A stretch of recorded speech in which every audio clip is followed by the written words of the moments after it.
Alrighty, alrighty. Another day, another stream. So, let me make sure. Oh, wait. YouTube hasn't started yet. There we go. Alright, let me make sure that all of my streams started correctly with the correct title. It's so much more intuitive streaming from Restream. So much nicer. Oops, I closed the wrong thing. Okay, that is excellent. That has definitely started up, and the sound is coming through fine on the YouTubes. Now we switches over to checks the Twitches.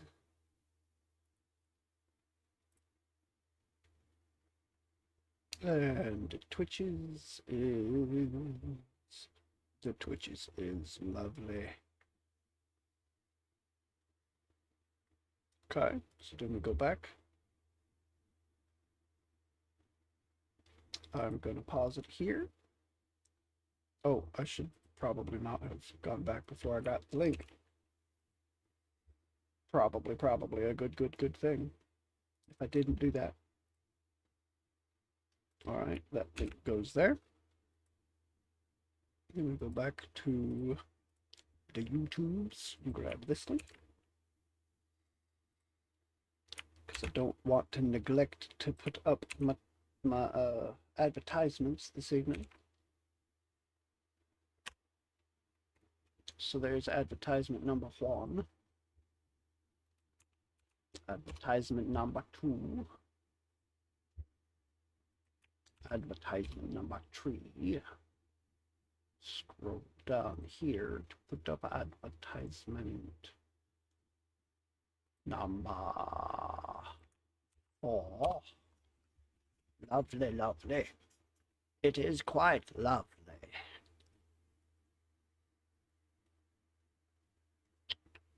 Okay.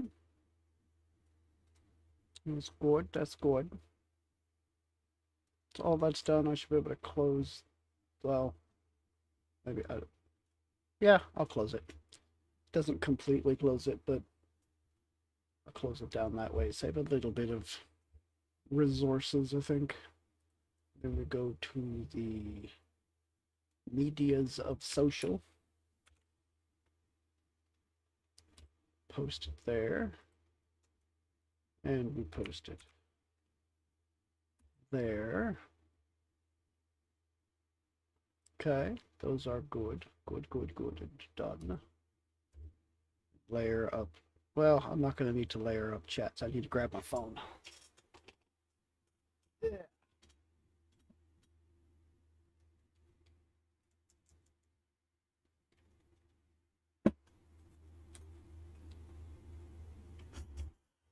Okay, there we go. Move that to the other side of me.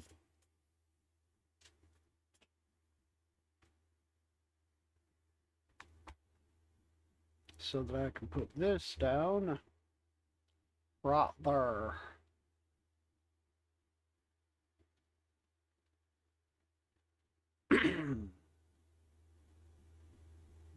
Okay. Let's bring it up on the phone so that I can see my chatses. It's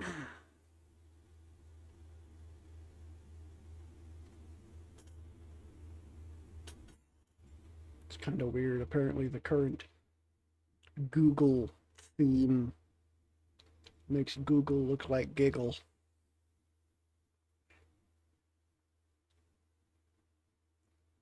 And come on, switch it over. There we go. So I will not need those open. That should be everything. So I unmute the game sounds. Get back to the game. All right, so I should have just gone down into the actual area where Wall's Titan body is.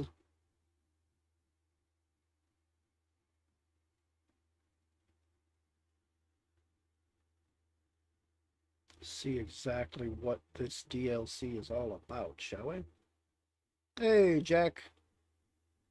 The new and improved PoE2? I have no idea what you mean.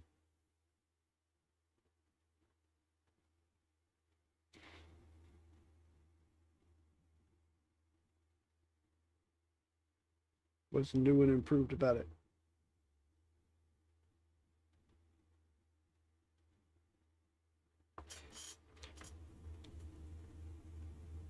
Okay. Oh, huh. I've no idea. I have not gotten to play Path of Exile 2 yet. I'm waiting for it to come out for free because I'm not going to spend money on it. Fungal ingredient. Okay, yeah, I already figured that out. Passage to the depths. Good thinking.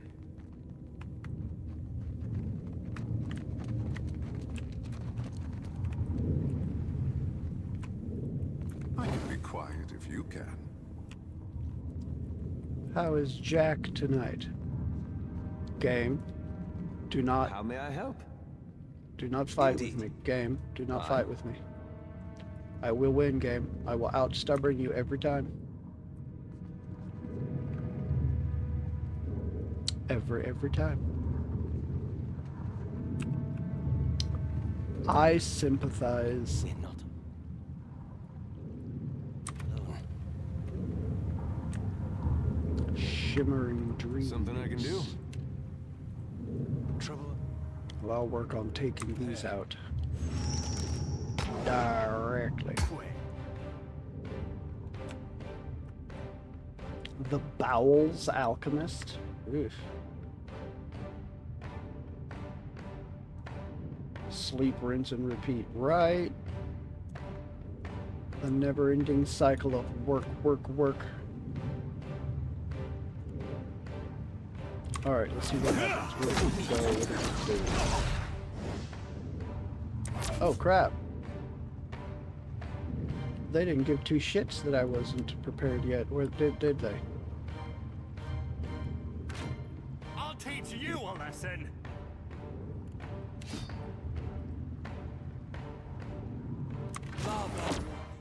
Lava root beyond seek. You know what?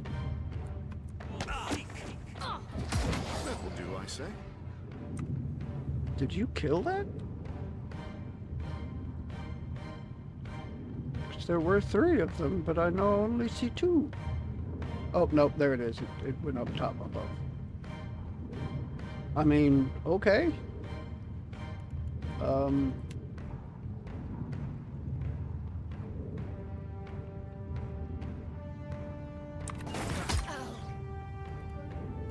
I'll do this then. You are going to cast this across that.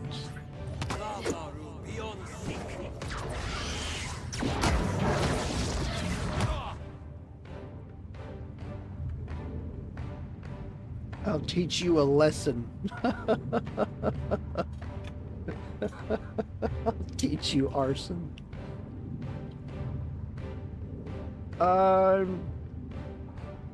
Not. I think it's my character that said that. So no, they won't be teaching anyone arson, but they could teach lessons. Or you bring out friends. What will you do? Enemies, pierce damage. Ooh, yeah, they've got good pierce resistance. That's not the best idea. But they do not appear to have corrode resistance. So that is what I will cast. Where's that? That is here. Cast this. So much more sense, yes. Let's crush. Where's the crush? This is the crush. Let's crush them all.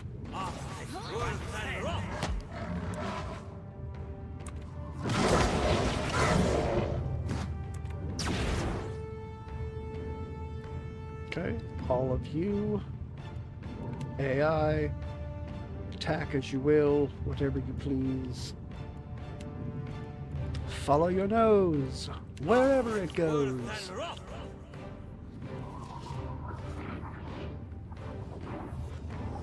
Okay. Let's... Cold? That hits all of my people too, though, doesn't it? Oh, apparently not. Cool.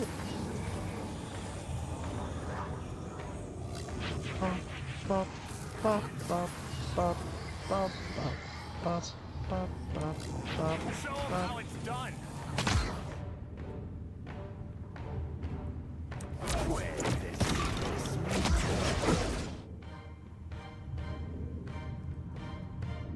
Alright, you heal.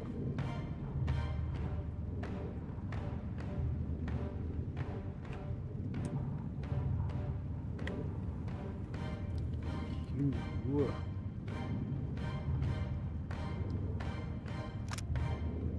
4.3 health restored. Ooh, and it revives. I'll hold on to that. Let's go with this for crush damage.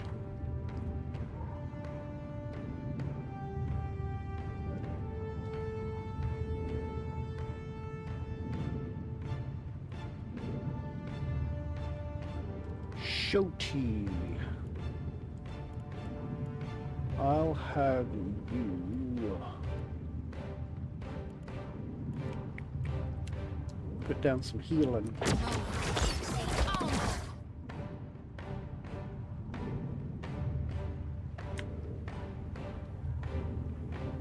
Ah, that alchemist is almost dead. Apparently, I've got some beasts that have been dying here.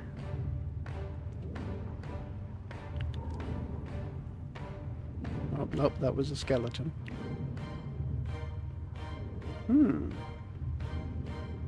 Well, if they didn't die, where did they go?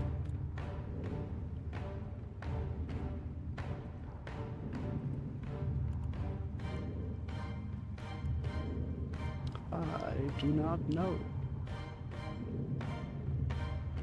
Abilities disabled. You know what? Have a friend. Another thing to deal with.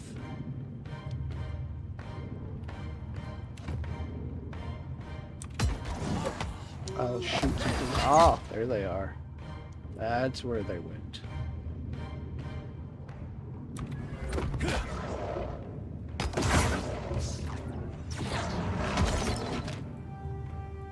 You also have full AI. Okay, good. All three of them are about dead. Oh, wait. 1, 2, 3, 4. There's 4 of those. What? Alright, well, attack.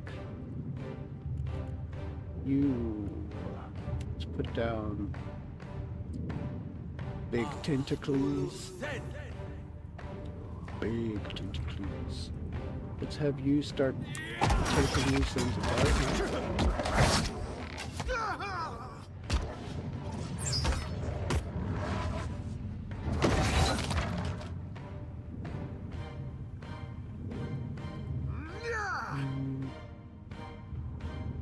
Okay.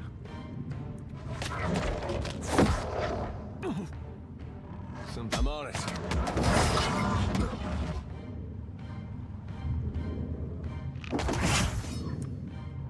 Okay. I'll teach you. I dream beasts.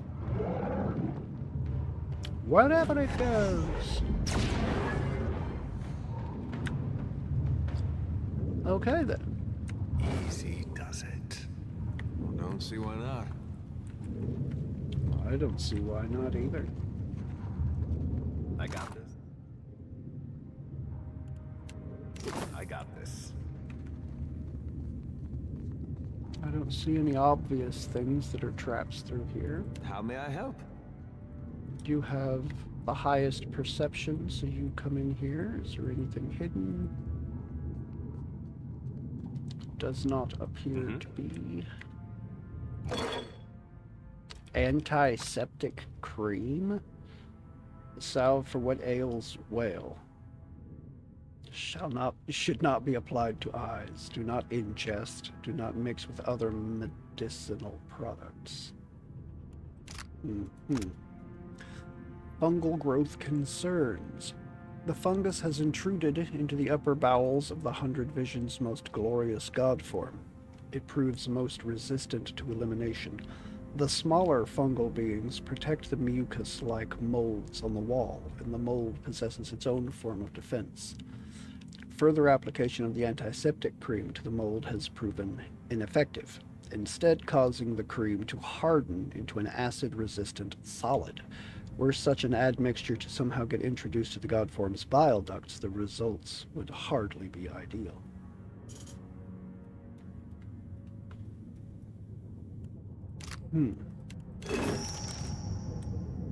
I got this.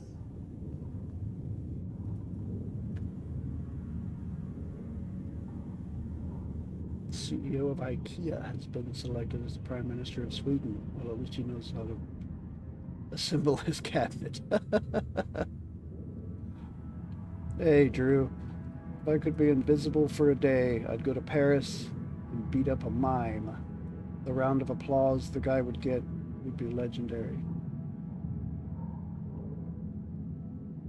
Oh, God.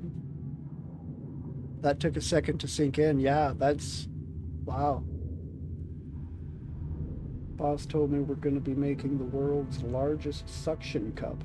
I don't know how we're going to pull it off. Oh, God. Don't know how we're going to pull it off. Hey there, leave it to me.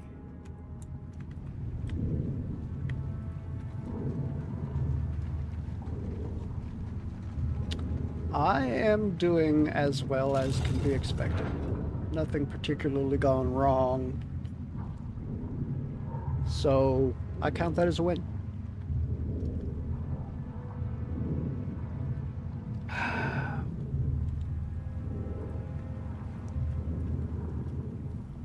The bile churns within this pit. The fleshy tube nearby pumps the acidic substance into the larger pit in the central chamber.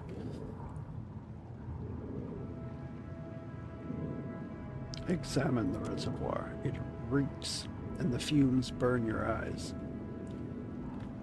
Let me see what my quest log just updated with. I expect you to be having the best day of your fucking life. You'd better not be disappointed.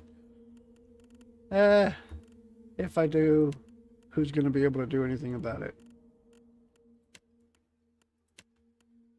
A piece of star metal. I have not found that yet. You can search it for the artifact. Shouldn't think about that too hard. Located what appears to be an arcane artifact. Okay, well. For contact. Further into the body through a canal that has since been filled with acidic bile. If I'm to find him, I must first clear the way. Perhaps I can disrupt the flow of bile into the channel. The body pumps bile from a reservoir in a chamber to the east. There's nothing to be done about the reservoir itself, but perhaps I can find a way to alter the bile. Required a bottle of antiseptic salve. If I combine it with something else, it might effectively disrupt a body's natural processes. Once the caretaker's notes mentioned that combining antiseptic salve with a fungal ingredient can result in a potent clotting agent.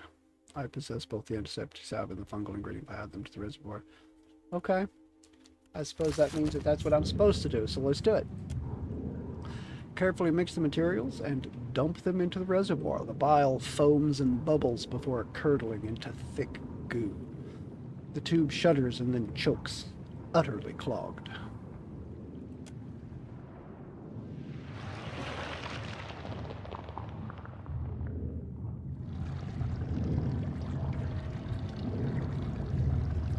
Okay.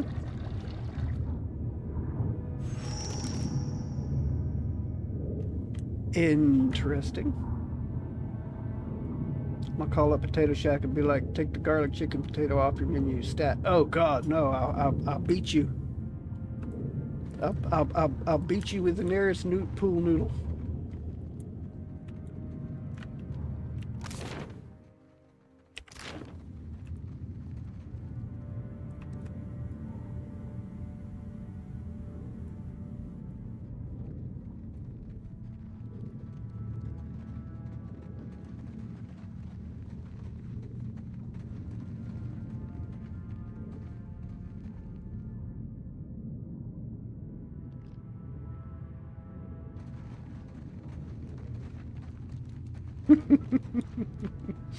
Find an Irish guy named Paddy to beat you with a ceramic knick-knack. It'll be the first real-life knick-knack paddywhack.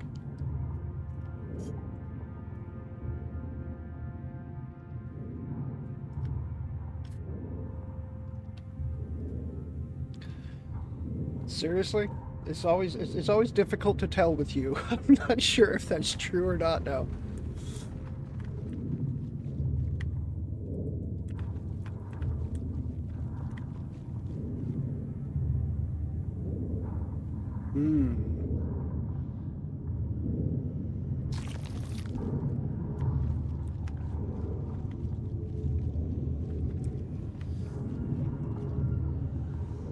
A twisted chunk of iron-like metal rises from Whale's flesh, leaning to the side like a crooked tooth. The pitted surface gleams with a disorienting array of colors. Patio furniture. Let's state it otherwise, it's always a joke. This matches Bacardi's description of the fallen star. She came to the Black Isles in search of this marvelous rock. Metal radiates soul energy. The whole area is dense with it. Vague emotions reach out to you. Anger, fear, and territorial aggression. None of it feels quite right.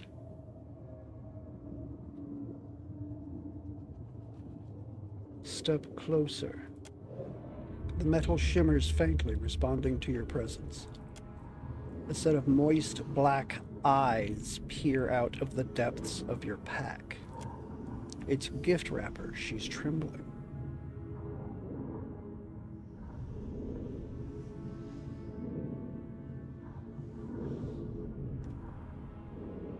Examine the metal. As you peer closer, the ambient soul energy steadies you back with quiet calm. By your reckoning, the essence is little more than an amorphous shape of emotions, though it seems more aware than most incorporeal entities. If you allow the spirits to commune with your soul, it might provide a suitable distraction to claim a piece of the metal for yourself. Try and commune with the spirits. I don't want to sacrifice gift wrapper. You beckon to the entities inhabiting the mineral, but receive no answering call from the other side.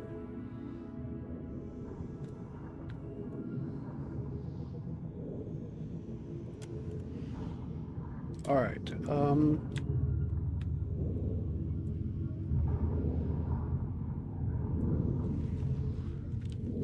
going to. What do you this. need? Sure. Yeah. Yes. You into the furthest corner. Yours to command, Captain. Put you here. And Happy I'll to stick oblige. you over there. Something I can do? Right here. Now then. Consider it done. Oh, and let's also save. Because if I can avoid sacrificing anyone here, I will totally do that. Especially poor innocent little gift wrapper. He is a spider, and spiders gave me the creeps, but he's my spider, damn it. Hey there. I got this. I got this. Alright, let's see what happens. You snap a piece of metal away from the main body. No sooner does it come away in your hands than a discordant wail fills your ears. The item is put into your stash. It's a fragment of star metal. Alright, so we're now surrounded by 2, 3, 4, possibly 5 celestial specters. So let's see where they go.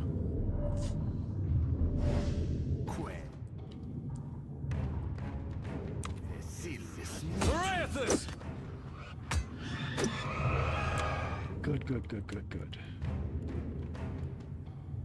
This is the perfect opportunity. See if we can just dismiss the whole damn group of them. All thick worth and raw. Be done with them. Goodbye. Yeah. I love having the perfect way to get rid of things.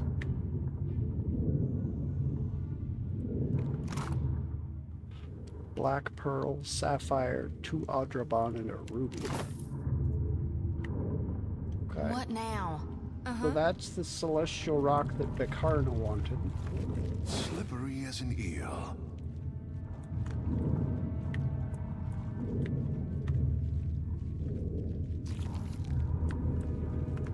Getting a lot of vessel flesh from in here too. Yeesh. It's quite icky. Yes? Icky. If you insist. Hey there. Give me a real challenge. Poultry. Mahora meat. Kith meat. Oh man. This used to be people. Does that mean it's all Soylent Green? Look. What do you need? Whoa. Look.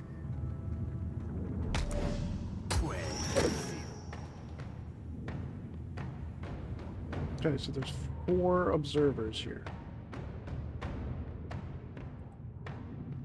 I want you to shoot. I want you to shoot. I'm gonna have you do that.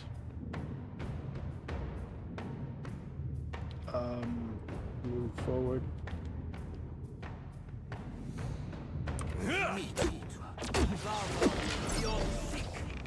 Come now, step into the light. Okay, scavenger of visions. You get out of the thing and you as well.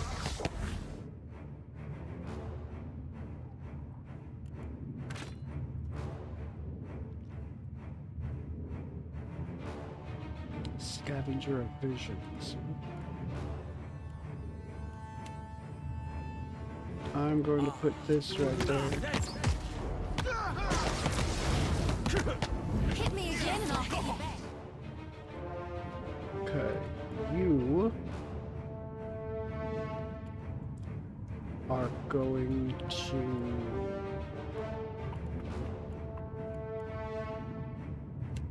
moo well, I guess.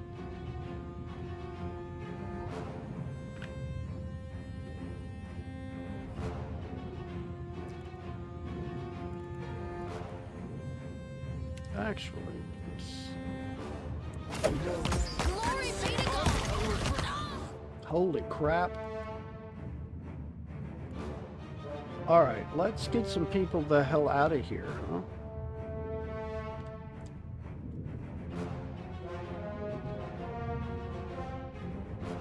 You move up and get everybody else out of your games. Oof, that hurt. That hurt bad. Let's put down some healing.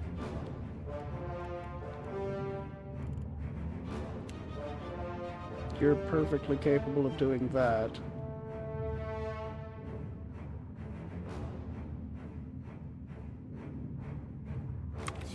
Self-move. See, darkness flows.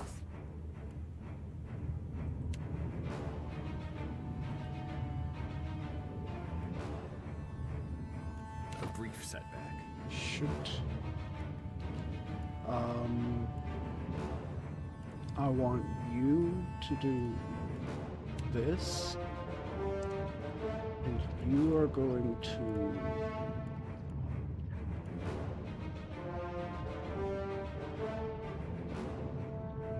Light wanes. up.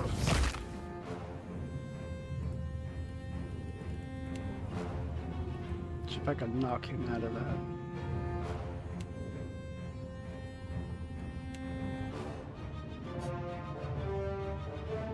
My pizza is in the fridge. Okay, cool. I appreciate that.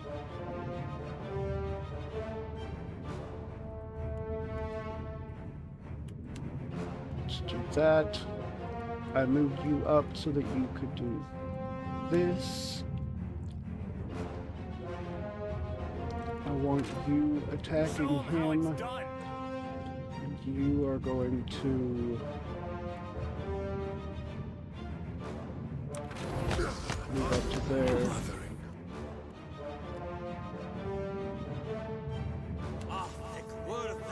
Cast that. We're dropping like flies.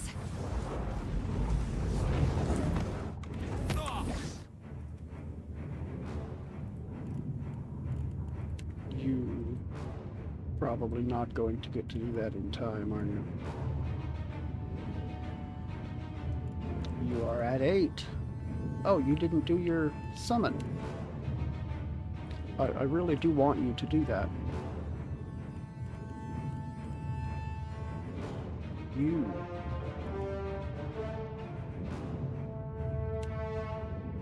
Let's heal you. I cannot whack him any harder.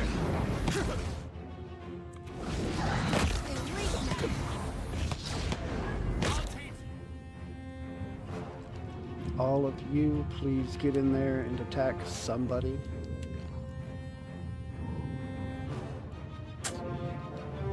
Let's put down this on him.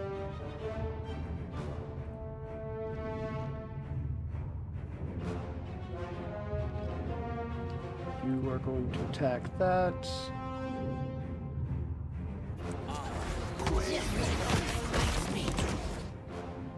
You will heal yourself. You will heal yourself. You.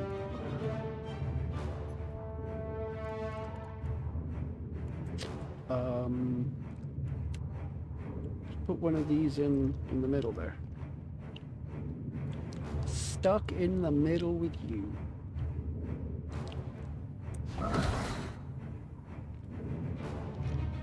Cool, observer down.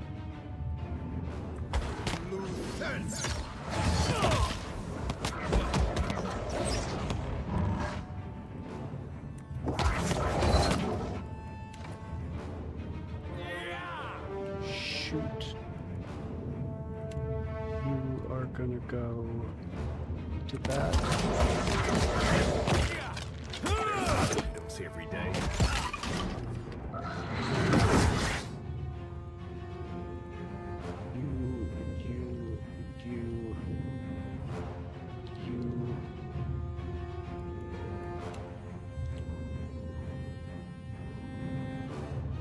You will cast there.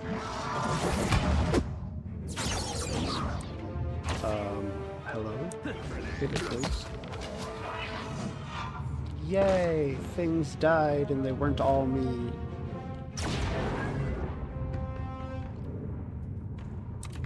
Okay.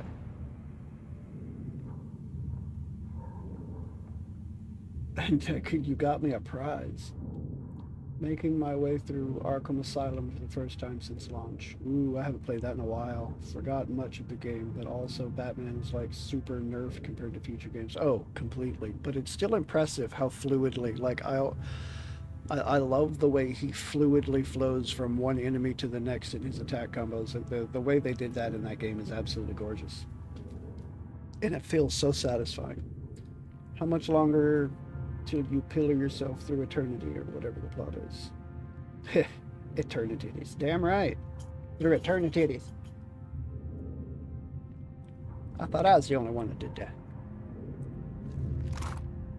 That's gimmick infringement. A Lagu faith liver. Is this thing made of Lagu faith meat? Really?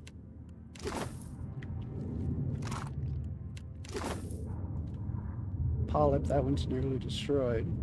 You know what? Let's completely destroy it. Because why not?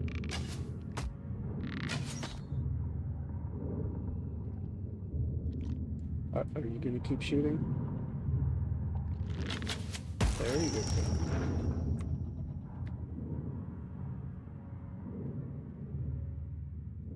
It out?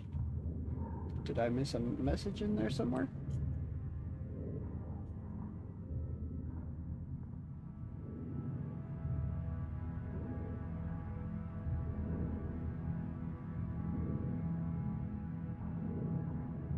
Your pizza's in the fridge, and I got you a prize. And then it out. Not sure what you mean there, bro. I am completely uncertain as to where it out came from. Minion combo. Oh yeah, it's absolutely fluid. It's great. Oh, Blinky. There's a new. Gather round, folks. Let's welcome Blinky to the menagerie. What does he do? Resistance to perception afflictions and a pet party-wide effect. The party has increased melee accuracy. Oh, this is something I said. God.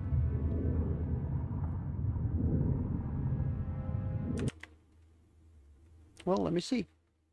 Easiest way to check that, because I don't have it open, is to go to my channel on the YouTubes. Let's be honest, most of what I say should get blooped. Nah, I need to get in there and tweak the bots, if not turn them off completely so that they stop that shit, because it drives me crazy. My channel is marked as mature so that you don't have to worry about what you say. And that's by design. Because I, half the time, don't worry about what I say, so.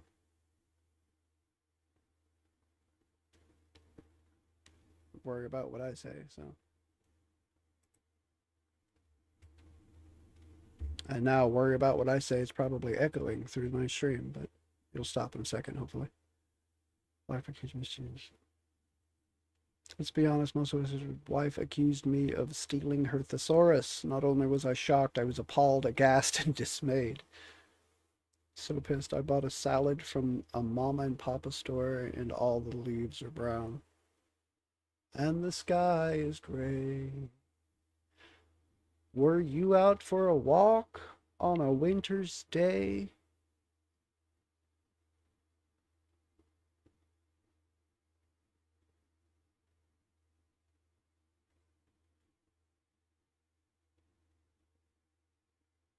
Yeah, no, I'm not seeing anything that got to start out here, so do not know what that was or where it came from. How very, very strange. Alright. That's not what I meant to hit. Here we go. Passage to the deeps. I'm not sure why this fungal growth is marked on my map, but it is. Oh. I have 2 injuries. Nice and Be quiet. right there. I'm going to have to be a little careful. Full of cur.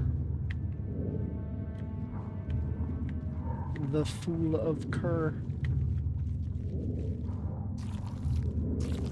Consider it done. God, more Right kids' here. meat. Stop it with the damn kids' meat.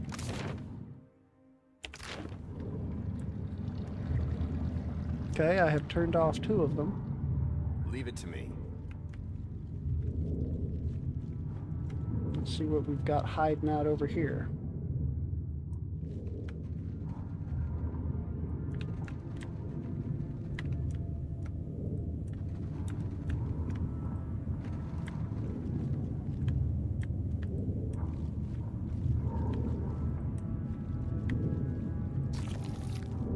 Brutish blood. All flowing forth, a bounteous shower, a torrent. Who the hell is that? The Deep Wrangler.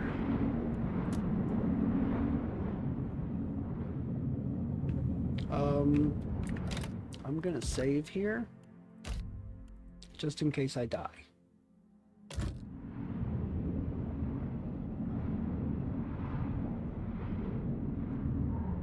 Because I have a feeling it's possible.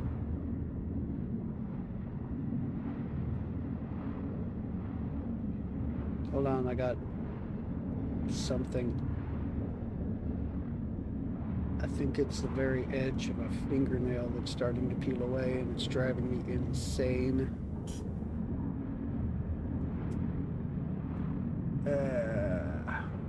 But I can't get a hold of it, so I'm gonna have to live with it at least for a little bit. Hey. All right. Don't see why not. Wait. Look there. Yeah, I see it. Right here.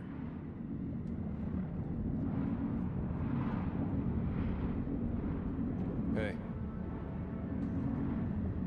Hey there. Be right there. Happy to oblige. Happy to oblige. To oblige. To oblige. Wow, wow, wow.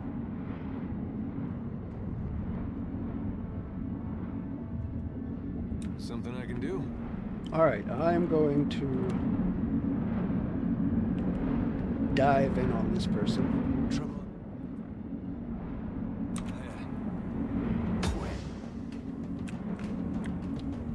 3 scavengers of visions and the Deep Wrangler. So you go after the Jeep Wrangler. You go there. You go there.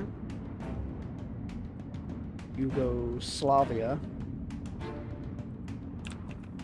And I'll have you come down to there.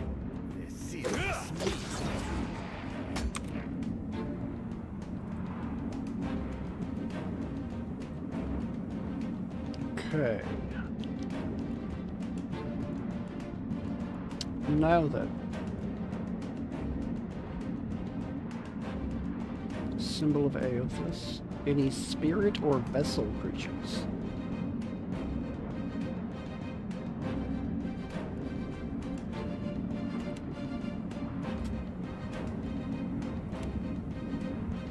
Okay, none of these are spirit or vessel. That's unfortunate.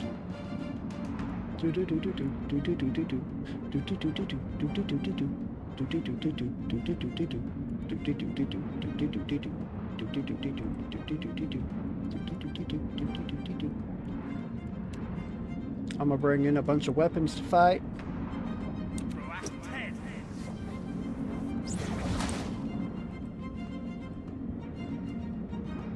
Okay, there's gonna be a couple of icy pillars put down on him. I think I can live with that. You guys go. Attack with impunity. With impunity. What was Jesus' preferred way to work out? CrossFit. No, I don't think there's anything about him that cared for crosses. I don't believe that to be true.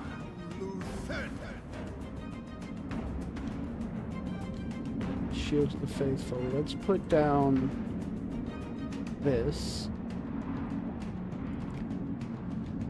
And let's set that up with that.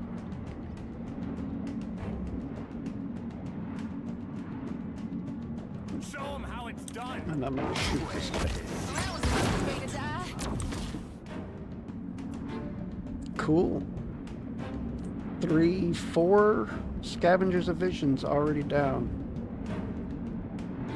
Oh no, never mind. Those are 4 Scavengers of Visions. And they killed the Deep Wrangler? What? I thought he was on your side.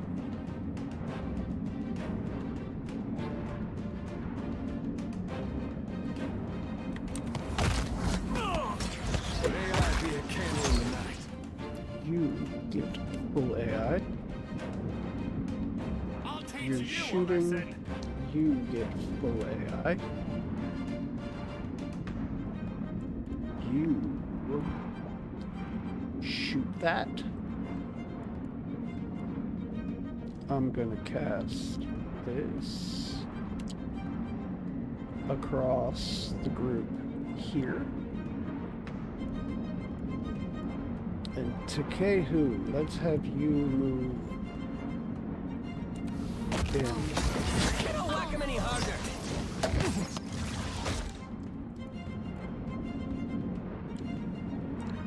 Wait, did that one die?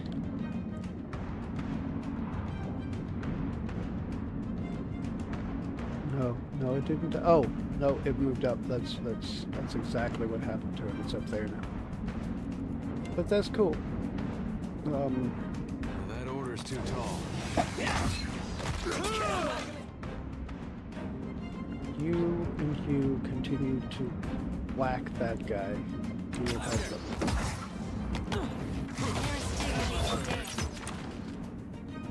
Come on now. Excellently done. Now, you shoot that one. I also want you to do that. And I'm going to have you cast this there.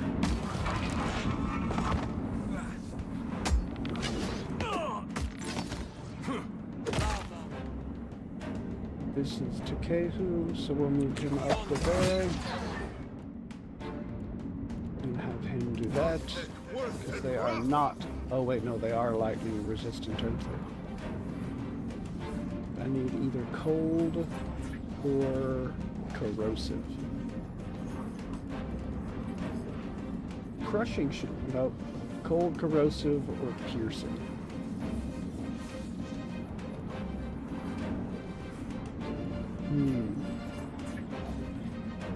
You should be able to muster cold. Yeah, so you come over here.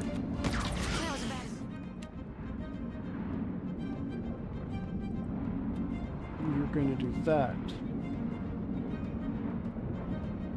This one is a bump on a pickle.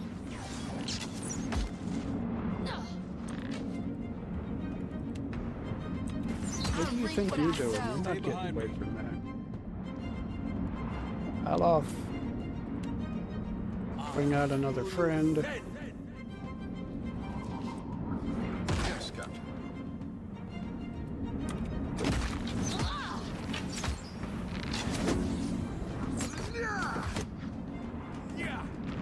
That's how it's done. Yes, Captain. You need something. For Mother Ngati.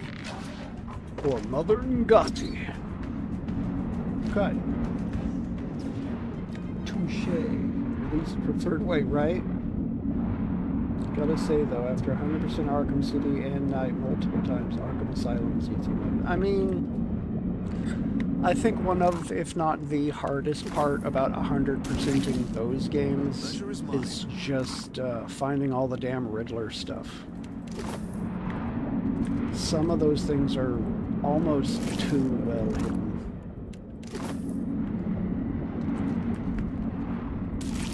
Give me all of the blood moss.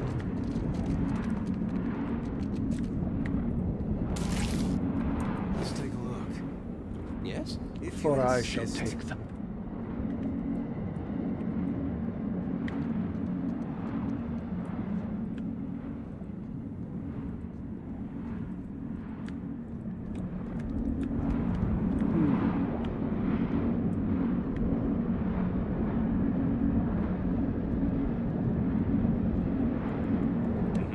Sure. Consider it done. Okay, what is this? Oh god, that's right, you'd have to do the challenge modes for 100%, wouldn't you? Like magnets, the two fragments of the God Seed pull weakly towards one another. As a pair, they draw you toward the ground, as if their missing piece lies somewhere deeper within the body. Gained the outer God Seed fragment. The item is put into your stash. Search for the heart of mystery. I got this. Hey. I really don't want to walk right through those if I can avoid it. Caretaker Thaumaturge. The Inner Mysteries.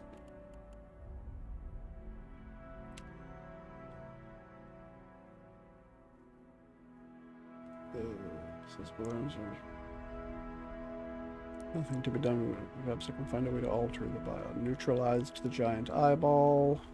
A bottle of antiseptic salve.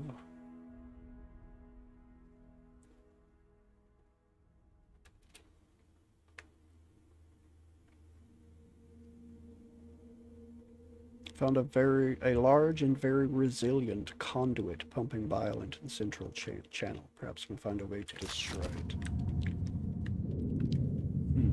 Yes? Very well. Yeah?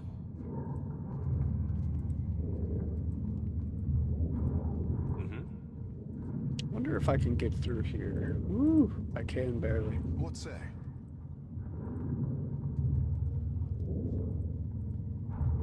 Yes, Barely. Captain. It will be so.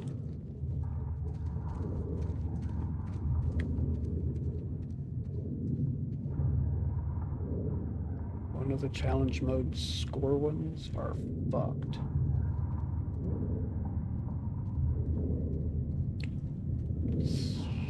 Take out 8 guards 8 different ways without being spotted in under 2 minutes. Really? All of that in one? Because I think I could take out 8 different guards 8 different ways without being spotted, but in under 2 minutes? Especially towards the end of the game when you have all of your skills open. Lots of caretakers.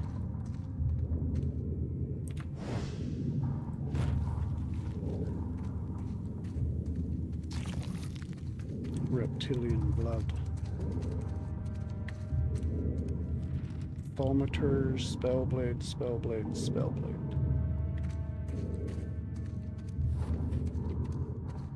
Wow. That genuinely leave it does to me. seem just a bit... I got this. I got this. Kith meat. Pork. Reptilian blood.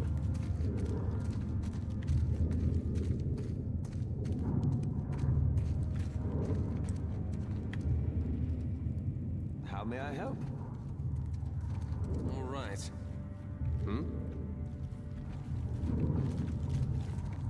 What now? I'll see what I can find. No, huh? Aye? Right here. I'm gonna look. Suppose before I look.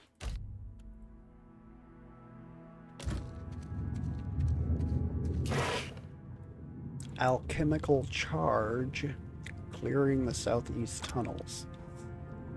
The god form of the glorious eyeless face continues to expand in the south. Use these devices to deepen the tunnels.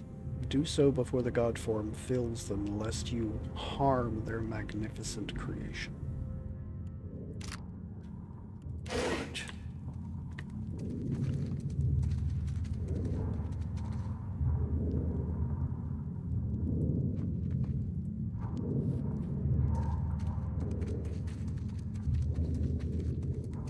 Okay, gonna have to wait for the guy that's wandering down from up in there to go away. Then there should be a pocket. I'll be here. The score ones are combat ones. As far as I know, you need perfect combos and variations for all 6 to 10 rounds. Wow. They'll never know I'm here. You've got to be kidding.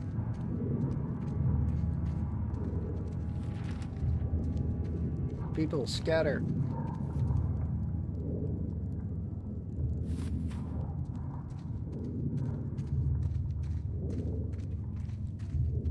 GTFO. GTFA.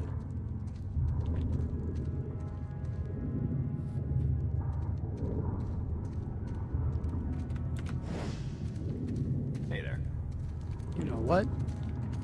Yeah? Good thinking. At your service. Oh? I am going to worry a lot less What say? about Mm-hmm. not aggroing. Hey.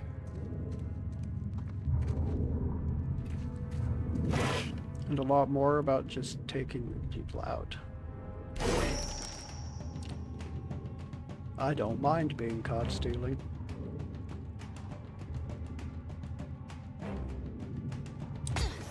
Smart, Sony.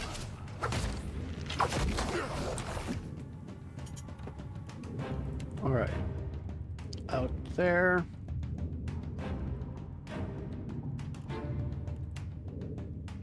Let's do that.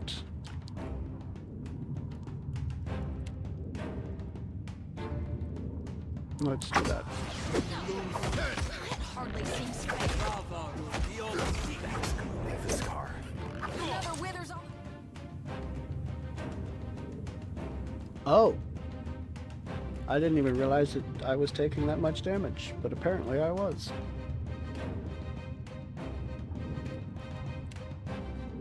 That is unfortunate. I don't want to bring him back just yet. A lashing vine. I'm gonna put that down over there.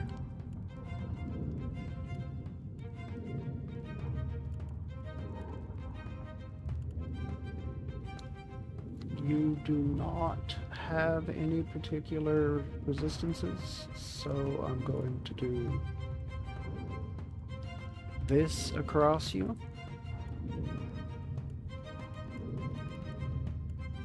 I want that to be cast as well. This is not my best moment. Heal thyself, please.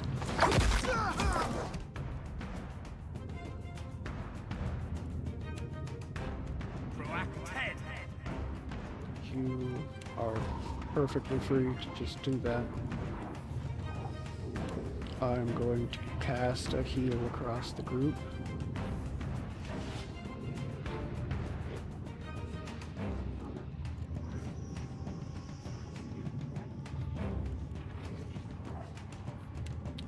Let's go with this. See if I can stun or paralyze any of them, because that would be very helpful.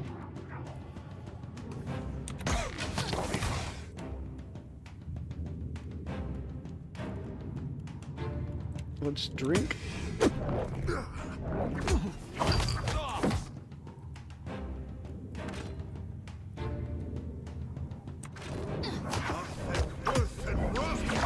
Please do it. Please do it. Thank you.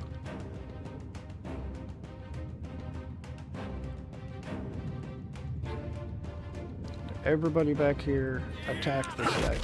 Smart, Sony. Alright, now, everybody go after him, and then him. Having some trouble moving Oh wait, through this. Oh, good. you please back away. I did not mean to move you out there. Be right there.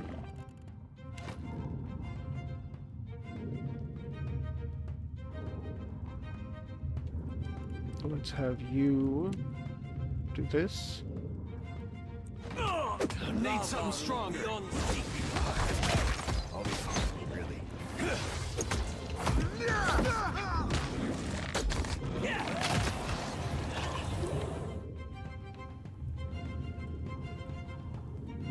Show them how it's done. Okay, and I want you to cast. Move up to here.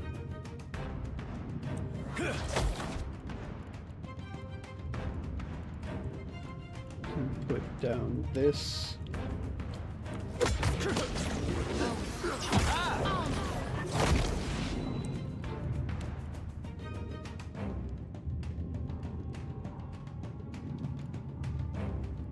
you are going to do that. I'll You teach you a lesson. and you attack. I think that's beyond me. And you cast this. Fiona! Beyond seek.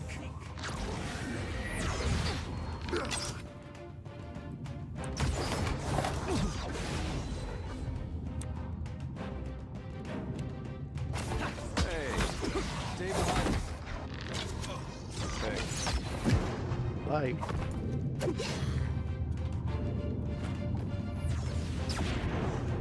Hey, how did you heal wounds? You should have been at 3 wounds. I'm not sure what happened there, but hey. I shouldn't complain.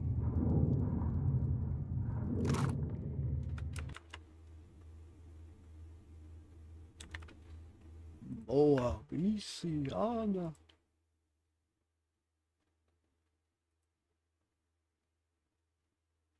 Come on, loady load. Was kind of hoping that this wouldn't take super long, but Dad blast it. Taking longer than I'd planned on. Come on. Loady loady.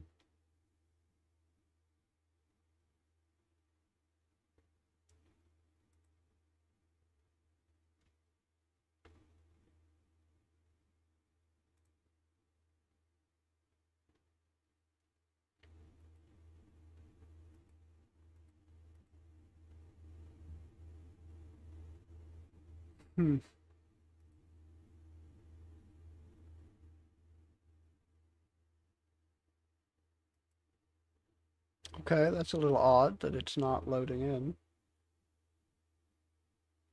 Where else might I be able to do this?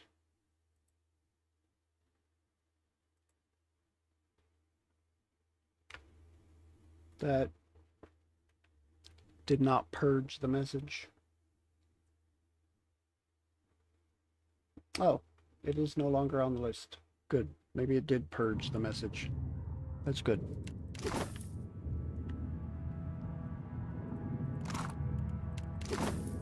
Okay. You I see where you're going with that. should be able to do that. There. What did I tell you? Yeah. Mm-hmm. And a cuttlefish. Mm-hmm.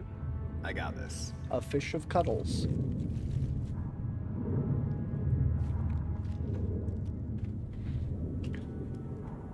Okay. This fluid-filled conduit shudders slightly as it pumps its vile contents through the body.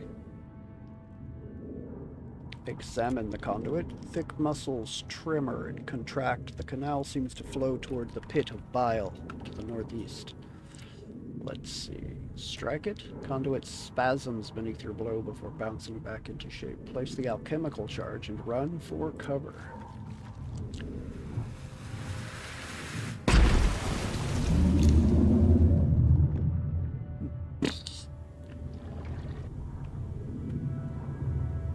That'll do it.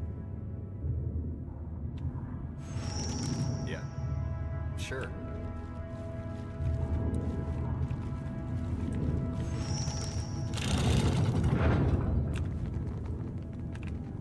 Alright, before I go any further, I'm going to go back up to the scriptorium real quick because I want to give Bekarna this meteorite that I found. The piece of the fallen star.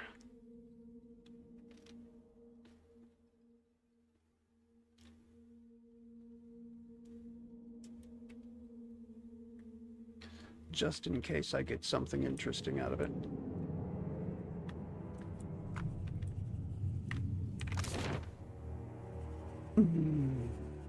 Central Stacks, Temple of Revelation.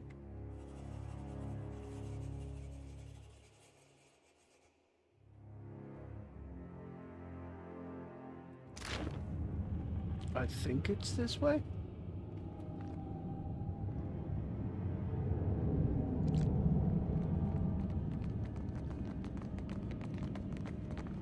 Everywhere I go, it feels like somebody's watching me.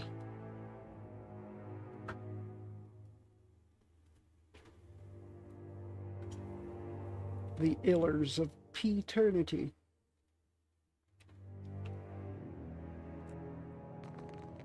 Yes, it was here.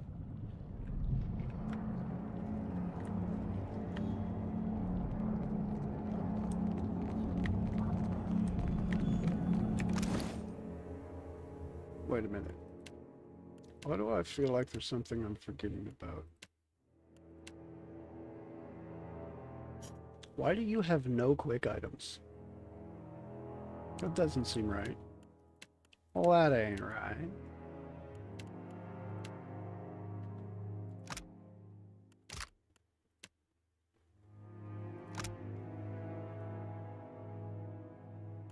Oh, crap.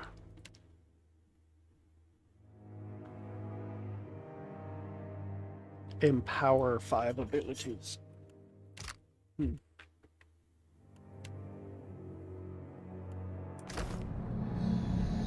I remember you.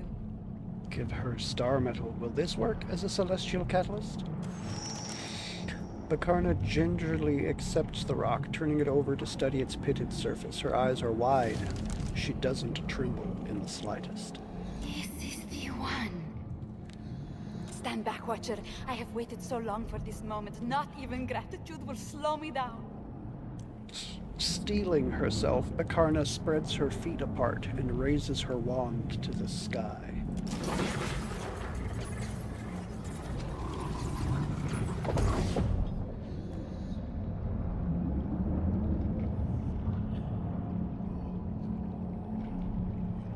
A breeze you don't feel ruffles Bakarna's robes and stirs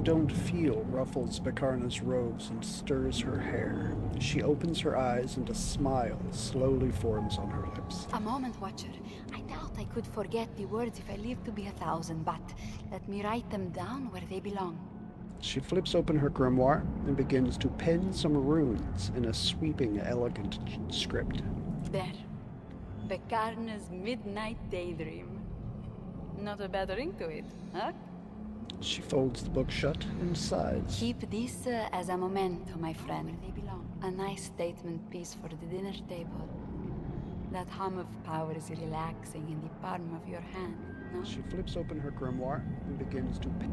Boop.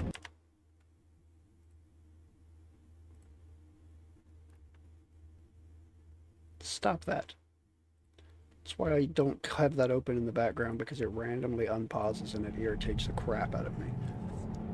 Relaxing in the palm of your hand, no? Bakarna kisses her fingers and touches them to the star metal before passing it on to you. Celestial Agitator. Servants of the Stars? Releases spirits held in the star metal. Whenever one of these spirits is killed, the wielder receives a random inspiration, including strong, fit, quick, insightful, smart, or steadfast. Huh. You scribed a new spell? Right there on the spot? I had an early draft prepared already, but it was missing a little something. She glances down at the star metal, wearing a tired smile. Bakarna's Midnight Daydream. What does it do? It channels starlight into a living ball, inspiring and motivating all that it touches before dispersing back into the ether. As spells go, it is a little tough to control, but maybe not bad for a first start. Described a spell. I feel as if I winding staircase. Open the door at the top. Glass waiting for me. Now I have the entire sky to still explore. I do not know what comes next, but I am pleased to have come this far, especially with good company. For now, I want to spend some time with my book and my observatory, and a well-deserved cup of tea. She squeezes her grimoire in a tight embrace.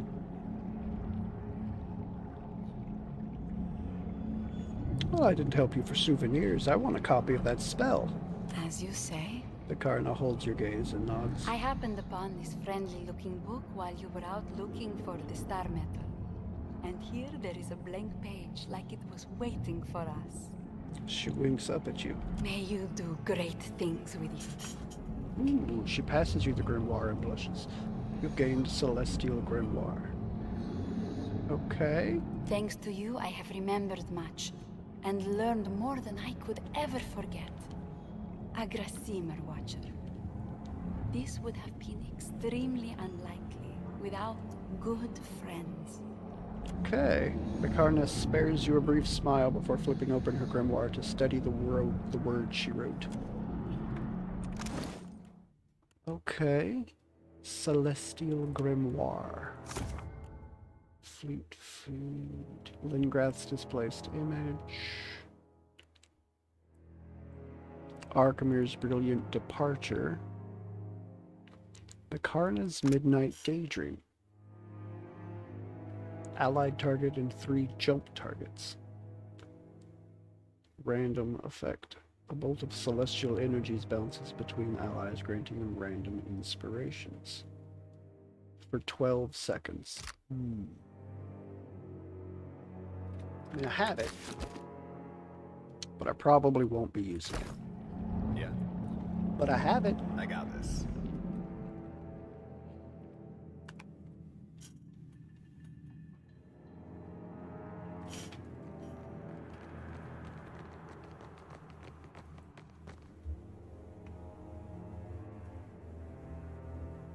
The 30 of Pillars of Eternity.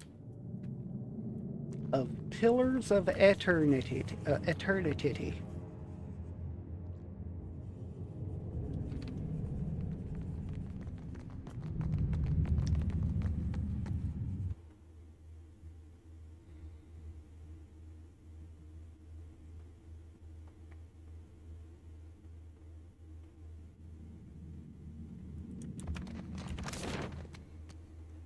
Okay, there doesn't look to be any edges that are like faded or anything, so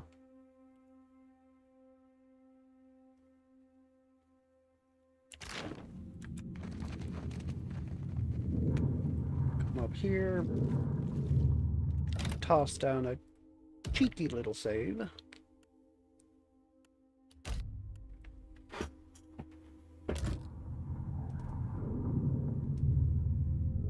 Let's follow Forgotten.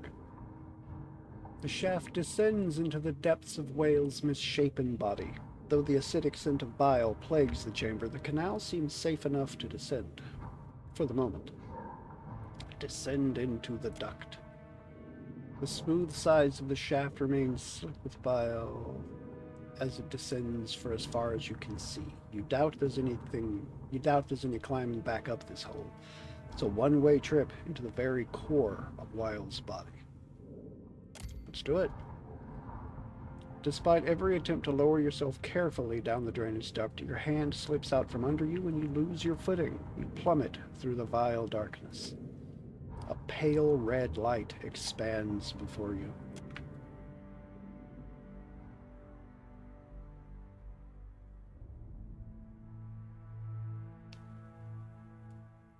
It's weird. The flashing lights on my CPU tower flashed red for a second there too.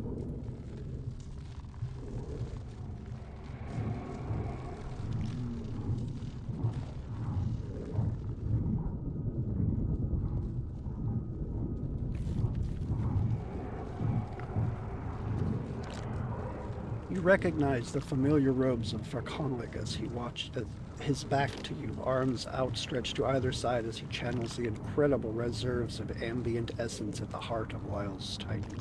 There we are, friend. Open up now and receive me.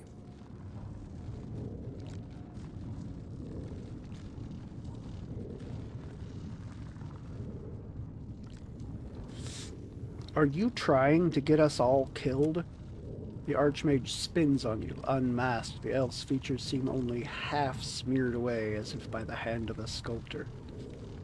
Watcher of Cadnua, Herald of Bereth, Dusk Speaker. I'm afraid that I, cannot allow you to interfere. We've come entirely too close to turn away now.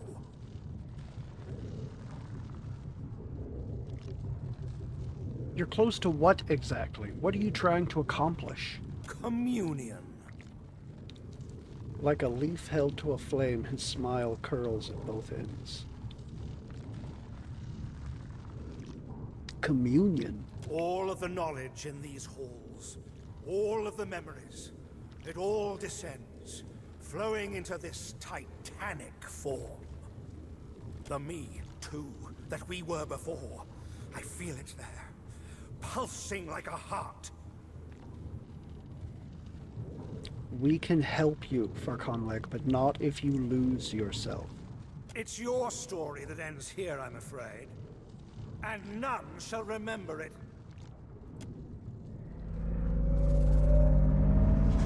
You're gonna have to kill the big eyeball guy because he's inside of it now. Everything we've ever known. Everything we've never known. The wizard's thoughts echo among your own, pounding against your mind like an ogre against a closed gate. You recall young Fionledge, promising apprentice of the Seathwood. Indomitable Fionledge, the arcane knight. Fionledge the unspoiled, archmage of the circle. Fionledge, wake of the hand occult. Fionledge. The names, titles, and memories, and the emotions that accompany each break upon you like the shore.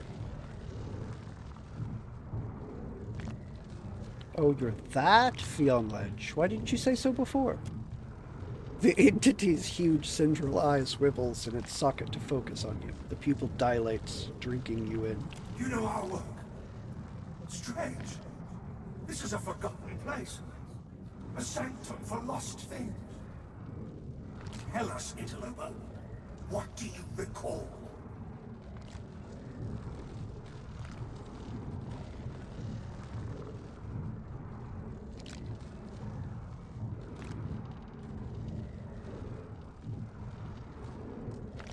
He got stabbed in the eyeball.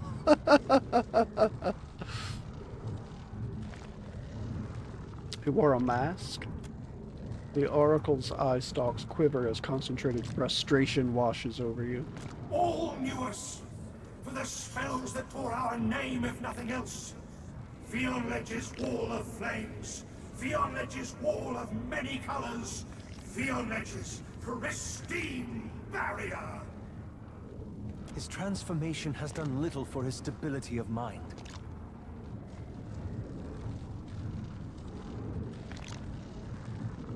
Very impressive. So what happened to bring low such an illustrious personage?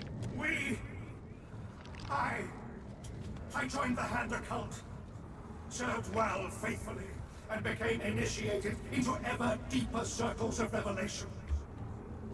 They appointed me Wake, the High Magician, Seer, and Arcanist. That's when I uncovered the truth. You hold it too. We see it. The secret shining in your mind. The great lie. A star set within a blank firmament. We will not be silenced. Well will not bury us as they did the ones who came before. What do you mean, those who came before? You don't believe the Engwithans were first, do you? Or alone? You already know of the Huana. There were others. Engwith established global influence, not eternal dominion. We cannot allow your egress. Too many secrets taint you as they tainted Fionledge. You must be purified. The creature rises.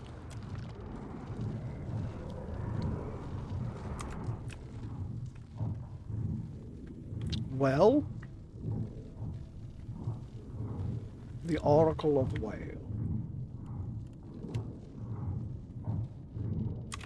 Could be right. Quit.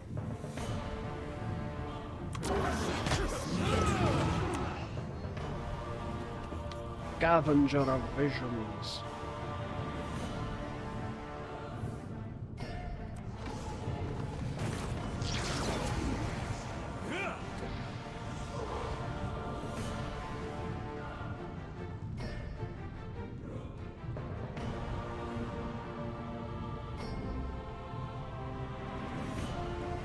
I'm going to do this right there.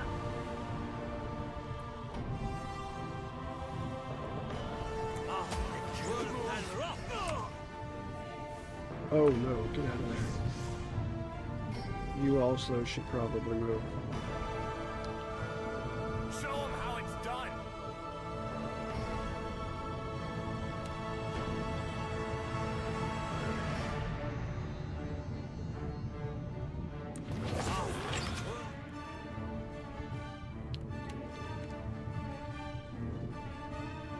Put that down there.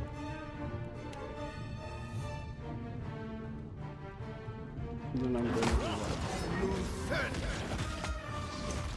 I cannot whack him any harder.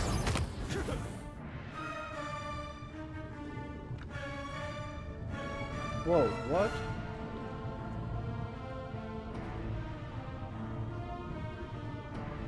Eye of Archimere, sprained wrist.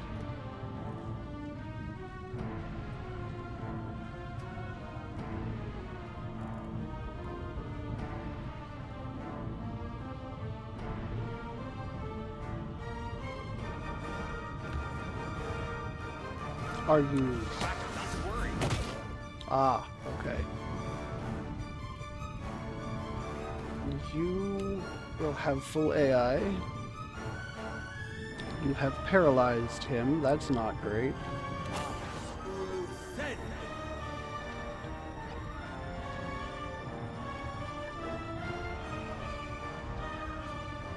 $94.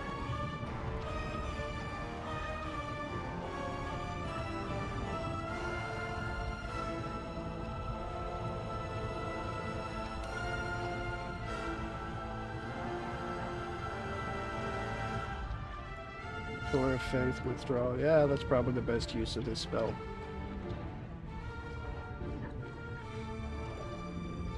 And I want you to bring this out.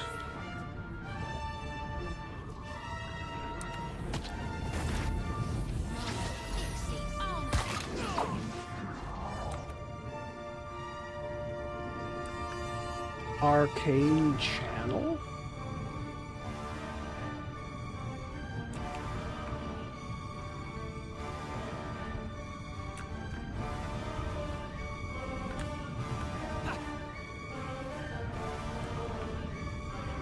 How long are you going to be paralyzed? Okay, so you are no longer paralyzed now. Oh yeah, you've got a thing to bring out, don't you? An army of friends.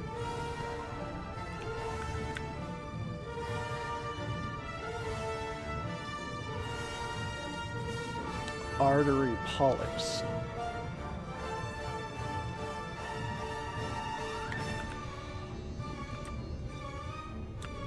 I don't think I want the artery polyps popped. Something tells me that would be bad. So, I'm gonna try not to have them get popped.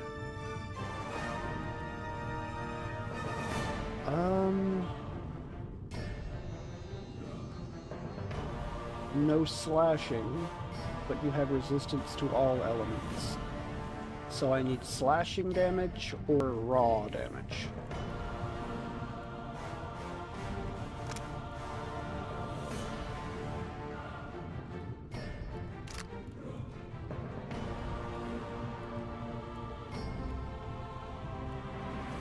This is slashing damage.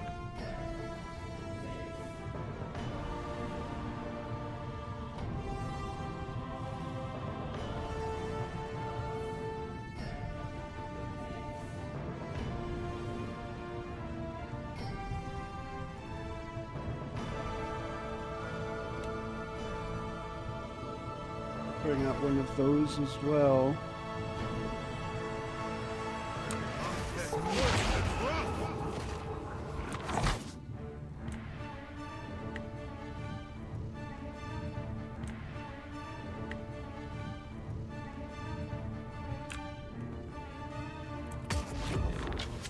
This is futile!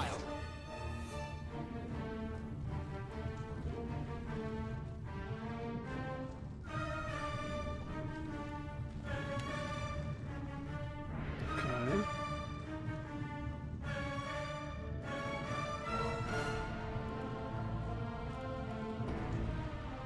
It's piercing. So I'm going to cast that there. You are welcome to go full whatever you like.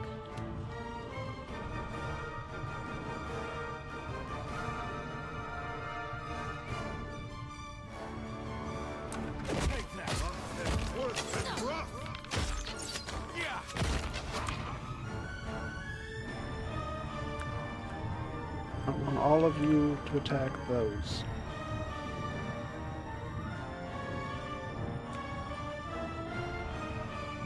You have no armor, no resistance. You should go down fairly quickly. That looks like it hurts.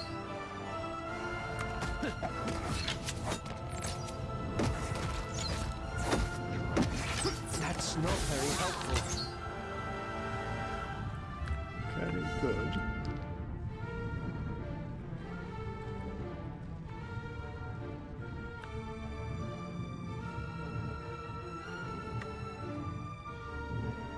As many of you as possible to go after that.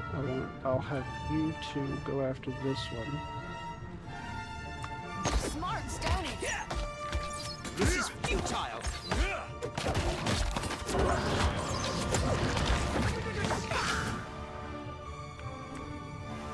Soul mirrors. I'm gonna put down a scavenger right in the middle of us.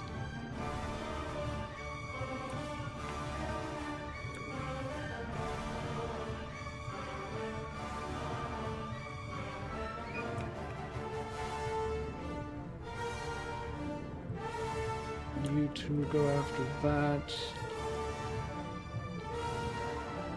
And then all of y'all going after this.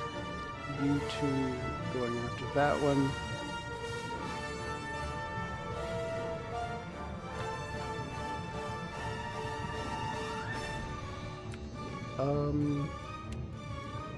You do still have Catabald's black bow for 35 more seconds, so you are going to shoot that.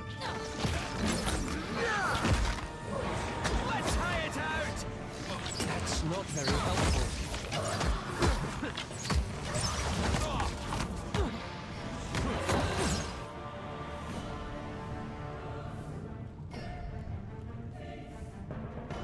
Alright, let's try for 2, 3, 4. That's great. Let's try for that.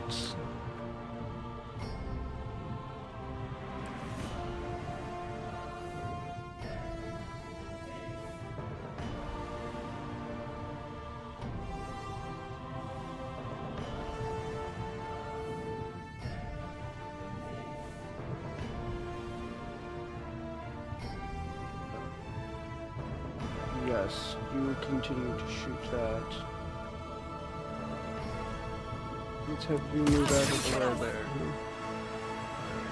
Okay, good. That's done.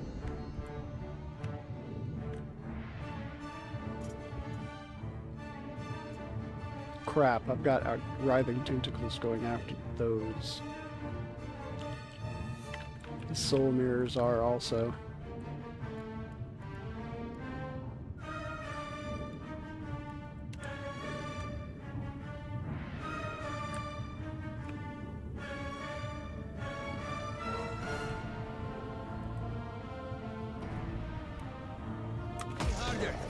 Next time, a challenge.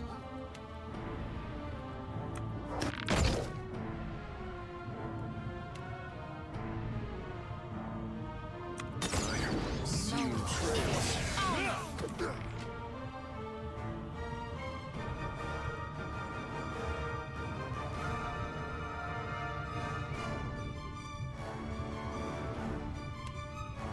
weapons out again, please.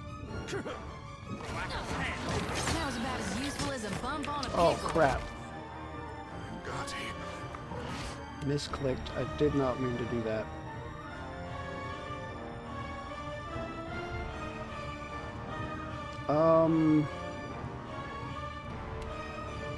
I need you to move up to there and do that.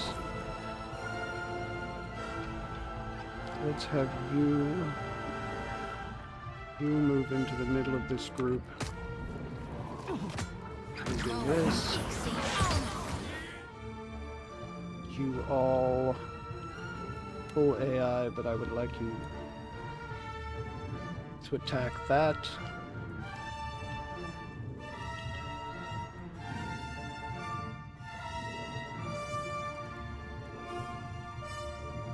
Causing to regenerate a portion of the health lost from each attack. There's more health from each attack received. I'm gonna second wind you. You, I want.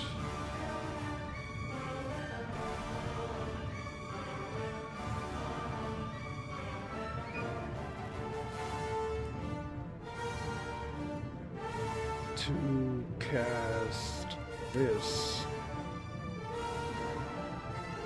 up there.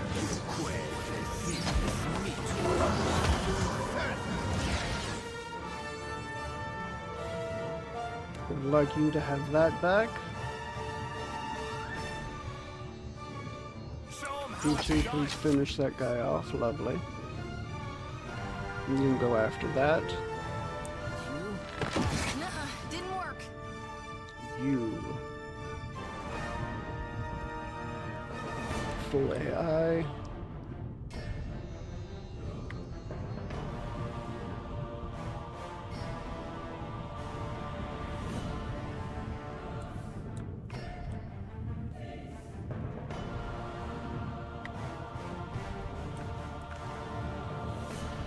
There. I would like you to regenerate some health. Actually, yeah, you will drink that. That'll be faster. And then you're casting. You can't whack him any harder.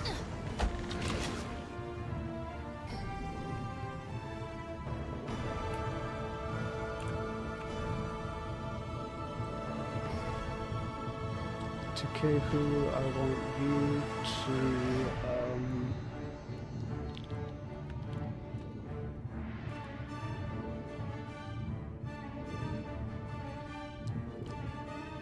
Living Illusions. I'm gonna have you do this.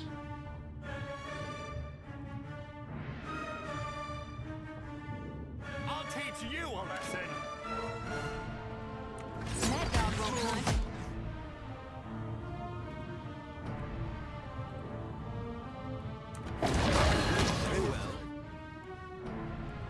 Okay, I want to hit my group with that. I want you going after this. You, all that's left, keep going after that, please. Okay, you are dominated for only 1.5 seconds. Can't whack him any harder.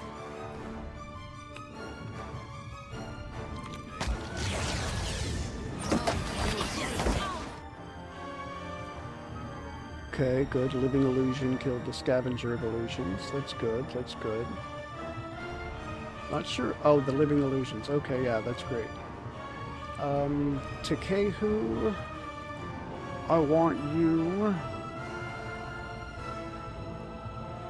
to... You don't have anything else that can do slash damage, do you? Oh, the current actual weapon does slash damage, though.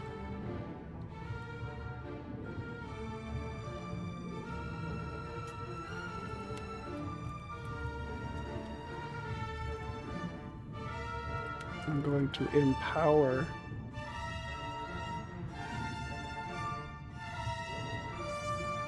this. And cast it right there.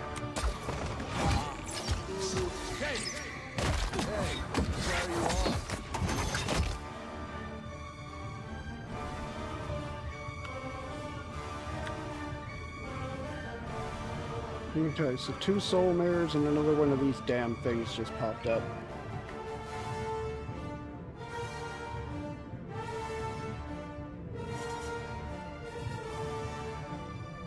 So I want you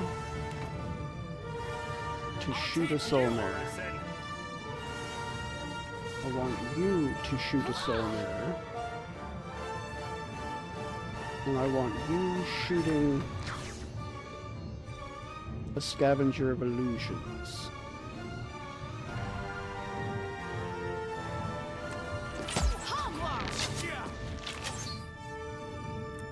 Cannot whack him any harder. These uns are in for a walloping. So you are. Ooh. Got dominated again. Alright, you. Go out there. Stun him. Keep him from doing stuff that he wants to do.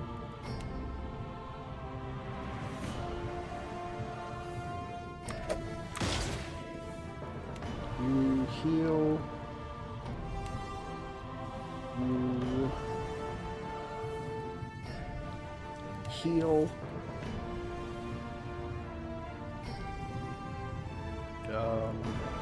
You shoot him. This is futile. Is that you?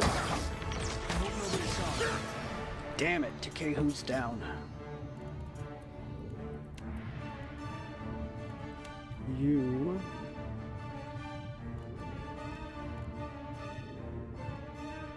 need to bring out Vaz and put them there.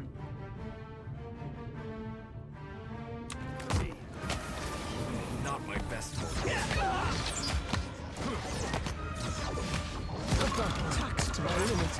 That's not good. That's not good at all. Can you heal yourself?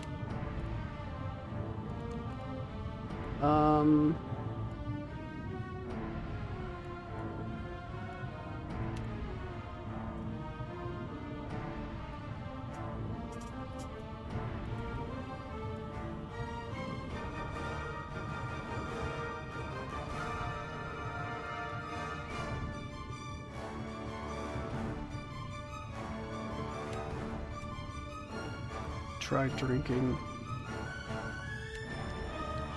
You use the aura.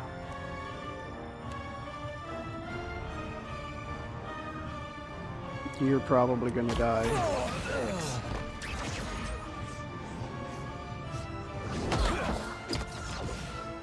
Well, that's not super great. But I can bring them both back up with this.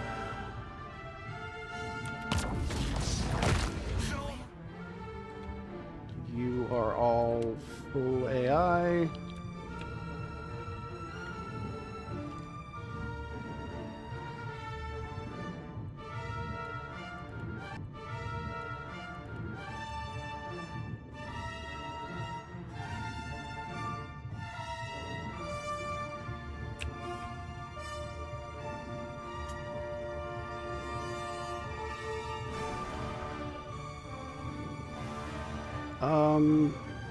There's a specter in the middle. Oh, crap.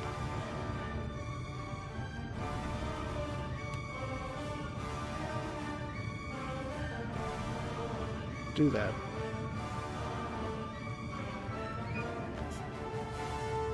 Oh, souls now also provide the steadfast inspiration to the Watcher. Souls now reduce the duration of hostile effects on allies in the area and increase the duration of beneficial.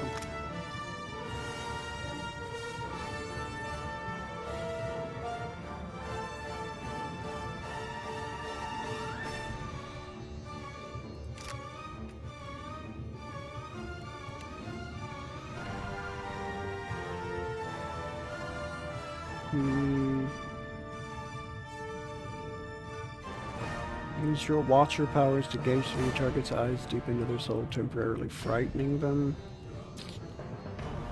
Caught in the blast, take burn damage immediately over time.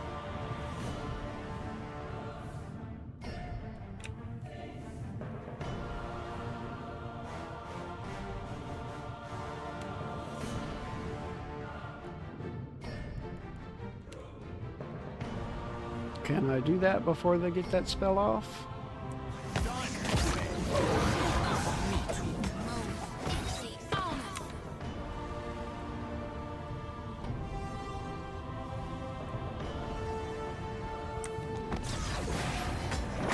Fight on, Shorty!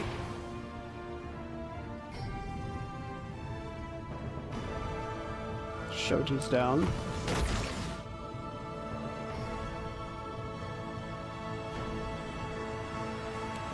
Do that. You are going to do this.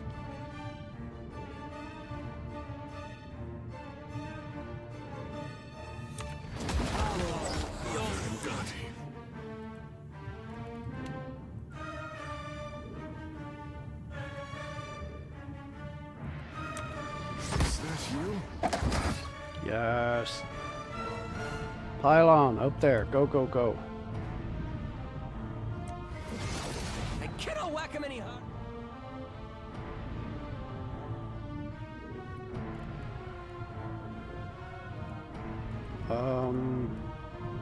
Give us the Adragon.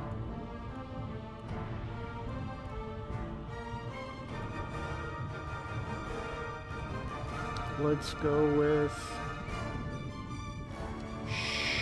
Sure. Expose vulnerabilities, because why not?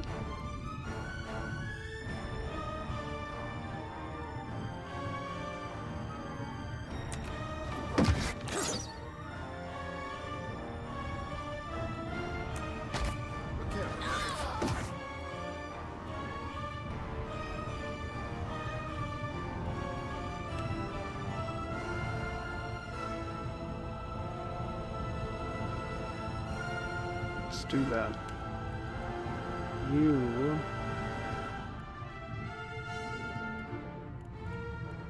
Let's do this.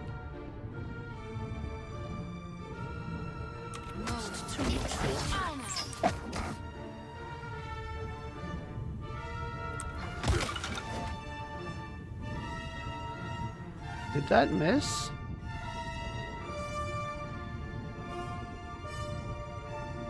Garden of Life.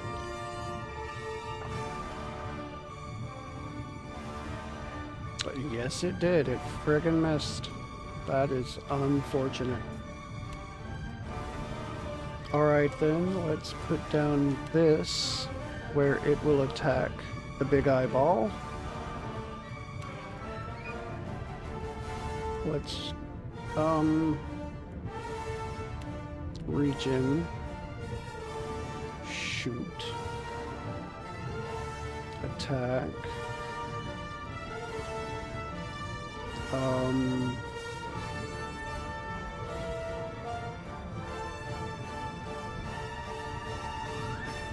14 to all elements, so though that won't work. What about piercing? Only 9.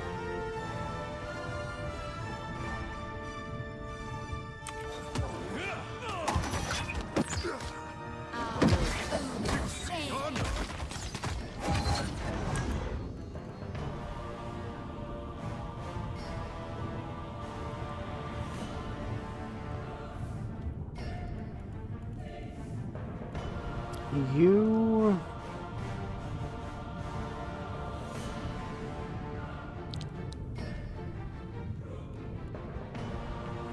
Ball of Frost.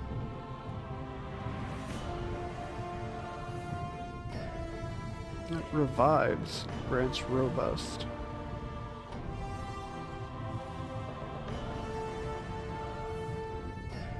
Do it again. Nature's Bomb.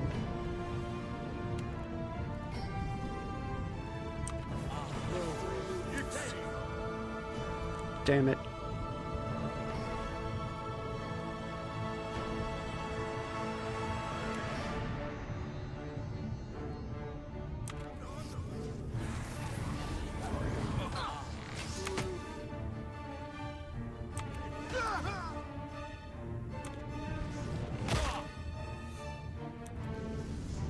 Damn it, Eye of Arcanir.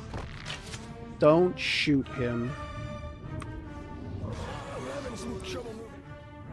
Did you just get re-dominated? Yes, you frickin' did.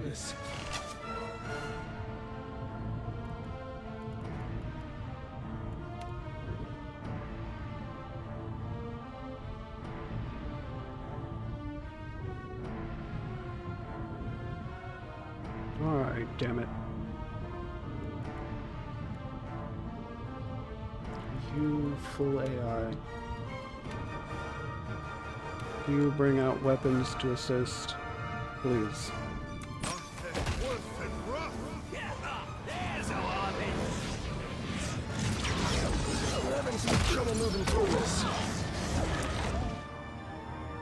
All of you, full AI attacking him.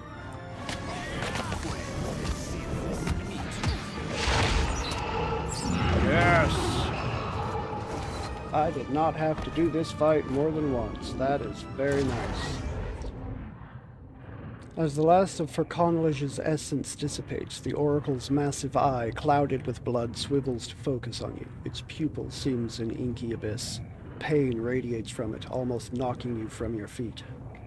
Interloper, your presence blights. You disease. Its thoughts shudder, twisting the air around you, crashing across your mind. Interloper. One of the tentacles reaches weakly for you before falling limply at your feet.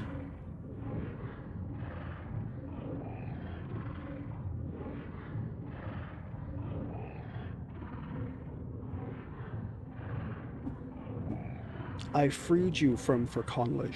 Stand down. You succeed only in prolonging your own suffering. Your ignorance. Your master would see us blinded and mindless for knowing too much. Purify everything in its place. The creature's tentacles flex and you sense essence flowing between it and the musculature around you. But then you sense something else, something deep within the thing's eye. Something that absorbs all light, all life, all knowledge and understanding. That absorbs you.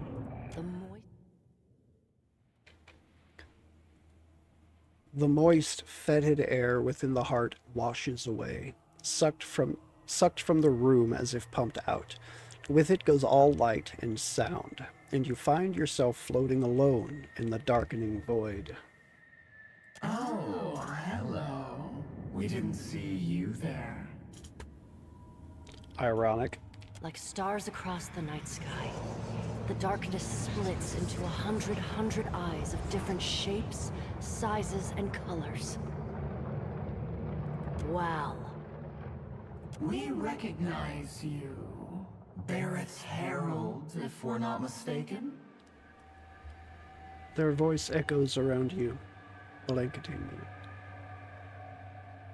Yes. Now, Herald, no one likes a forthright kith. Everyone prefers a forthright kith. You just don't know anything about kith.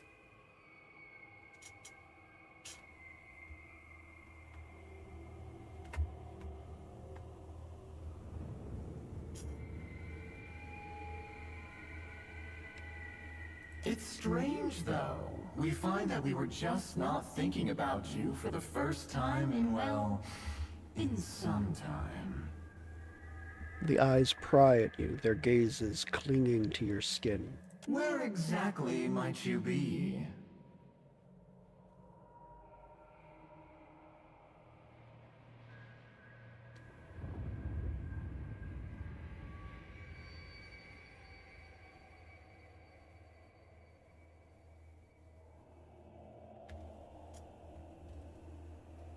Which is about standard. God damn. I seem to be inside your flesh body in the basement of your library, buried under your dead island, which is about standard. Oh, that does not seem at all correct. We are quite certain, or fairly certain at least, moderately certain, certainly, that we killed our terrestrial body just as we promised we would. And yet it is not dead. Not that we're above the occasional bent truth. But we don't recall not killing our body, and that really seems the sort of thing that we'd remember.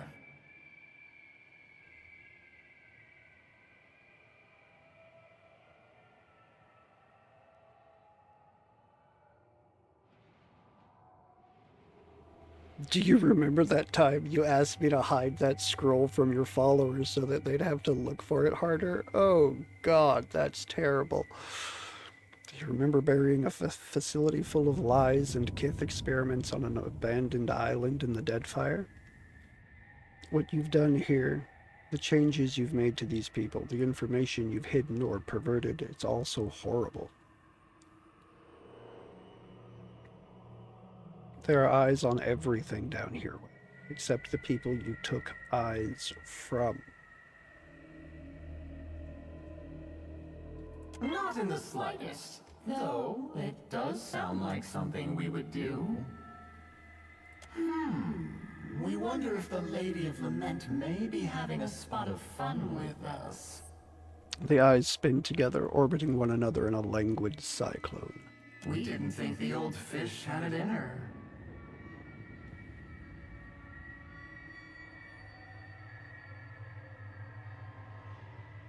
I've seen no indication of Andra's influence in the halls obscured. Absence of evidence provides no evidence of absence. Unfortunately, you're right.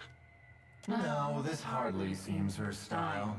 We suspect she'd have simply sent this place to the bottom of the sea. The eyes shiver into more or less stationary positions, their attention refocused on you. Perhaps, though, no, surely not. But what if? Well, it certainly would delight us. Yes? Perhaps, dear Harold, we hid our body from ourselves. Whale laughs at their revelation, eyes dancing excitedly. How terribly perverse of us. And thoroughly irresponsible. When we hide something from ourselves, we hide it from the world. The world forgets about it. It forgets about itself. The eyes snap into place, utterly still, every facet and pupil directed at you.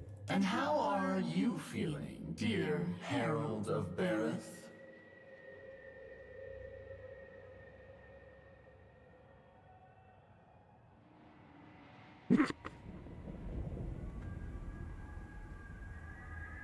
I feel sticky.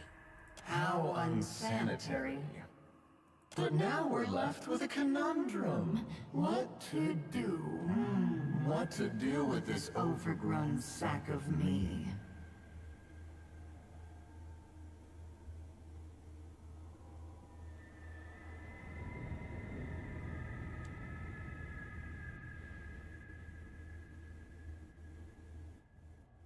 Oh, no. No, no, no, no, no, no. Why would this be an option? Console hot in the... No, that's a terrible idea. Let your body die as the rest of the gods did. That's so charmingly naive, Harold. You don't truly believe that, do you? No, we think we'll simply forget about it again. That seemed to be working well enough.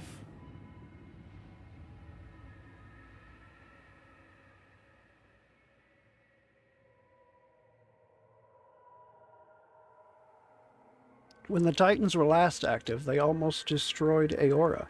Consider the danger of something like Aethys claiming control of your body. Well's eyes look among one another, exchanging thoughtful glances. Yes, but how often does history repeat itself? It's a freaking cyclical cycle. History repeats itself constantly because the people don't remember what they've forgotten. Don't answer that. Exactly. We did rather make a mess of things, didn't we? Andra did rather. And Abidan. Wurga helped. And don't get us started on Remergund. Then there's the whole Aothas affair. Seems like the gods in general make quite a mess of everything they touch. Well? Oh, yes, yes. The oracle through whom you commune with us serves as the body's brain, so to speak. Slay it when you return, and all will unfold as you dictated. Wild's eyes close and are gone. Your stomach lurches as the ground disappears from under you. And with a sensation like a pop somewhere deep within the recesses of your mind, you plummet back into your physical body. The air cloys at your skin, humid and warm. Okay. The oracle blinks at you as if trying to brush sleep from its many eyes. The previous waves of pain seem to have subsided. You open your hand to find yourself grasping a warm, pulsing shard of metal. A memento from Whale, it seems. I'm glad to see you return to us with all your faculties intact. Gives you a pained smile. I thought about stabbing it in, well, the eye, I guess, while you were taking that nap, but, well, what if you were inside it or something? I was indeed inside it. You communed with the obscured.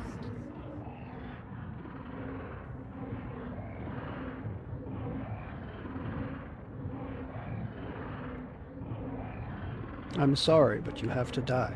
It's the only way. I refuse. You raise your bow and fire directly into the oracle's pupil.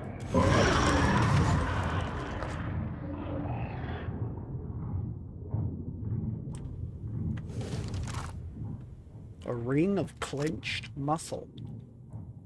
10% chance on scoring a hit with a weapon to apply a random tier 1 affliction.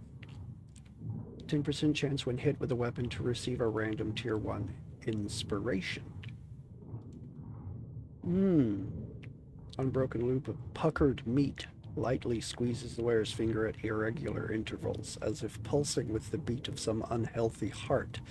It's unclear where the flesh that composes this ring came from, or even, given its mottled coloration, if it came from a single creature.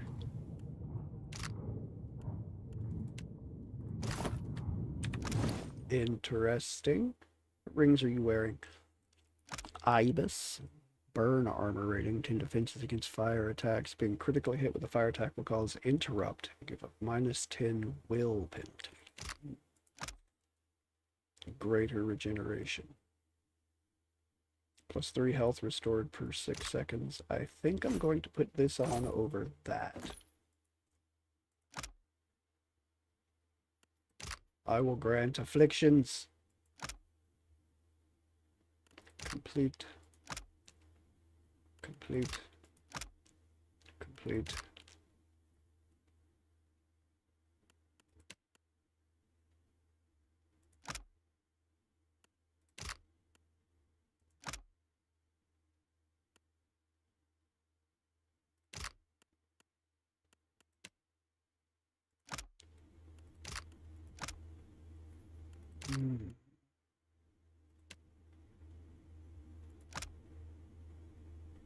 I have empowered 1 ability.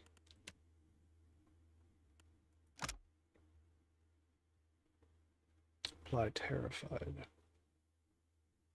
With a melee weapon. Yeah, that'll never get used. The weight of revelation, only usable by the Watcher.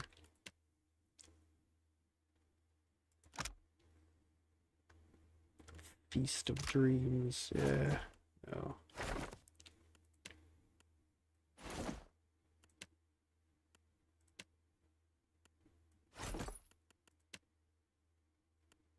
I feel bad there's not enough for it. Yeah? Of course.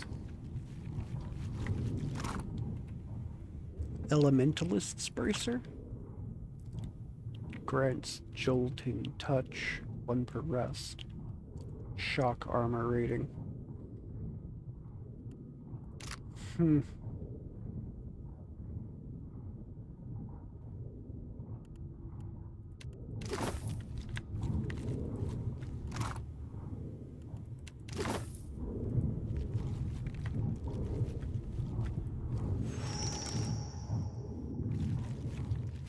Return the God Seed? Where does that go? Located the complete artifact as you return it to the Archmage.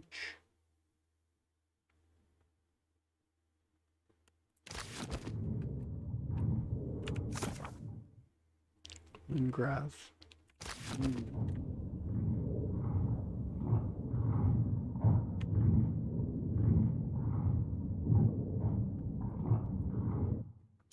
Okay. I see no reason not to return it to the Archmage.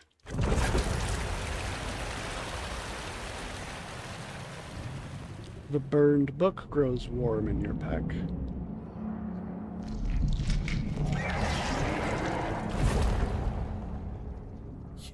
You're back! And a bit more alive than I anticipated. Tang looks you over and chews his thumbnail. You've got some gore on you. It's just awful. Really, here, let me help. Tang starts brushing ropey strips of whale stuff off your shoulders. He pauses to gag softly.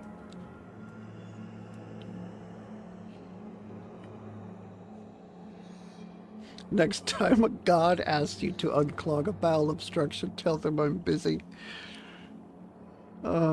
I'm fine, Tane. Welcome back. You've returned in one piece. Do you hear that? Lingrath turns her head toward the overlook and closes her eyes.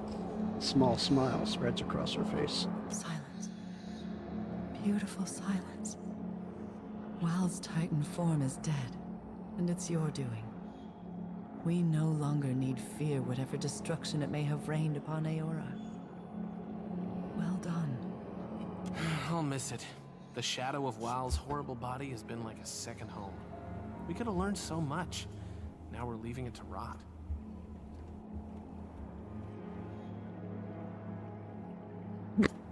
This place devours hope and spews nightmares. Violently, from both ends. Enough is enough.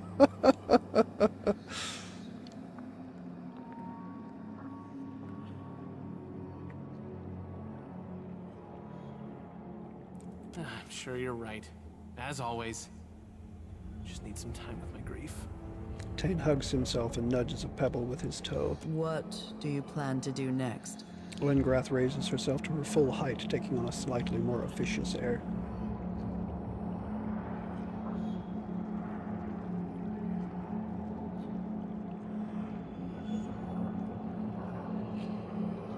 What gives you the impression I ever plan ahead? Something will come along. Oh my god.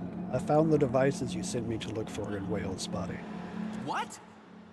Tane's eyes widen. All 3 pieces? That's tremendous news. May I see it? Her eyes shine with unusually fervent eagerness.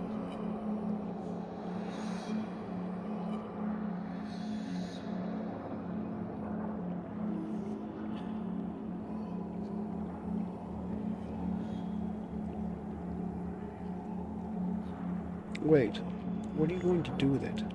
Tell me, in detail. I will use it to grow an appropriate vessel for Lengrath. We already have 2 Titans to deal with, and you want to make a 3rd? Not a Titan. Something that may house the shards of Lengrath that Wal stole from me. My mentor deserves that much at least. Certainly not an eternity trapped between the pages of a book. I'm trusting you. Don't let me down. Watcher, thank you. Sincerely, She takes a shaking breath, searching for the right words. Now I'm able to give my mentor the reincarnation he deserves. You can't know what this means to me. All the same, please, take this with my thanks. She sets the book aside and fishes a small totem from a hidden pocket in her robe. Glassen Argus. Lingrath's Warding Totem. Small stone-faced totem is given to you by the Archmage Lingrath. Its weight is minimal in your hands, and its surface is gently warmed as if by an internal coal. The base is inscribed with the knotted tribal symbol of the Keepers of the Stone and the words Glasanamfath. When you hold it to your cheek, you experience the fleeting memory of a huddling beneath the boughs of an ancient oak as a storm rains fury around you. You instinctively know yourself to be deep in the forests of Erglanfath, and that, for the moment, you are safe. User places the totem on the ground, small shield, all hostile spells that target the user are reflected when near the totem. 1 per rest. 100% chance to reflect against spells. Wow. It rewards you against hostile spells. It's the least I can do for the momentous gift you've given me. What do you plan to do next? Agathis is still out there. I need answers. Maybe even vengeance. Enjoy yourself. You deserve a reprieve, whatever comes after this. If we don't see each other again, take care. Meeting you was a unique pleasure I won't soon forget. Lingrath inclines her head to you in thanks and farewell. As she turns away, you catch a glimpse of a smile on her lips. What do you need? Of course. All right.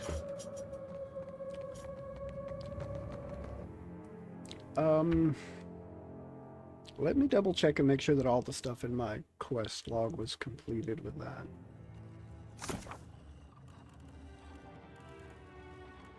Black Isles, Kazuari, yep, the only thing left that I can actually complete is the city lost to time.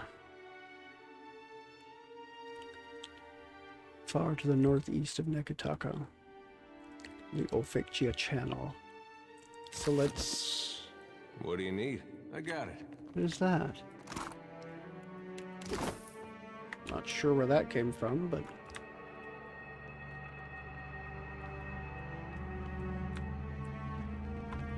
Yay, all the doors are open, so I can just go.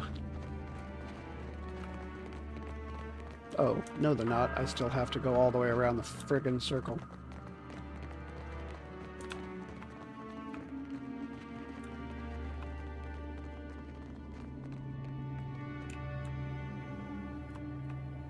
Come on.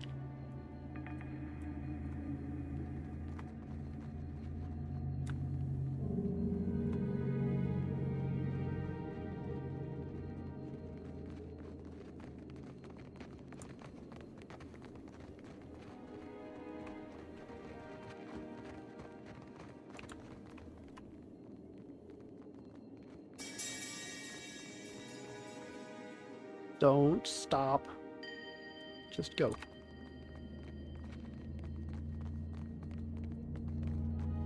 You must gather your party. You must gather your party before venturing forth.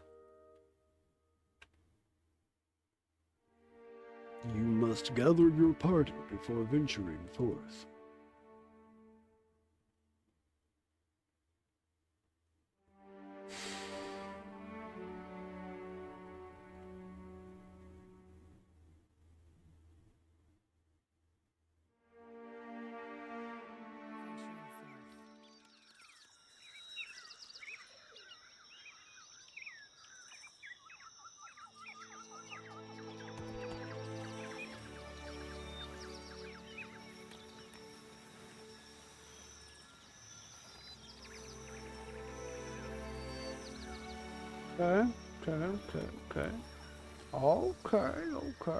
Okay. Lyle's Lament.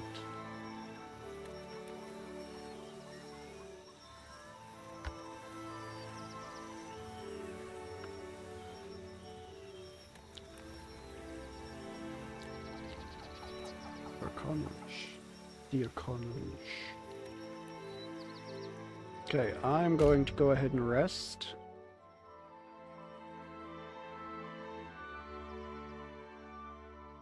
I'm just gonna go. I don't care about bonuses at the moment. Alright. And I need to head up to here. Kratos. Because it is the only thing left for me to do. Principe, huh?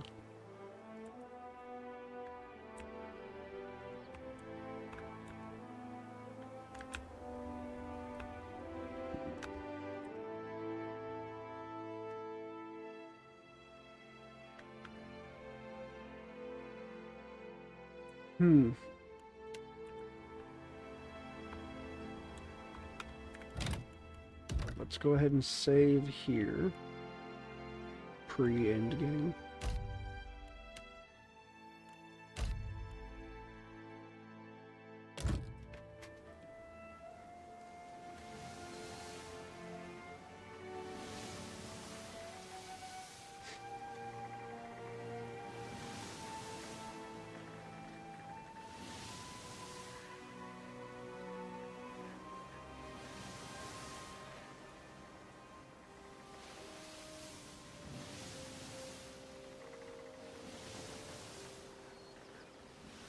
Oop, oop,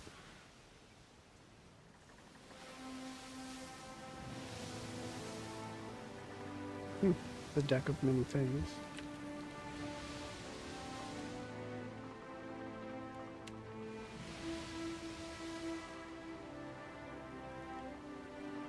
I will be going around storms still. That's definitely a thing that I will be doing.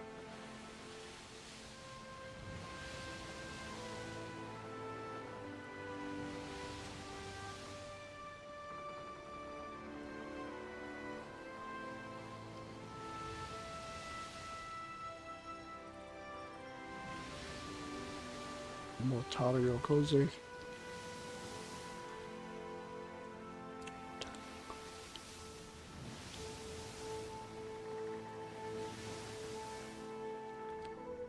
Alright, here we go.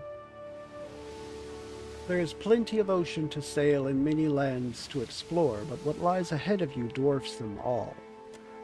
Should you choose to sail on, you suspect there will be no return, not to the Deadfire you have come to know. You set a course through the channel and into uncharted, turbulent seas. Andra's mortar rages on the horizon, vast wall of roiling clouds and rain punctuated by the silver flicker of lightning.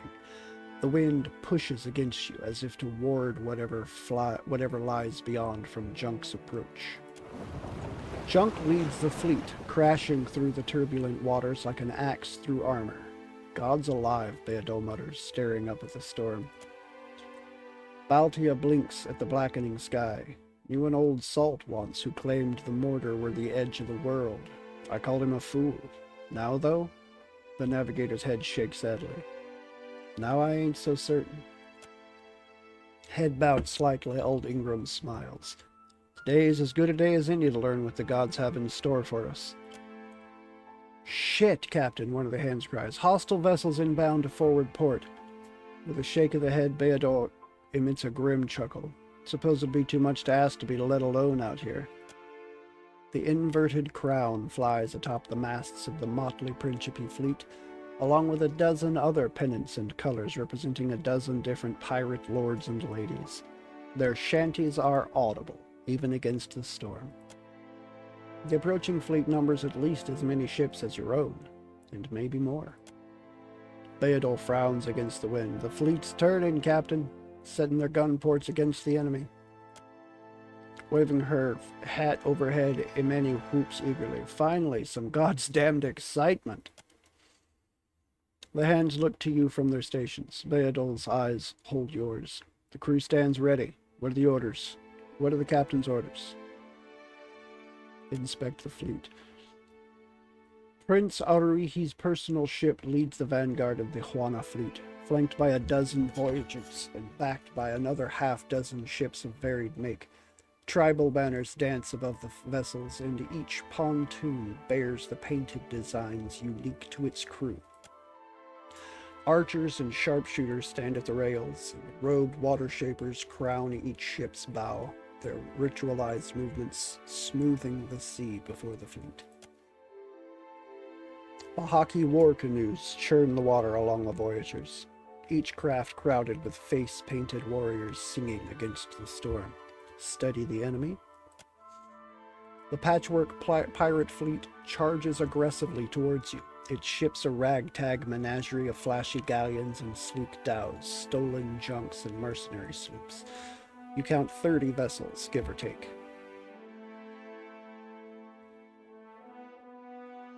Look over your companions. Adair puffs on his pipe as he observes the enemy fleet from end to end. After taking a full accounting of the array of ships, he ashes his pipe, puts it away, and looks to you with a cheerful shrug. Aloth is paging through his grimoire, a look of calm concentration on his face. He meets your eye and smiles faintly. Shoti raises her lantern before her like a shield of light. It flares once brightly in response, and she nods to you, ready. Despite her bravado, you notice a slight trembling in her hand. The cage of her lantern rattles as Shoti waits for the battle to begin. She glances nervously to Adair, who returns her a reassuring half-smile. Takehu is clutching a lock of his hair and rubbing it between his fingers, unconsciously falling back on an old habit of self-comfort. A thin bead of ink trickles like sweat down the side of his neck. As he stares out at the fleet, the horror in his gaze seems far beyond his years. When he notices you looking, he winks and beams a confident smile. You've already glimpsed his true feelings. All hands to battle stations. We're joining the fray. The deck vibrates as cannon fire erupts from enemy and ally alike, filling the air with hot, hissing metal and banks of thick gray smoke. Bayadol grasps your arm and thrusts a finger out toward the sea. They're coming at us, full sail with the wind at their backs. A lumbering dhow, decked with a medley of colorful flags and bristling with cannons, bears down on you at high speed. The battle-scarred Principe crew shout across the gap, waving cutlasses and spitting ale over the railing. At the helm, the distant wink of a gold tooth reflects either the captain's triumphant smile or savage grimace. You can't tell which is worse.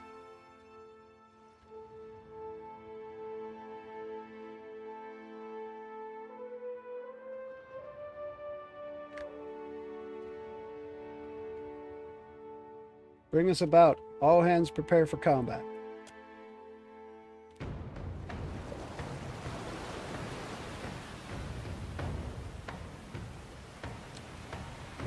Jordu, red-handed, points to a dark spot on the distant horizon. Captain, a vessel approaches. You squint to the horizon and see unfamiliar colors snapping in the breeze. The ship draws near and its crew throws open the gun ports.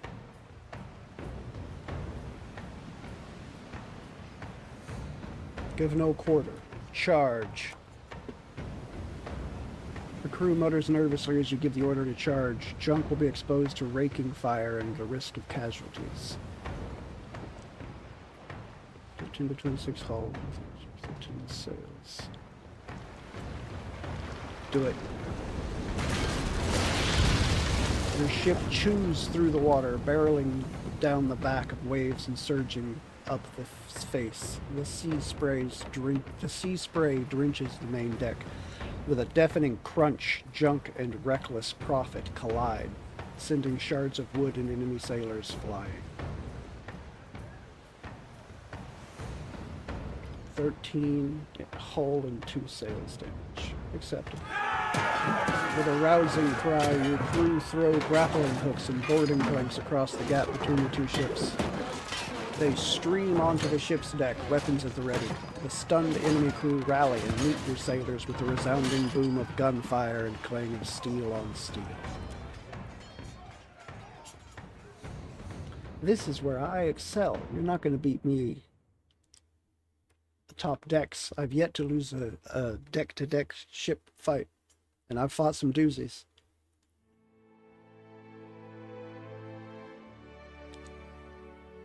Let's do this.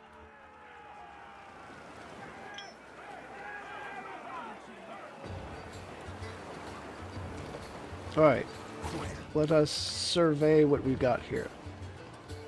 Edwin, Constantin, Seraphim, Vatnir, Vector, and Fascina. Facing off against Baratheon Priest, Pistolier Raider, Wizard, Raider, and Captain Bassetti. Alright, Adair.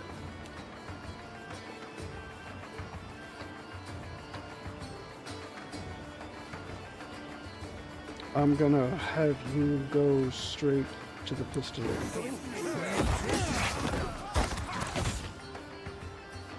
Alright, Elof.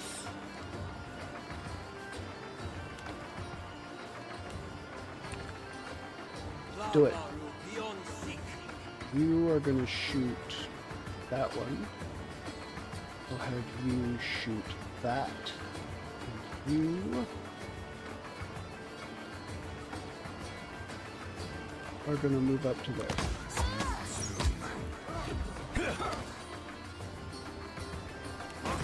Worse than rough.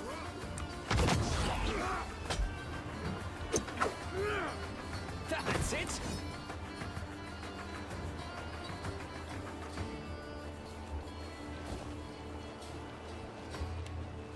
Lava beyond seek. Shoti.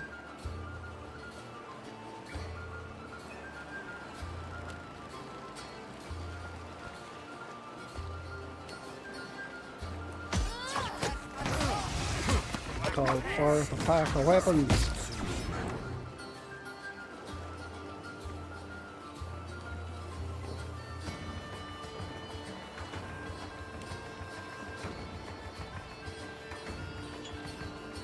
Okay.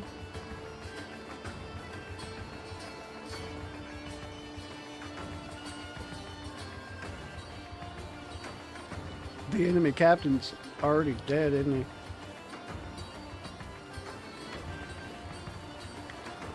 That's hilarious.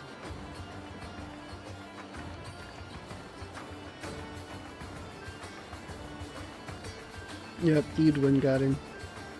Made short work of his ass. Oh, this is just too good. Sure, let's go with that. And I'll put it back there. You just jump in wherever you like. I'll have you cast that on him.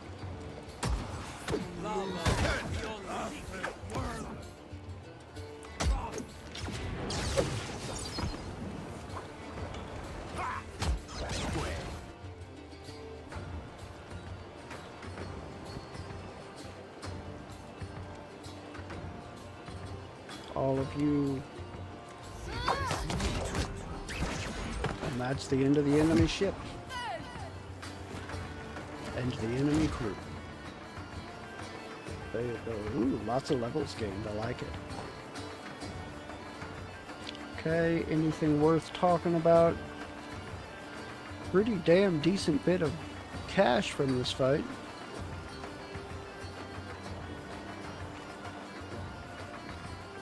But nothing really worth raising a fuss over.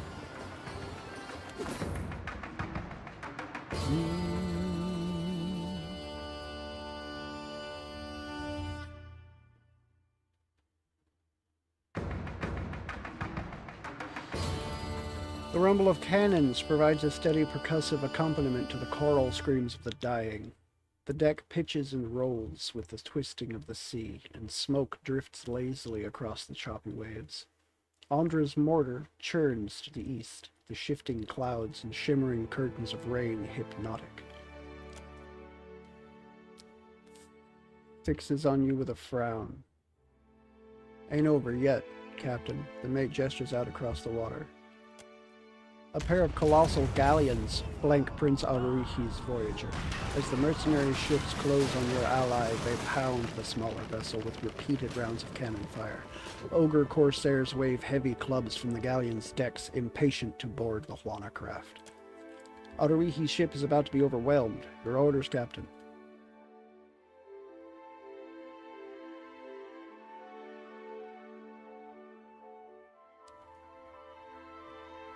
Unleash the Wahiki on the galleons. The Wahiki canoes slip up against one of the galleons, the Amawa lashing their boats to either side of the ogre vessel before leaping aboard. The screams of the doomed ogres cling to the water. With one ogre ship accounted for, Prince Adeline's water shapers waste little time rolling the other, sending Wilder plunging into the sea.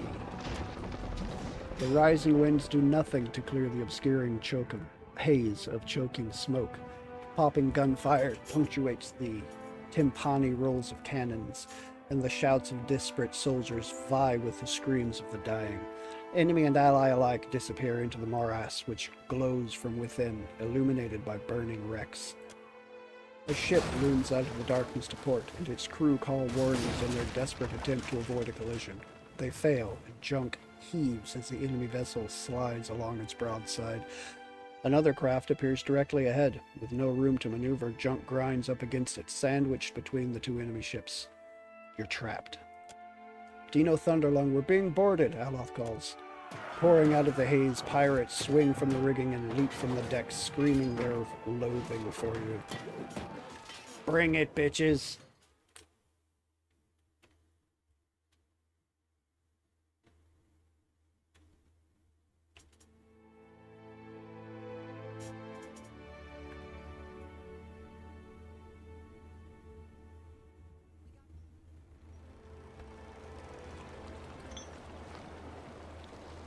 Okay.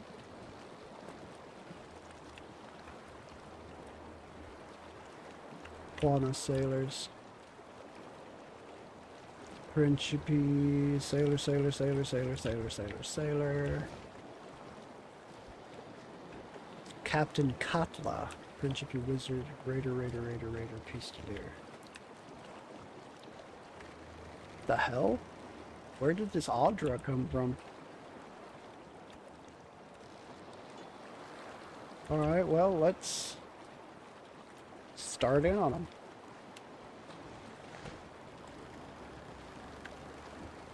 Trouble, folks. That must have hurt. What do you need? Yeah, right away. Leave it to me. Okay, let's get this started.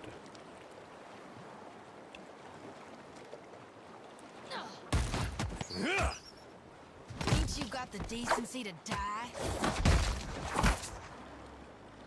Show them how it's done. Watch me, mother. What's that? Sorry, friend. Damn. Naturally.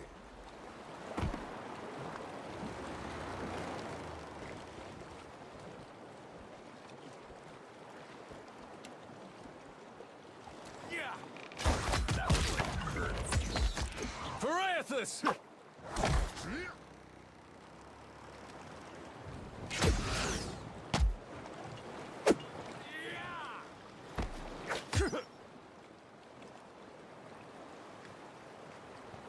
Goatee is going to go after that guy.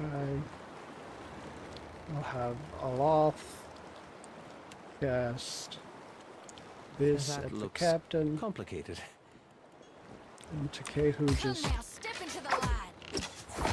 chuck some bolts from the weapon.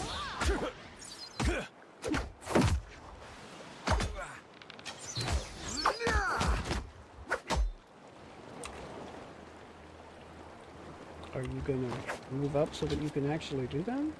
Come on now. That looks complicated. Hey, that wasn't half bad. I'll teach you.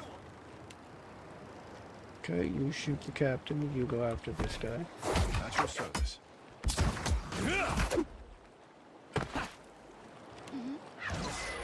This will do.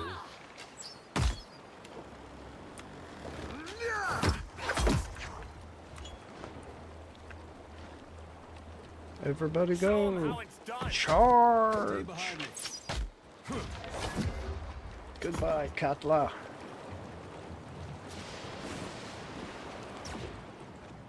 You silly bastards. Junk limps away from the broken wrecks gathered behind Junk limps away from the broken wrecks gathered behind and breaks free of the bank of smoke. Limps away from the broken wrecks gathered behind? I'm not sure what that means. That doesn't paint a very clear picture in my brain. In the distance, Andra's mortar rages. Nothing between you and your goal. To aft, a Principes and Petrena lie scattered and broken. The remaining pirate vessels fleeing west towards Magran's Teeth and dunnage beyond. Ragged cheers rise from your allies and compatriots. Cheers collapse into cries of horror as the surface of the water explodes upwards, tearing a nearby ship in half and throwing sailors screaming into the sea. A creature rises from the wreckage, a monstrosity of slick Adra and gleaming metal. Places a hand on your shoulder. Who places a hand on your shoulder? I hate when it does that. You've had the god's own junk. You've had the god's own luck getting this far. Junk don't stand a chance against whatever that is. Our only hope is the storm. Captain, I say we must drive it away from our allies, even if that means Takehu trails off and turns back to the railing and the advancing creature. He raises a shaking hand to his mouth.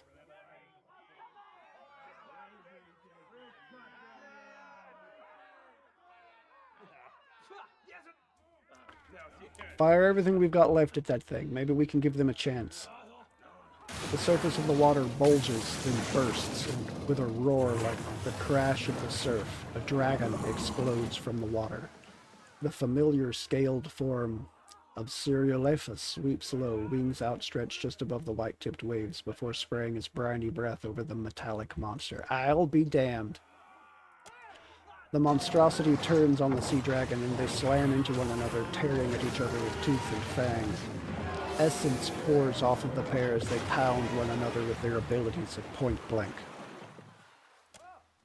Go, now, while I hold the attention of these beings. Cyrielephus's voice echoes through your thoughts. Our debts are cleared, Watcher.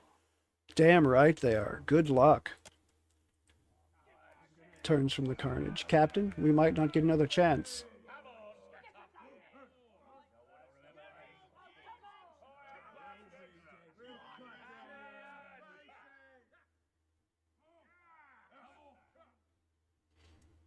Aethys threatens everything and everyone you know. Whatever you love, whatever you hold sacred, we're here to save it. We've come this far. Let's just go with we've come this far. There's no turning back now. Nods. Sometimes the only way back is forward. The mate calls across the deck. All hands to stations. Time to show the gods what junk is made of. What junk be made of. Andra's mortar looms before and above you, dominating the whole of the world. Rain begins to fall. The storms of Andra's mortar encompass the visible horizon. Hurricane winds roar like an imprisoned beast, blowing with enough force to warp the very seas. Past the curtain of rain and above the swell of waves, you can just barely perceive the outline of colossal Adra pillars. Deep in concentration, the water shapers at the prow of your ship mirror a complex series of stances. Prayers to Ngati begin as whispers and rise into songs, bellowed in a unified voice, matching the intensity of the storm. The sea responds with hesitation, sending up the occasional splash of water in protest. You begin to wonder if your allies are equipped to stand against the relentless fury of Andra's mortar. And then the very storm yields to their will. Wave after wave rises and swells into an assumed shape. First a wall, then an arch, forming a perfect curve that projects deeper into the storm. One of the water shapers sends up a call. The others make a finishing gesture in a single fluid motion, clapping their hands and extending their palms, solidifying their work. The tunnel remains intact. Your allies send up a congratulatory cheer as your ship crosses under the canopy of the sea. They fall silent as a distant shape stands out on the horizon, and you pause to appreciate it in turn, a sight that no mortal has glimpsed in thousands of years. Lost Ukaizo.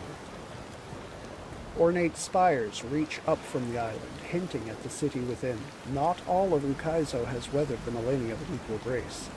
Other structures jut and lean out of the surrounding shallows, making the waters around the island impassable by ship. You resolve to take a skiff the rest of the way.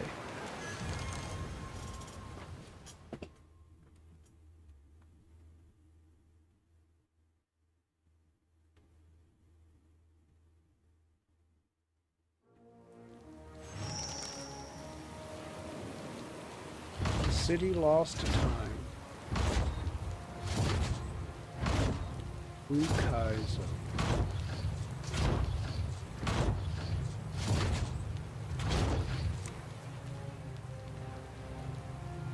All right, let's do this. I shall be discreet. You ready to take the brunt of the punishment here, there, as usual? Not going anywhere like this. Ha! You knocked him on his butt. Okay. Griffin Sentinels.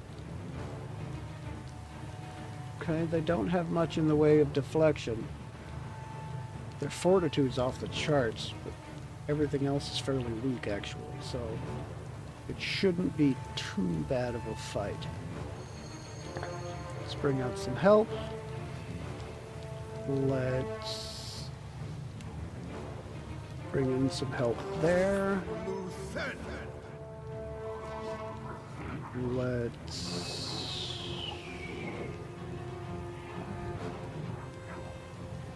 immunity to resolve and might afflictions, which means they're probably not going to be capable of being feared, because I'm pretty sure those are resolve afflictions.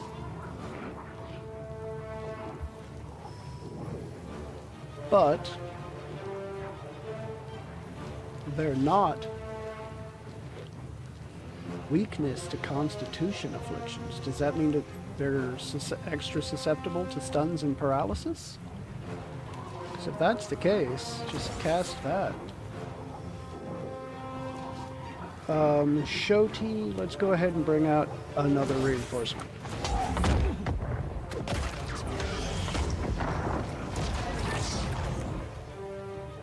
Okay, I'll turn on the AI for that. Turn on the AI for those. Turn on the AI for that. And it's just electric and corrosive that they're resistant to. And then crush and piercing. So slashing damage, fire, and ice.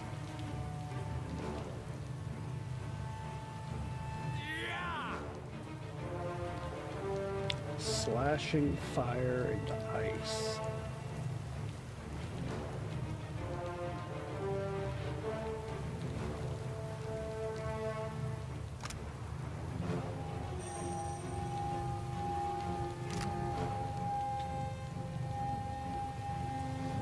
Yeah, I'll bring out some more reinforcements.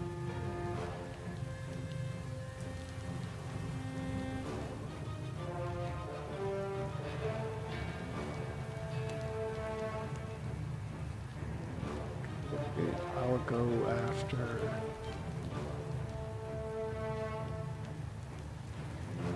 that.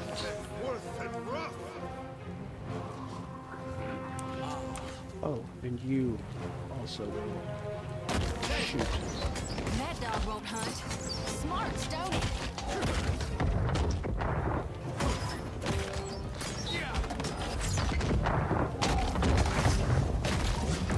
Okay, there's one down. Everybody that's left, just pile on.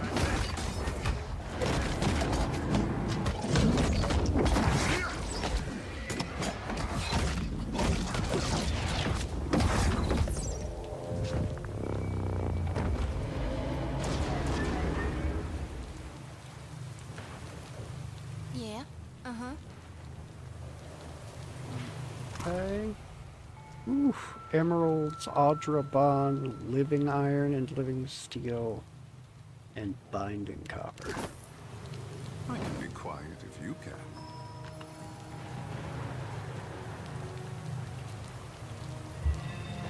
I have landed on Ukaizo. This pile of debris hums with ancient power.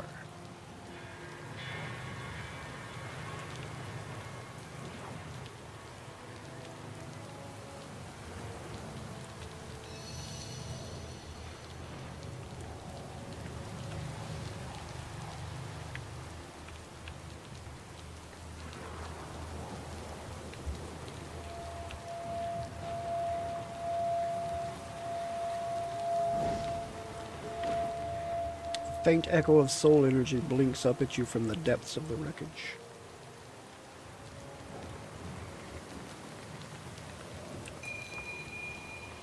Dim in the lantern.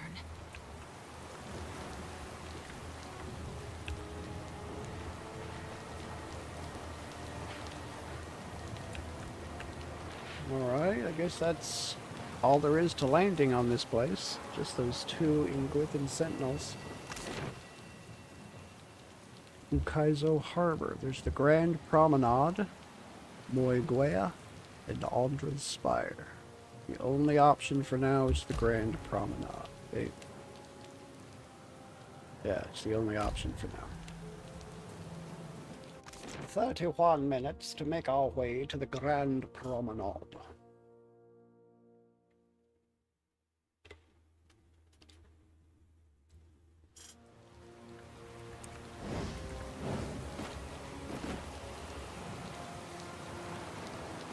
Okay, our progress through this place will be slow and steady.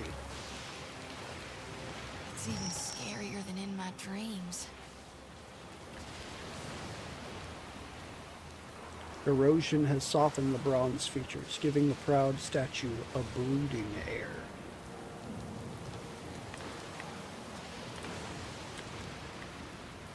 I got this. I got this. Oh. Descending into the city would be suicide while the relentless storm rages on.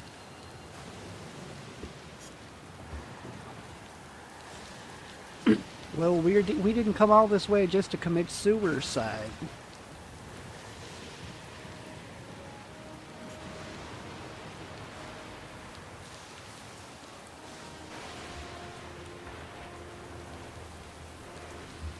A furious storm obscures the sprawling city below, but you can make out the shape of distant spires reaching up from the flooded ruins. Spirit winds tug on your soul with insistence, like a stern hand trying to pull a cloak from your back. You recall the last time you encountered a Biowac. It feels a lifetime ago. So, here we are. You look to those who accompanied you this far, who risked everything to face the confrontation beyond. How are you feeling about all this, Adair? Adair's gaze wanders among glinting archways and half-collapsed spires, his mouth agape. Gilded Vale got its name from the way the wheat fields used to look in the sun. But this place really is gilded. Might as well be a different world.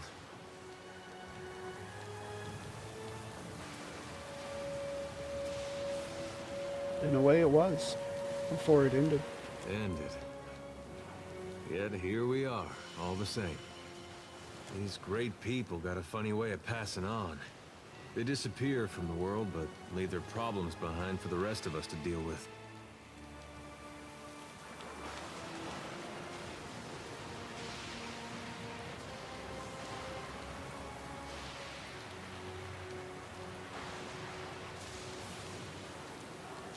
At least Aethys is trying to correct that. You know, I broke a wheel once too. First thing I thought of when we learned what Aethys was doing. My mom had this spinning wheel, and she loved it. Adair bites his lower lip, his guilt still evident. Well, I was playing with it in the way a young child might when his parents are out, and that wheel came right off. It wouldn't go back into place, so I pushed it harder and harder, and pretty soon I'd broken off a spoke. Broke off 3 more trying to fix that. Anyway, I got whipped pretty good for it. That wheel was never the same, even after my dad fixed it. Adair runs a pair of fingers back and forth across a beard in need of a trim. I used to think of the gods as being like parents to all of us. Now I know better. They're children, playing while their folks are gone. Adair looks to Aethys in the distance and sighs. You're looking thoughtful, Eloth? Eloth looks out at the sprawling ancient city. 5 years ago, you controlled the destiny of thousands of souls in Sun and Shadow. He pauses, considering the vista. But the choice you make today shall define the fate of every living thing in Aora. He turns to you. Curiosity shines in his eyes, but there's something else there. Pity.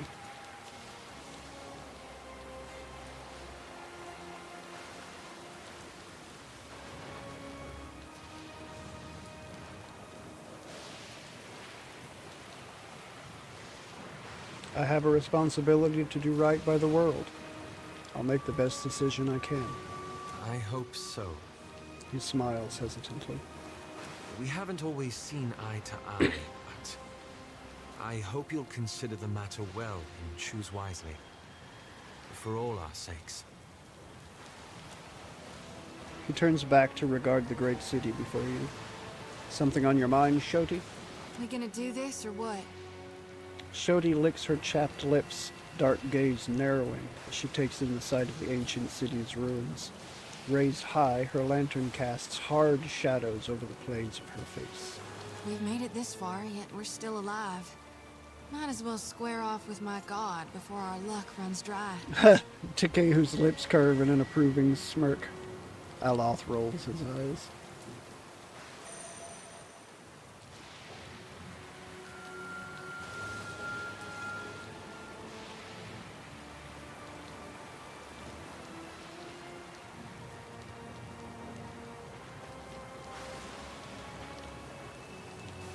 Was it worth it all to chase down your god? Reckon it was. Sure, I did some things I now regret. God knows I got plenty of blood on my hands.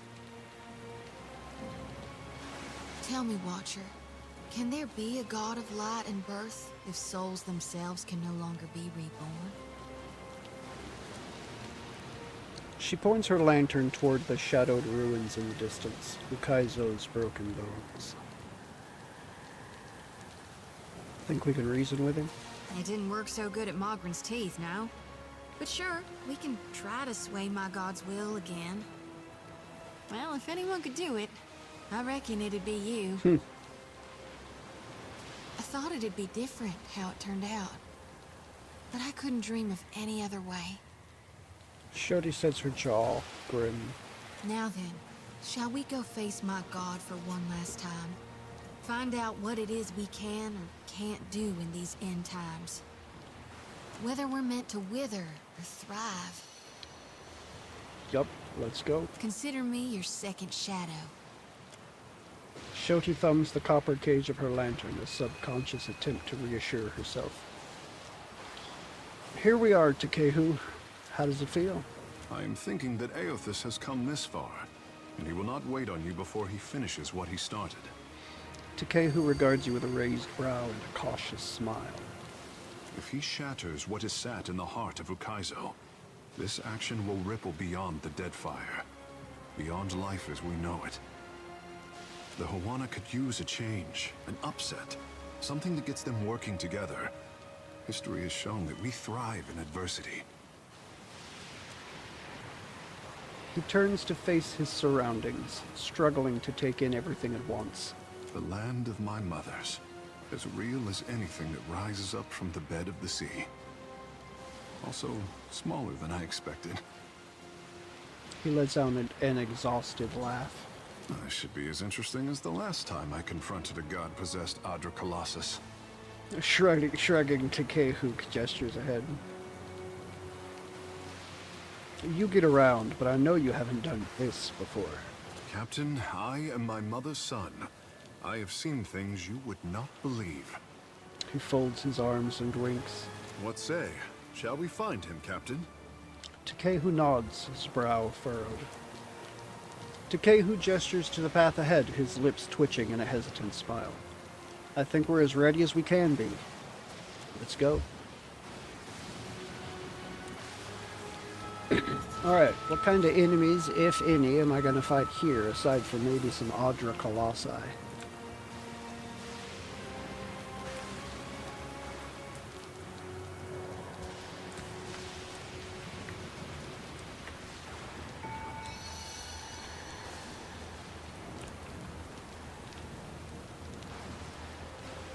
tiny engraving reads, "In memory of Dumu, Tapua, and Tokima, Ngati's first chosen."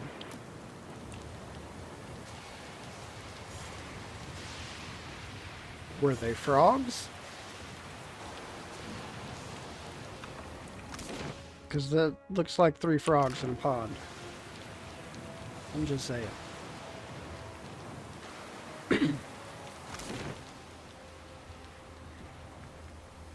Alright, looks like Andra's Spire is the first place we're headed.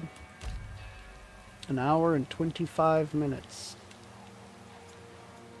Is this going to be as simple a journey as the last area? Wasn't really anything to do there yet.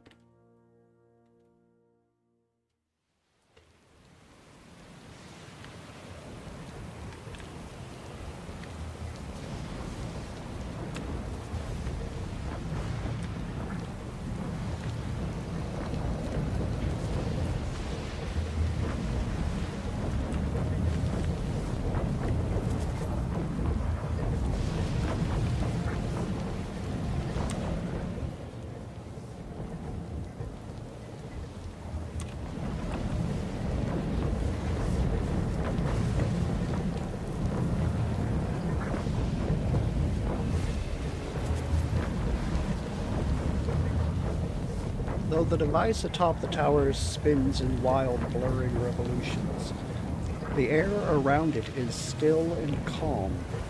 You stand in the eye of the storm, which has cordoned off Andra's mortar from the rest of Aora for thousands of years. You see an antiquated control panel, its levers engaged in positions of activation. A deep percussion shakes the tower by its roots. Somewhere in the obscurity of the storm, Aethys rears back his fist to deliver a mighty blow. The control panel has weathered the millennia better than the rest of the city. A layer of dust covers its elegant glass tubes and engraved copper levers, which appear both intact and fully functional.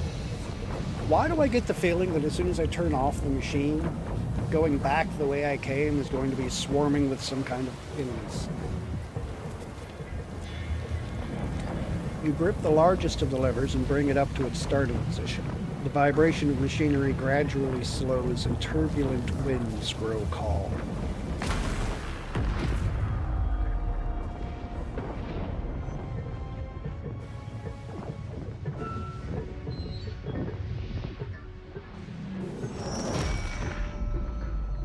The machine controlling the storm winds down. The clattering of its machinery settles into a low whir and then, at last, hiccups to a halt. Beyond the tower, the black, roiling clouds of Andra's mortar roll away from the ancient city of Ukaizo, with only a tired sigh of wind to see them off. And on that last breath of wind, comes to you a familiar sound. The ring of a bell. The bell's ringing is soft, not the clangor and torrent you've grown used to. It calls to your soul, and your soul yearns to follow it. Your soul flees from your body and into the beyond, chasing that sound. It leads you at last to Bareth's realm, to that cold platform and room of endless doors. Watcher, your journey nears its conclusion. The pallid night stands before you, her gaunt face impassive.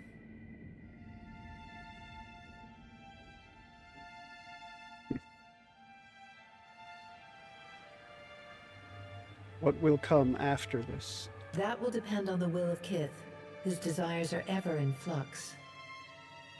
Soon you will confront Aethys for what will likely be the final time, and you will do so as the Herald of Bareth. The only creature on the face of Aora to whom he will listen.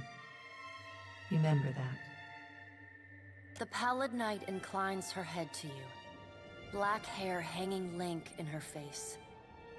She steps back and cedes the floor to Helia with a small, resigned sigh.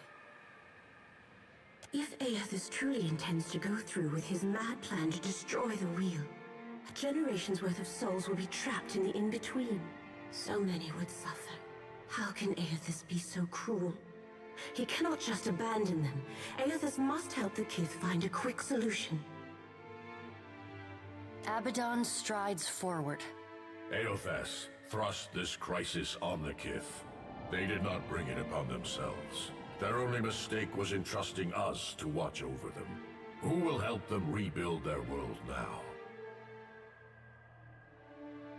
Aethys will reveal every secret of the gods. Will Kith be able to change the established order if they have no wonder to inspire them? Aethys must help them resolve this quickly, lest every one of Aora's few remaining mysteries be laid plain.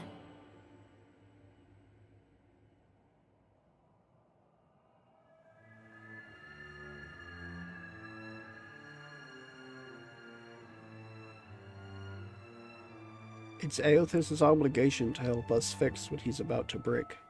Coddled children learn nothing that is not spoon-fed to them.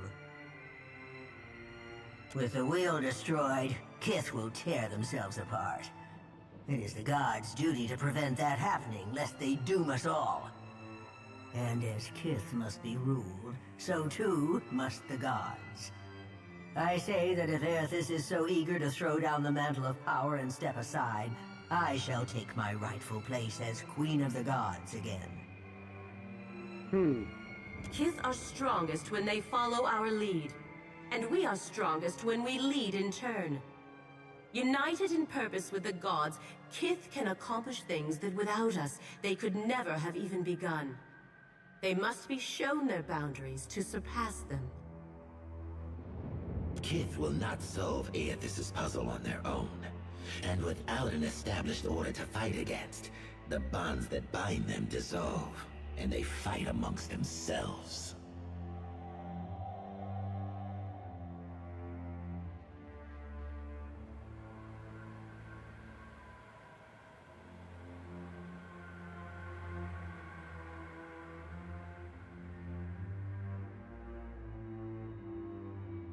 How can we trust you to lead us after this? You cannot trust us, and you never should have. Only the Kith may save themselves. I'll be damned, I actually agree with Magran. Boudica's firm hand is but the motherly smothering of Helia by another name. Mortals should have no special advantages. Only once Kith have striven to improve themselves through trial will they truly know their measure. Kith must suffer to find their strength if they are to survive the world into which Aethys drags them. I take everything you say with a grain of salt. You've proven time and again that your struggle for strength has no damn meaning, not even to you. Our intervention in your struggle would be a cruelty and counter to our purpose. He lets his words hang in the air for a moment. Gaze, level with your own. Indeed. Kith must discover for themselves what it is they are worth, and of what it is they are capable. What we do for them, they do not learn for themselves. Trial breeds ingenuity. If our work of generations was not in vain, Kith will succeed in spite of Aethys' actions. I have faith in Kith's ability to meet Aethys' challenge. Do not mistake my words for indifference, Watcher. They are born from a fierce belief in your potential, not a refutation of it.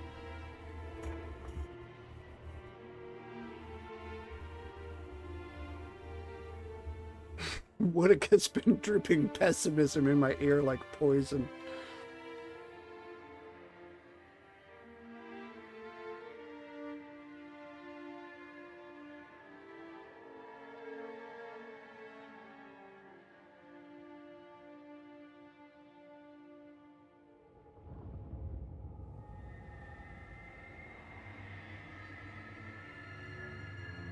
One of you has tried to convince me that mortals are destined to fail, but I don't believe it.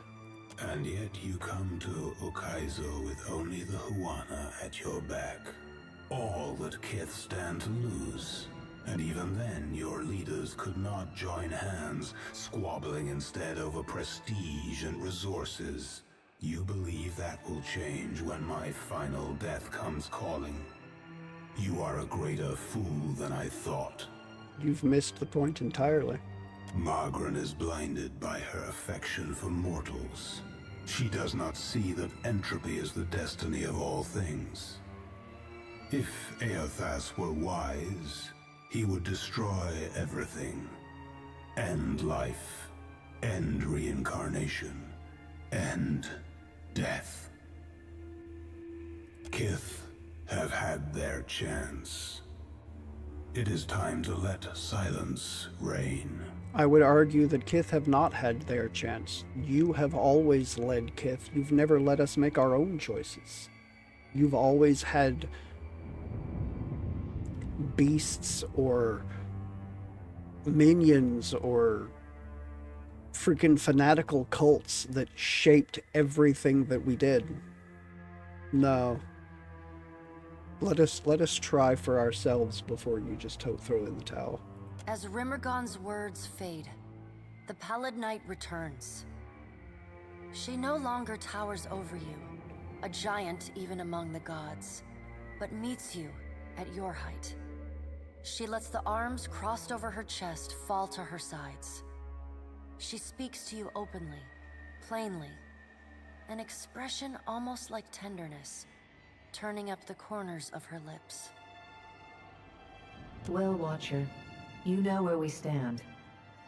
What do you believe?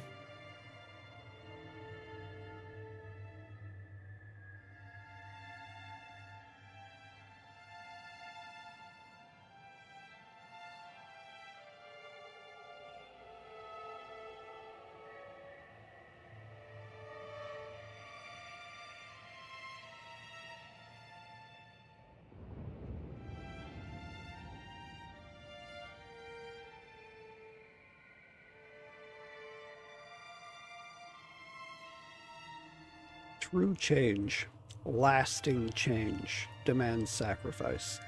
The coming days will be hard, but we'll be better for it. Take care that you do not sacrifice all, Watcher. Only what you must. The things you stand to lose, lives, institutions, beliefs, you may lose for good.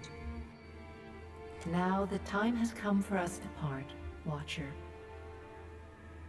I laid upon you a difficult duty, and you have discharged it well. You will be free of it in time, but not now. You have work to do yet. You are no stranger to hard choices. You killed Theos, and when his soul was laid bare before you, you chose to banish it to Braith Aemon. You gave him the justice you believed he deserved. True. Remember the strength it took to make that choice, and know that you alone may sway Eothas now. When you stand before him, choose your words carefully. The gods depart one by one in brooding silence. A solitary figure remains perfectly still until the last of her colleagues is out of earshot. Wodica peers down at you, a triumphant grin splitting her weathered features. Bareth is a fool if she thinks I'll let her enjoy the last word. Hers is the last word I listened to. You are trusted with a heavy responsibility, Watcher. Speaking for mortals, and representing their interests in the future to come. Indeed. Did my choices teach you anything about us? You weren't wrong to trust the Huana. They built their society to last. But that hasn't stopped their tribes from buckling under the pressure of foreign occupation. How many of her people did Queen Onakaza imperil while she placated her enemies? How close did her simpleton brother come to drawing his weapon at every negotiation? Then there's the deplorable incident at the Powder House. And yet, they have earned your confidence chance in a gamble that could decide the fate of all mortals. Why is that?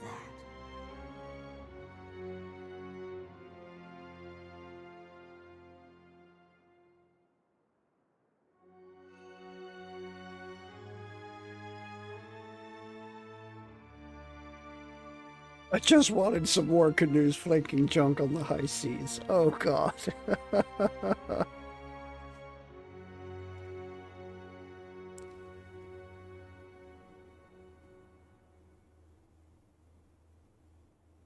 Whether against outsiders or gods, they know how to come together against a shared threat.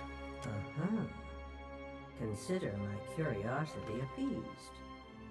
For now, in our grandest plans, you are a singularly unpredictable variable. There's always at least one. You play a dangerous game by investing your hope in others. Deception and failure are woven into the fabric of mortals. Yes, it is. I can safely promise that they will disappoint you before long. They always do.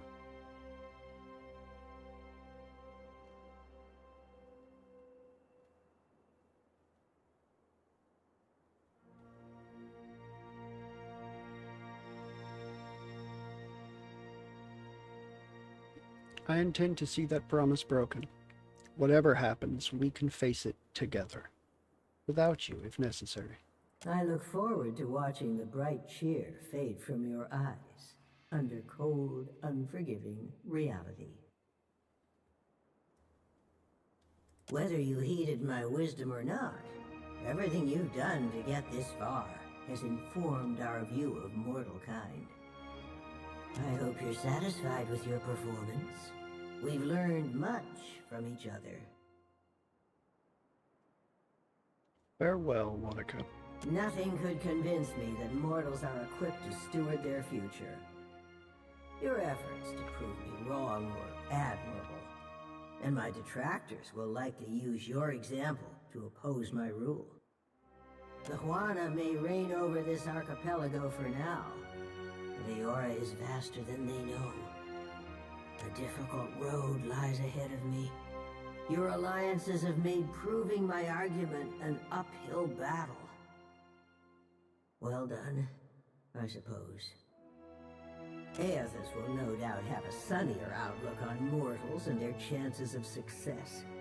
He already has everything he wants, so go and listen to his empty-headed idealism.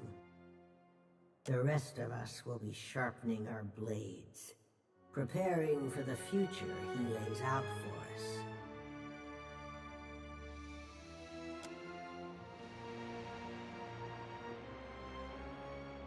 Woo! Consciousness returns in a wave as the last of the machinery's energy dissipates. The calming of the storm reveals the sprawling city around you like sand wiped from a mosaic. You see the distant outline of Aethys raising his fist in triumph and purpose.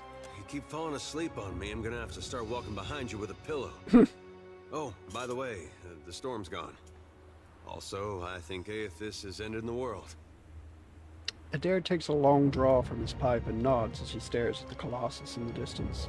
It seems we're all still here. Aloth glances around, rubbing his head gingerly. Do not touch the machine again, I say. The delicate fish can only take so much. Squeezing his eyes shut, Takehu rests his palm and his head in his palm. Gods and darnation. My head. Shoti presses a palm to her brow as she struggles to her feet. Peering over the edge of the tower, you make out a distant shape amid the ruins below. A ragged ship has settled offshore where it lists at a drunken angle, the flag of the Principe drooping from the tilted mast. The empty deck tells that the surviving crew have long since boarded a skiff and rowed to shore, which means you're no longer alone on Ukaizo. If ever there was a place for a final standoff, it's Ukaizo.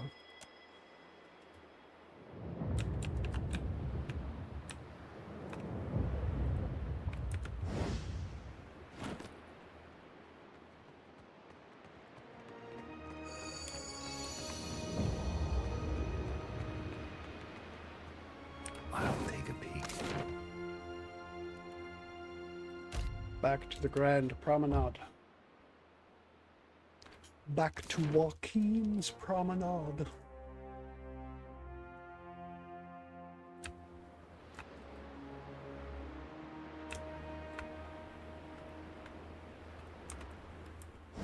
You think to steal my golden dream, but I will not allow it to happen.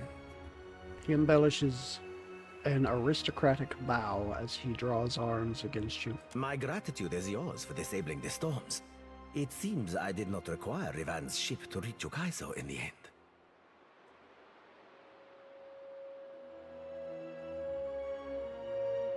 Really, you pirates are worse than cockroaches. The Principi have adapted. No, thrived for centuries. We survived the fall of the grandest empire Eora has ever known. You may slaughter us now and then, but you can never stop us. We will ransom, thieve, and forge a future for our continued blood, long after you are but dust. Spoken like a true new blood. Gods curse you! I should have drowned you in the wreckage of Port Maggi.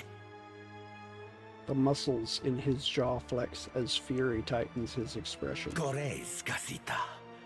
May your lungs fill so fully with blood that you choke even in hell. Well, maybe, but not because of you.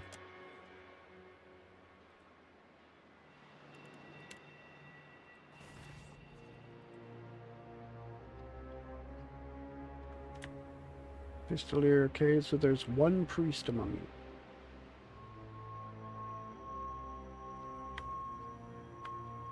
Show him how it's done.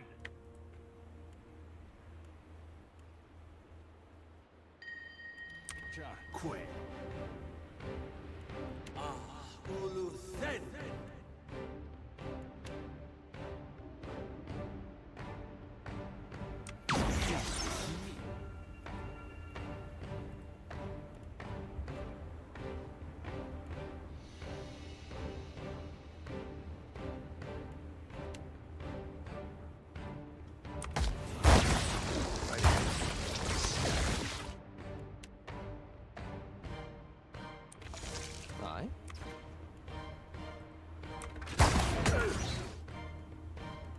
You and you do as you like.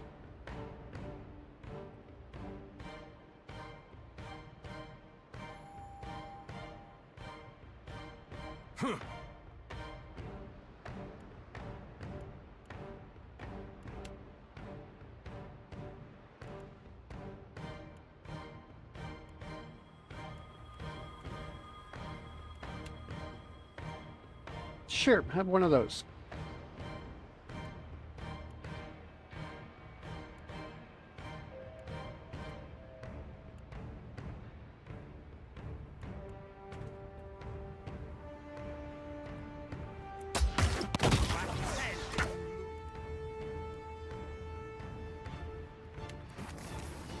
I'll do one of those.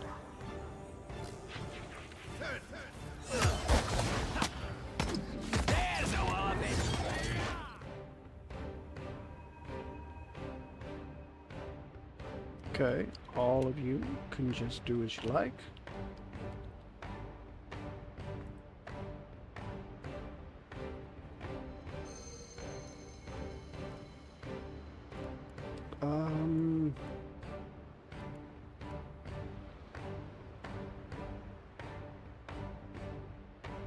I'll shoot you. There, and...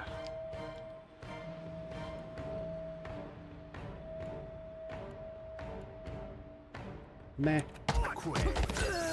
There you go, Fiorante.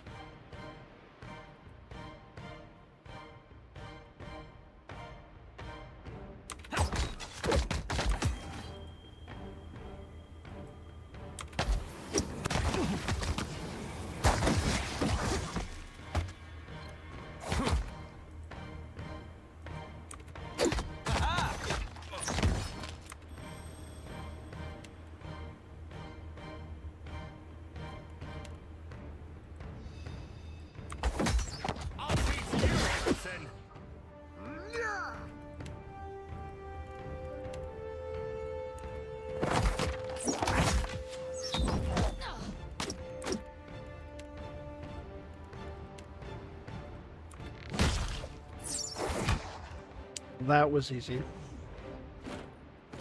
Yeah?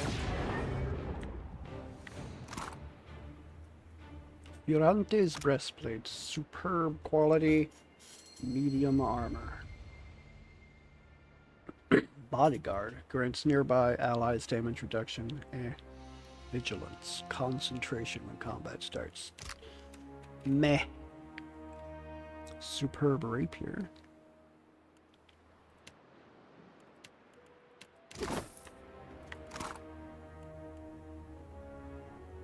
True stories from the living lands.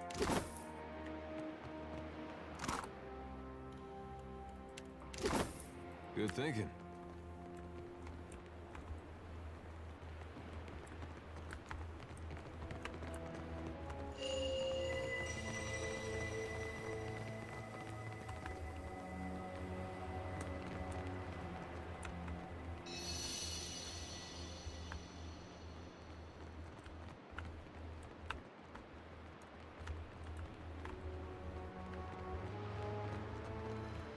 Okay.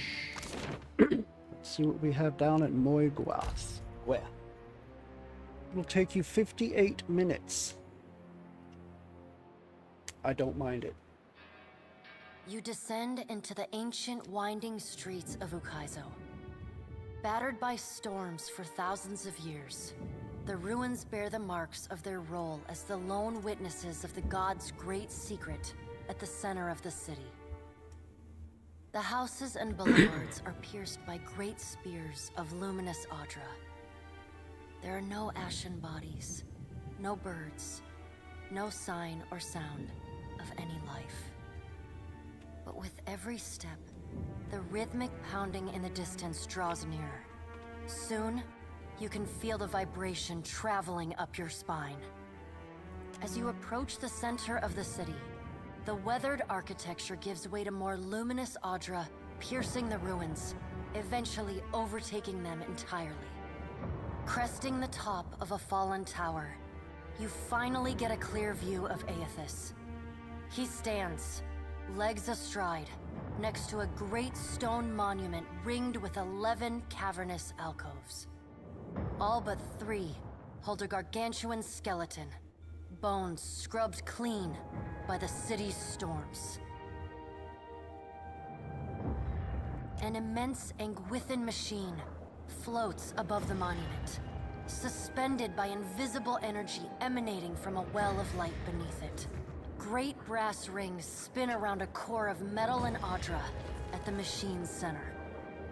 Periodically, Aethys's massive arms swing back. The movement alone is enough to draw great gusts of wind toward him. When they come down on the machine, the impacts are accompanied by eruptions of electricity, fire, and smoke. The hundreds of luminous Audra pillars across Ukaizo sympathetically dim in a rippling wave that spreads out from the machine. The only safe route to the god is a steep ascent along a monstrous pillar of luminous Audra. Intertwined with fragments of Ukaizo's ruins that it has carried through the centuries, the pillar bends in a long arc, towering above the machine. The pillar levels out near Aethys's head, a silent observer to the destruction of the machine it has grown beside over thousands of years. You weave your way along a treacherous rain-slicked path up the pillar's skyward side. As you arrive at the top, you catch Aethys's attention. Fist pulled back, he pauses to observe you. With the same gentleness he showed at Ashen Maw, he lowers his arm and turns toward you.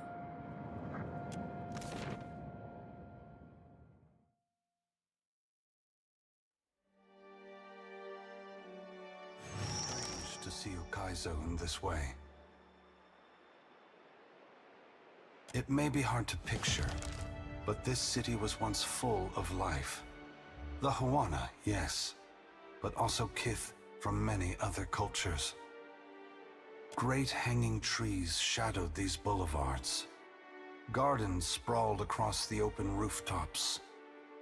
Each spring, a festival procession would wind its way from the hillside into this valley.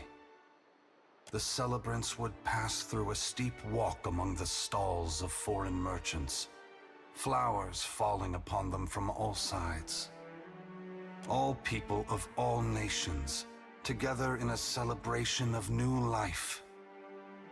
Such was the power and beauty of lost Ukaizo. Mighty One, I once desired to return that power and beauty to the Huana. Now I wish only for the tribes to find it themselves. If not here, then elsewhere. Who glances at you and swallows. Was I wrong? Have I failed them?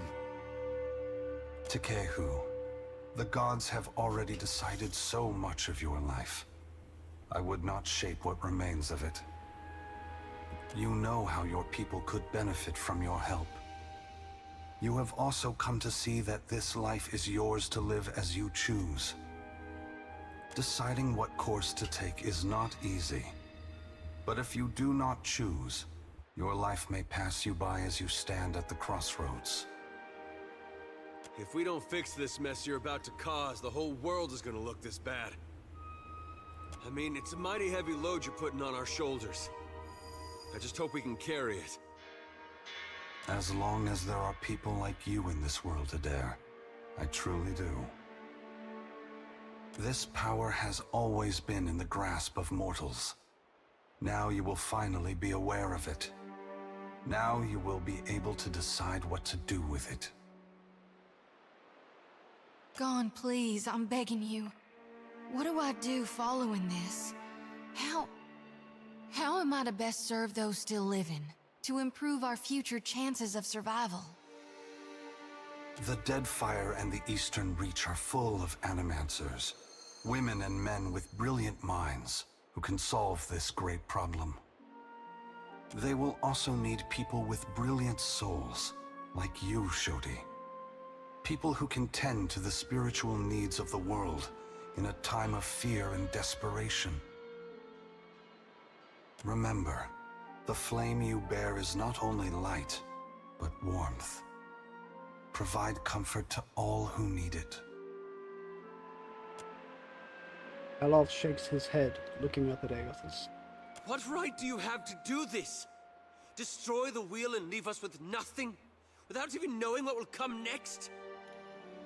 Aloth, we are all, gods and mortals, responsible for our own actions. But inaction carries its own moral responsibility. It is a burden I have carried for far too long. One must always do as their conscience dictates, even if that means abdicating a position of power.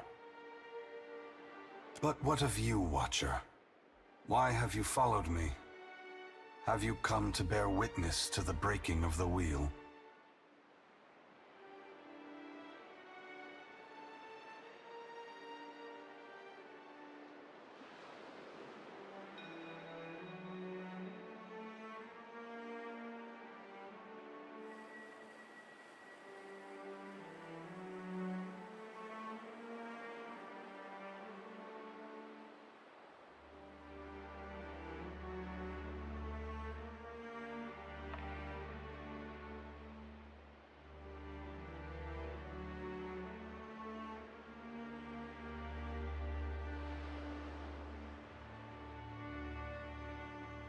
After you've gone, the gods will go to war with each other, and with mortals, unless they have a strong leader. And you believe I should give my strength to one of them? I am certain Boudica has convinced you of this course. Why do you believe I should give this power, which we have used so irresponsibly for so long, to any of them?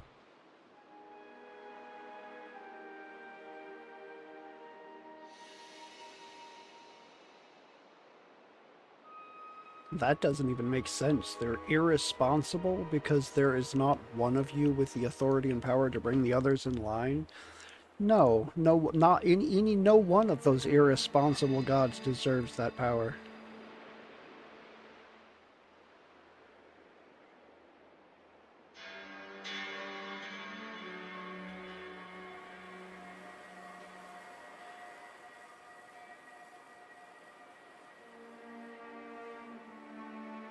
There is going to be a struggle among the gods. Your power can ensure it is swift and merciful.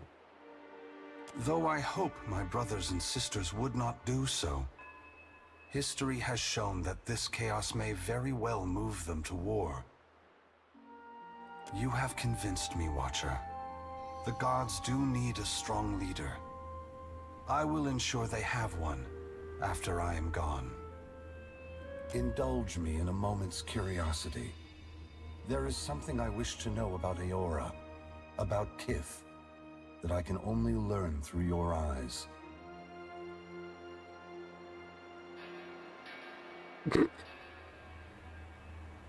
You're not taking my eyes. I need them. Go on.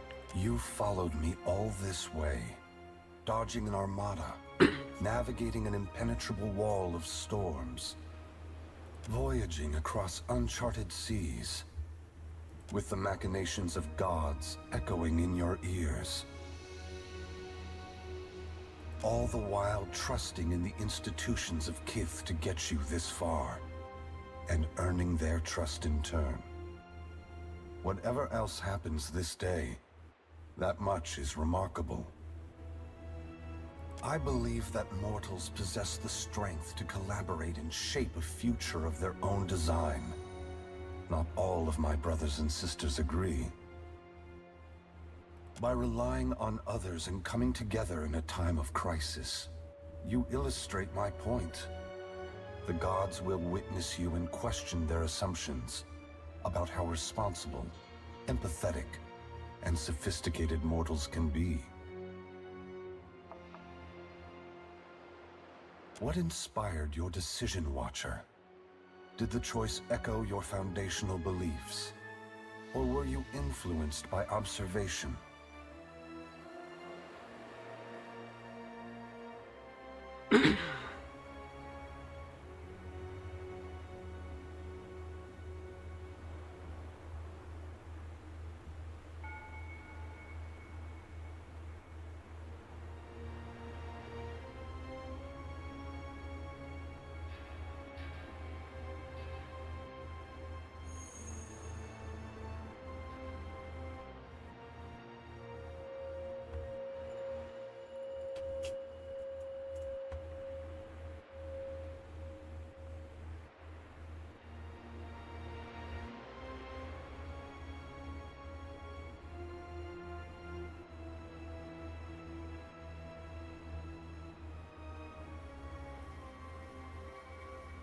I wanted to prove Woodica wrong. She thinks mortal cooperation is destined to fail. Woodica has been especially active since the downfall of her favorite operative. Have you ever considered that she is mentoring his replacement?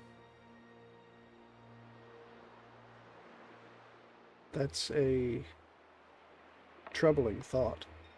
My brothers and sisters never act when the gains are strictly short-term.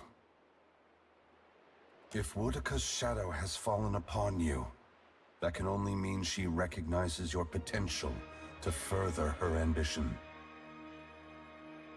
I thank you for your perspective. Yours is not the only opinion that concerns me, but for the moment, it offers much to consider. All I ever wanted for mortals was growth, transformation. Once, my brothers and sisters shared this goal. So what happened? Some have forgotten themselves, giving into fatalism or tyranny. Others have succumbed to apathy. It brings me great sorrow that crisis is the only way to set the future in motion. Would that I could pass the responsibility of heralding your darkest hour to another.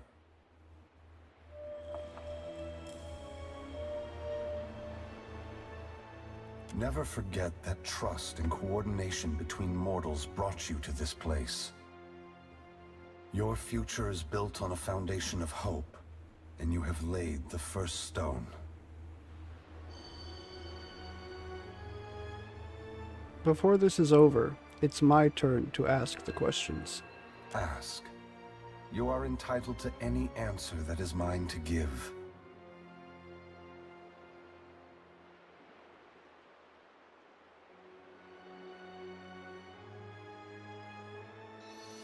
Woodica sees this as a test, one we're destined to fail. Woodica is entitled to her opinion.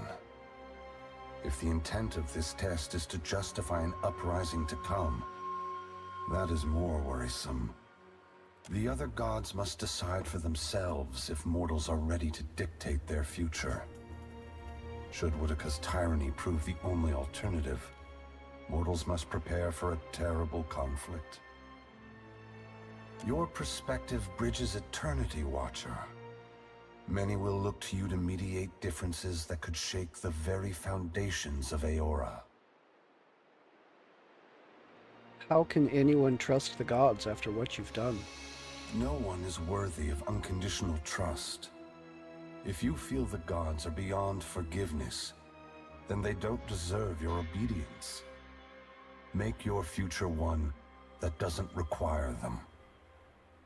Should you choose to accept the gods, I hope that you temper your faith with skepticism.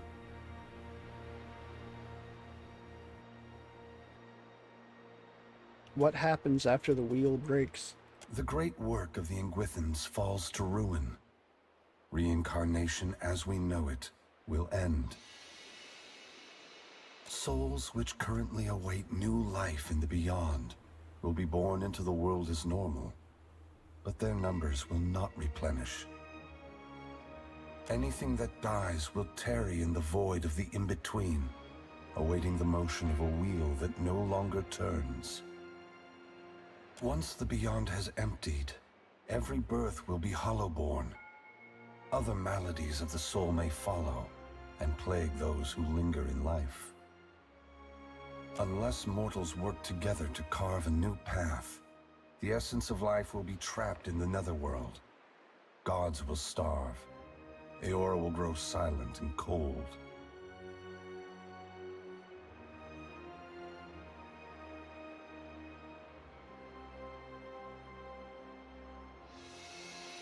Why won't reincarnation just go back to how it was before the wheel? When we tamed the cycle of reincarnation, we broke what had once functioned naturally and without intervention. The flow of essence will not normalize on its own. Essence will simply pool in the void of the in-between, never passing through Adra networks to the beyond. The dead will be left to wander in darkness, confusion, and sorrow.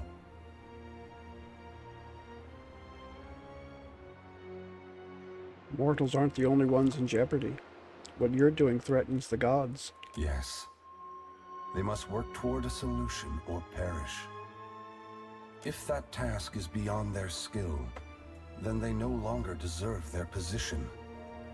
I would have them justify their right to lead.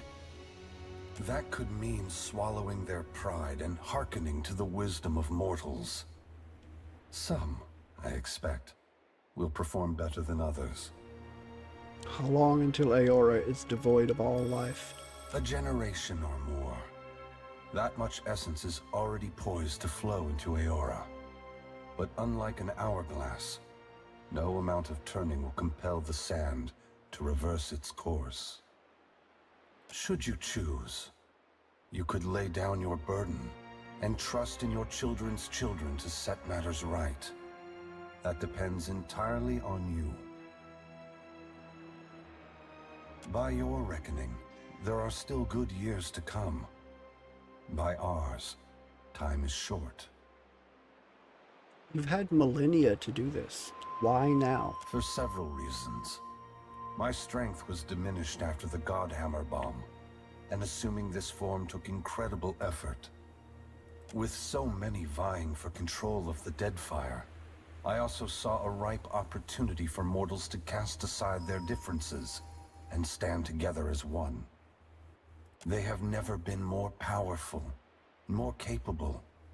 Because of this, the gods must justify their importance or be proven obsolete.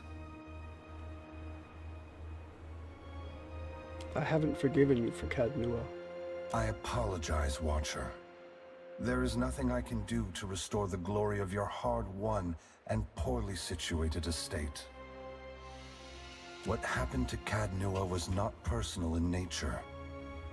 I would have occupied the statue even if it was buried beneath Defiance Bay. Given your perseverance, I know that a second home cannot be distant in your future. You have only to seek it out. That's all. What happens next? I must attend to my final work now. I cannot delay any longer. You have carried a heavy burden across the Deadfire, Watcher. Before I go, I would rid you of it. No sooner have Aethys's words entered your mind than you hear one final dissonant ring of the chime within you, then silence. The knot that formed when the pallid night first addressed you in the beyond is now gone. You are free now, as free as any of us can be. Many will come to you for help in the years ahead. Animancers, priests, even the gods themselves. I have great hope for you, but always remember that your future is for you to decide. Use your freedom well. Aethys squares himself to the machine. As you move to a safe distance, he draws his fist back and resumes his assault. The blows rain down with increased fervor, but the machine perseveres in spite of his efforts. Spreading his arms wide, Aethys draws power from the luminous Audra clustered around the valley. The energy courses through his body, limbs overflowing with intense light and waves of heat. He returns to his task, each strike bringing with it the sound of cracking stone and twisting metal, the flickering of luminous Audra across Ukaizo. As the ancient machine finally begins to succumb to his strength, so too does Aethys's body, built to withstand the passage of thousands of years. The great Audra statue has finally been pushed beyond its limits. Cracks appear along the hands, then race up the arms. Aethys does not slow his assault, but continues unabated. Its brass rings twisted. The machine spins erratically but withstands the relentless barrage. Aethys stands astride it and pummels the base of the machine. Soul energy begins to flare out from the machine's heart, warping the air with the intense heat. Aethys drives his right fist into the machine's center, the core of metal and Audra. The god lets out a deafening shout, something between a cry of anguish and a roar of exultation. You see Aethys's arm shatter upward from his hand through his elbow. A flash of light and heat bursts from the core, accompanied by a cacophony of destruction. The moment passes. As Aethys's shout echoes throughout the valley, your eyes begin to recover. The god's work is accomplished. The great machine of Ukaizo has been destroyed. The wheel has been unmade.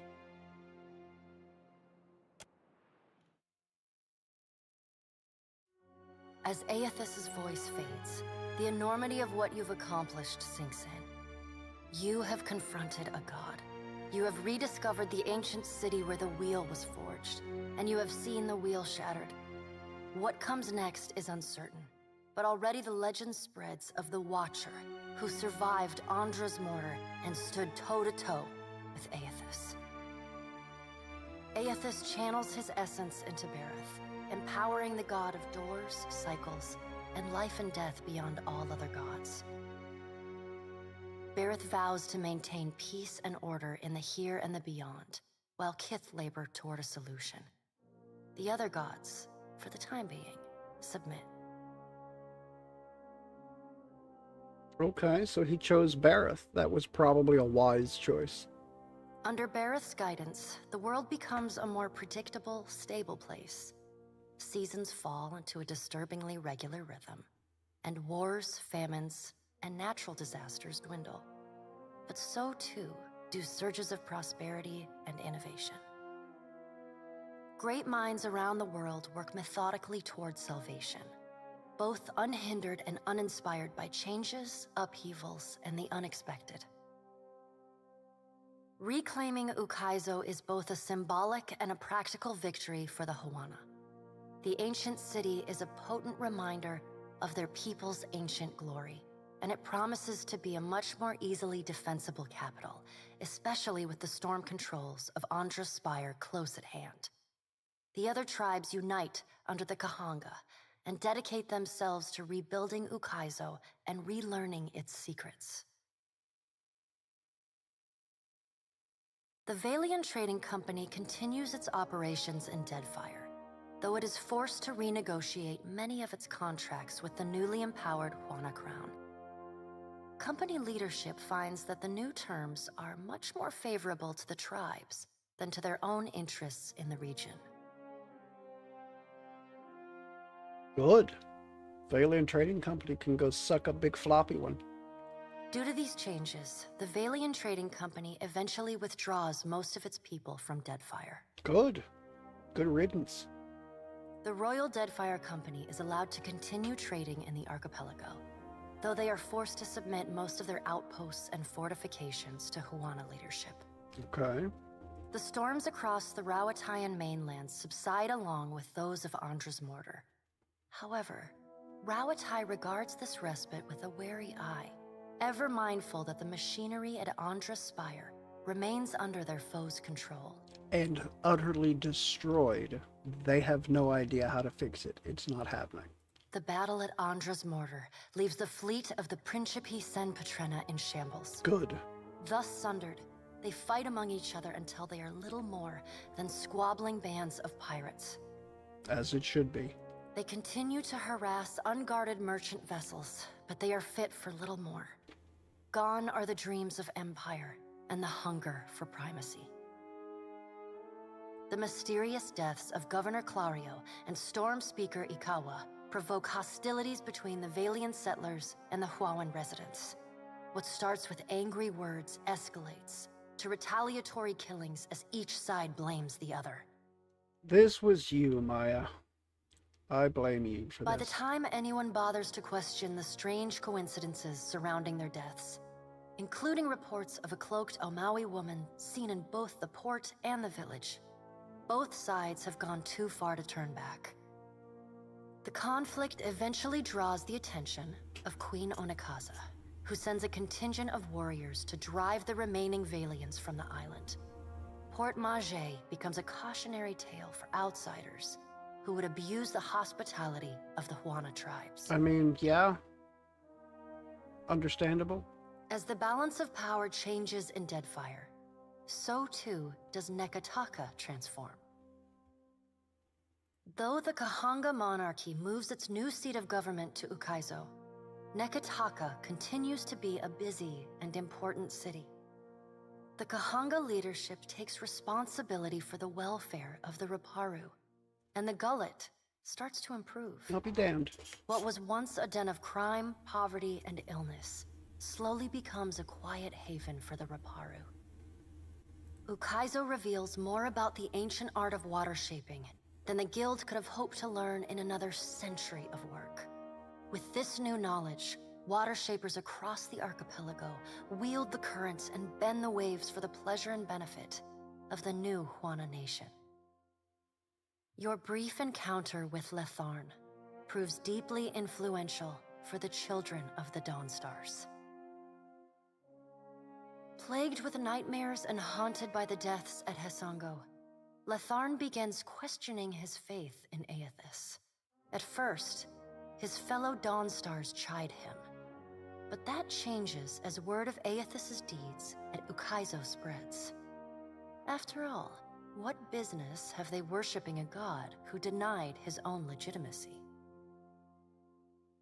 The faith of the children of the Dawnstars fades, but their commitment to the people of Deadfire does not. They continue feeding, healing, and helping the neediest, just as they have for decades. It is no longer a holy mission, but it is a mission all the same. Okay. Ruanu, the chieftain of the Huana at Tikawara, dies mysteriously. The tribe finds his body washed up on the same beach where Anaharu challenged him to the trial of waves. Some blame Anaharu's vengeful spirit. Others see it as Ngati's final judgment. And a few speak of a strange man seen lingering in the village.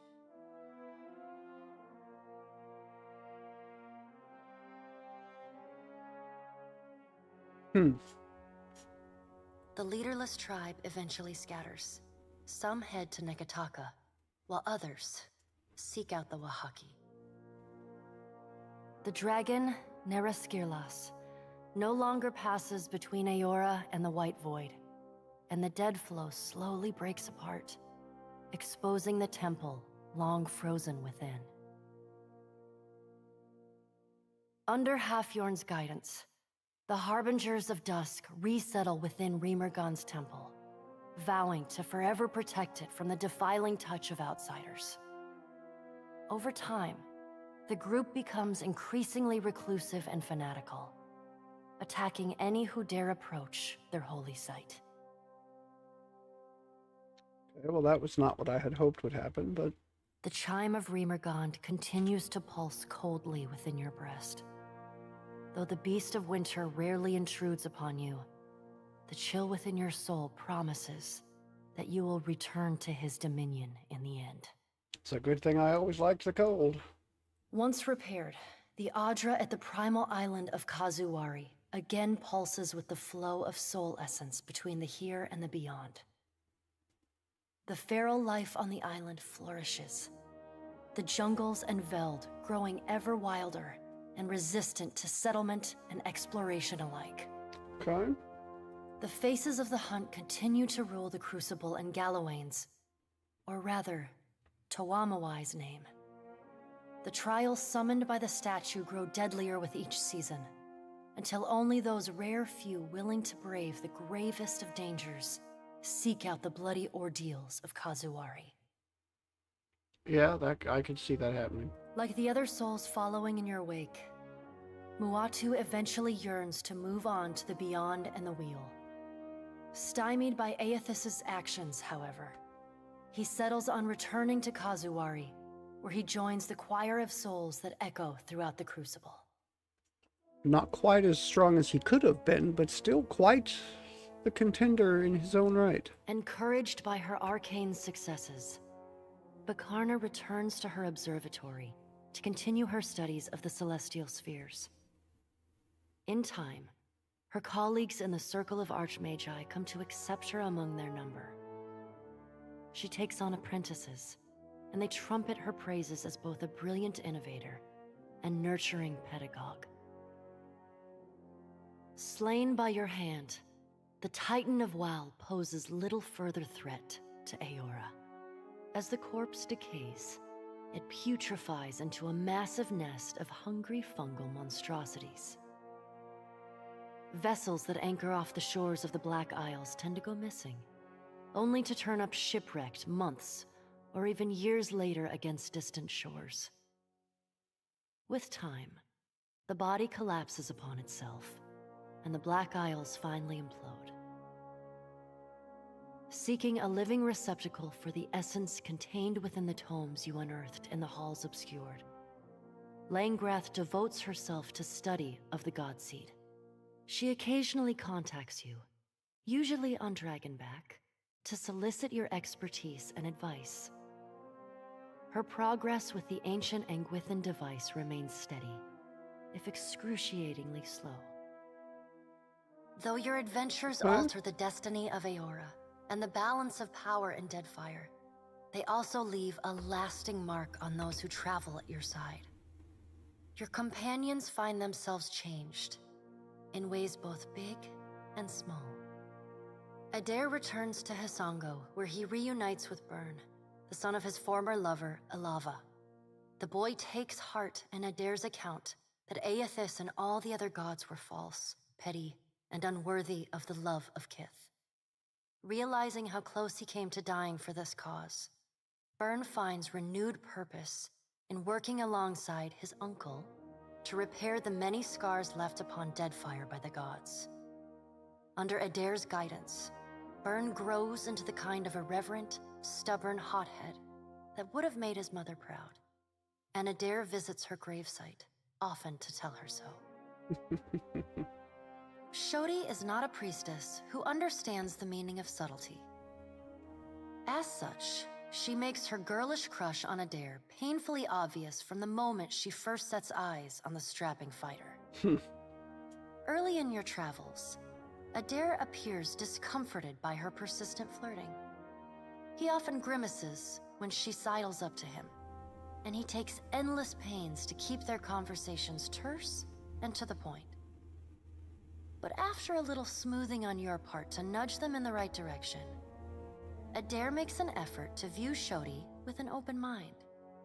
And Shodi begins teasing the veteran fighter in a more companionable and less amorous manner. After saving each other's hides a couple times and sharing more than a few laughs, the two form an easy, and you suspect, lifelong friendship. Good. Good. Seemingly lit with an inner glow, Shodi takes to a new life of mission work with gusto. She still is committed to shepherding souls forgone, but having realigned her goals with that of her fellow Dawn Stars, she now endeavors to help the living as much as the dead. As you travel the Deadfire, you find her sleeping better and laughing more often. When the time comes for her to return to her temple in Nekataka, it's with a clear wistfulness and much lip-biting on her part. She leaves you with her sickle and a hastily scrawled note. It reads, "A keepsake from a path once walked. Remember me, Watcher, for I will forever dream of you." Aloth renews his commitment to destroying the Leaden Key. With the wheel broken, loosening the god's stranglehold on Kith is more urgent than ever. It is a lofty goal, and one he does not expect to finish in his lifetime. But if there's one thing he's learned from the Watcher, it's that a single person can change the world. Seraphin seems little impacted by your journey. Always knew the gods were larger than me, he tells you, on the evening he decides to part from your company. He's too long put aside those he cares most for. He confesses over a bottle of rum, and he's got leagues to sail to make it right. Good luck. The following morning, he's gone, leaving only a crude stick figure rendering of Aethys, scrawled into the hull to mark his passage.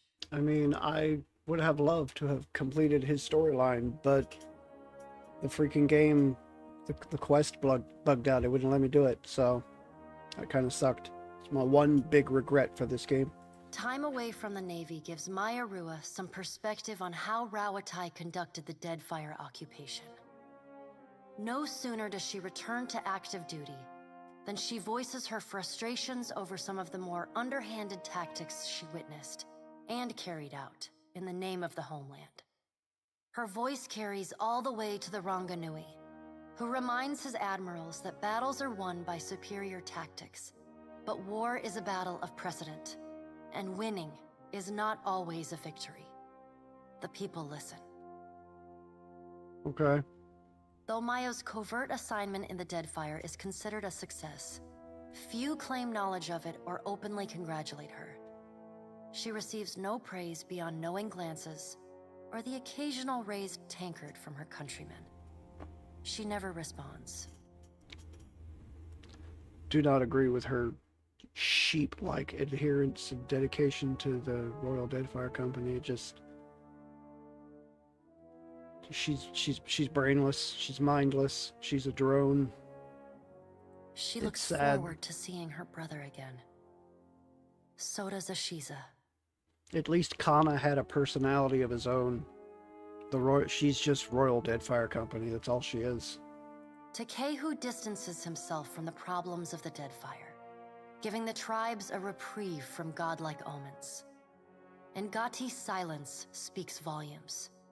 The Huana grow to rely on each other, paving a new way forward divorced from their traditions. Soon after he departs Nekataka, distant tribes report of unusual and salacious water sculptures appearing on the shores. These quaint visitations are widely celebrated, the identity of the artist, ever an open question. Your farewell is short and cordial. Nothing further needs to be said, and you wish each other well. Takehu does not look back. The sea feels restless in his absence. Your pursuit of Aethys and your journey to Ukaizo signal the end of forces that have shaped the lives of Kith and the course of nations. The cycle of reincarnation has been broken. The storms of Andra's mortar have calmed. Yet each ending promises a new beginning. As the sun rises over Ukaizo, Kith turn their gaze eastward, wondering at what lies beyond, and at the world they will fashion for themselves. As the Watcher of Cadnua and the former Herald of Bareth, you return to your ship and begin the long journey home. You hope for calm weather.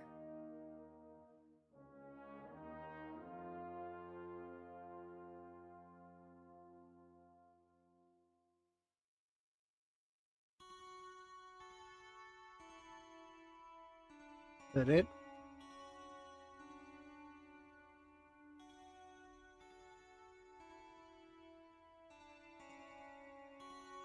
I see nothing.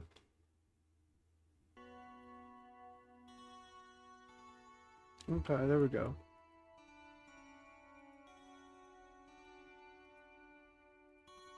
Let's speed through this real quick and see if there's anything after the credits. I doubt it. I don't expect there to be. But at 32 times normal speed, it shouldn't take long to get all the way through it. Thoughts on the game. I love the world that this game takes place in. The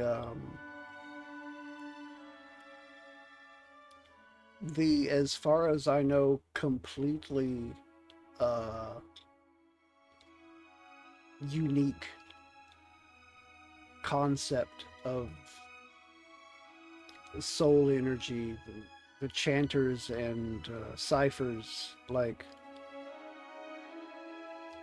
the hand of the gods directly taking shape in the world. The mystery and intrigue, the cloak and dagger tactics at times, some cultists, God-created or God-descended beasts and monsters that roam the world. It's all very interesting. Like, I think I have fallen in love with this world. It's actually quite good.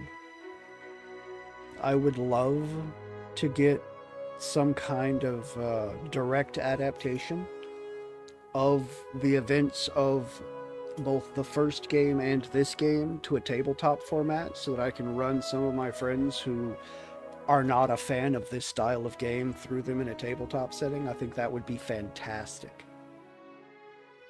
That is a lot of damn work, though. Holy crap, is that a lot of work. I would have to stumble across some kind of AI that has free access to the information of the game itself to help me to take it all down and map it all out. Maybe convert it into a D&D 5e or a Pathfinder rule set for ease of play. I've taken little steps to do that here and there, but nothing that's, you know, nothing that's been too serious. But this game is fun, but it's also very long, and I'm kind of glad to be done with it because I was ready to play something else. But the polls that I did up on the Discord have led me to Chrono Trigger. I have not played Chrono Trigger in years and years, probably decades at this point, so I'm actually looking forward to that. I'm not even going to bother quitting the stream. I'm just going to exit this game and start up the next one. And then I will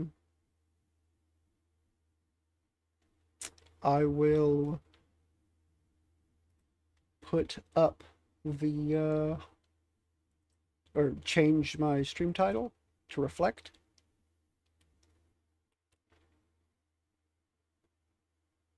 So here we go. I'll get into this enough to start a file and play a little bit, but I'm not going to play too deep into it because it is so very close to stream end, but I do want to get started on it. Assuming that it starts. I hit start and it hasn't started yet. What you doing, game? What you doing? Are you gonna start, game? Because I started it earlier, about an hour before I started streaming tonight, just to make sure that it was all set up right and installed and it didn't need an update, and it started up fine. It says it's synchronizing cloud and checking cloud status.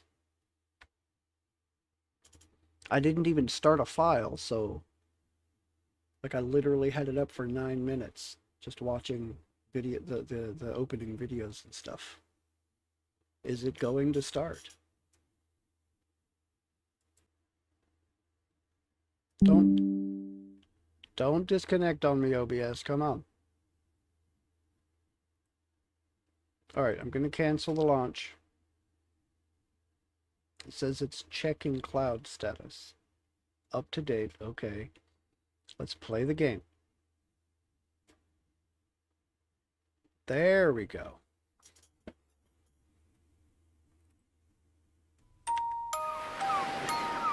Nice.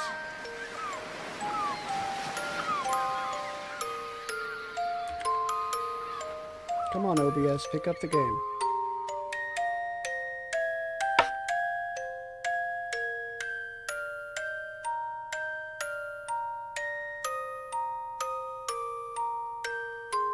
Is it not picking up? What are you waiting for, game? OBS?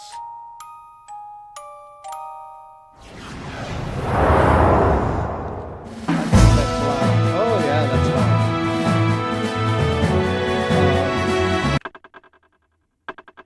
Ooh, that's super loud. Settings.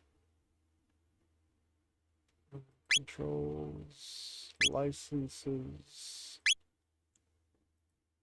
It does not have any kind of... Oof. That's pretty much horrendous.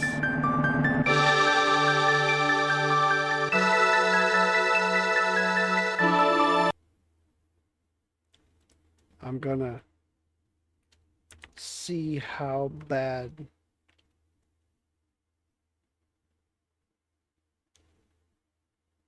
I'm gonna check and see if I can figure out why it's not transmitting game sounds. Which it should be, but it is not. It's not transmit. Well, I know why it's not transmitting game sounds. Why it's not picking up the game on OBS.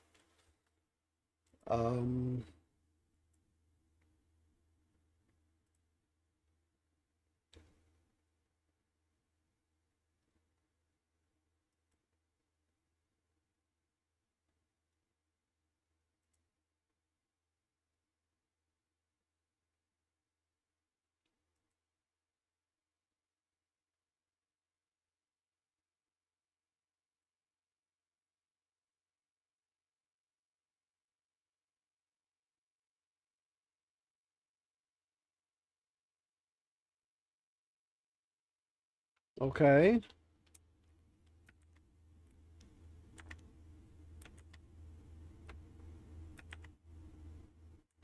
There we go. Now it's picking it up.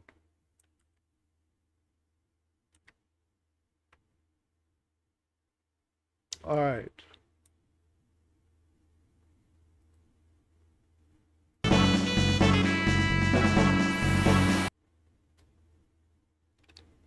how do I turn down advanced audio?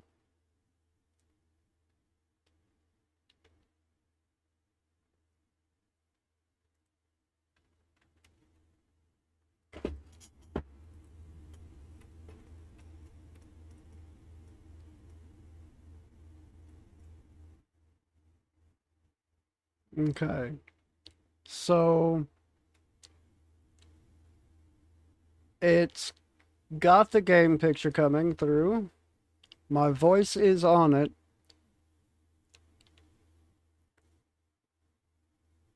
But the game is so loud, I'm afraid to unpause the game for stream until I find a way to turn it down.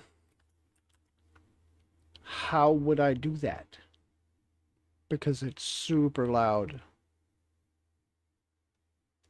I don't know if the volume mixer... I mean, I'll try it. Let's see. This... That's not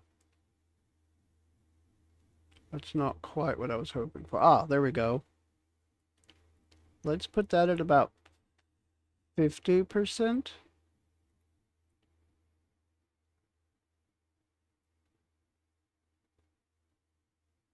Actually,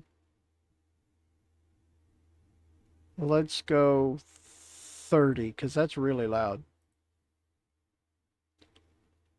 30, because it's really loud. Okay.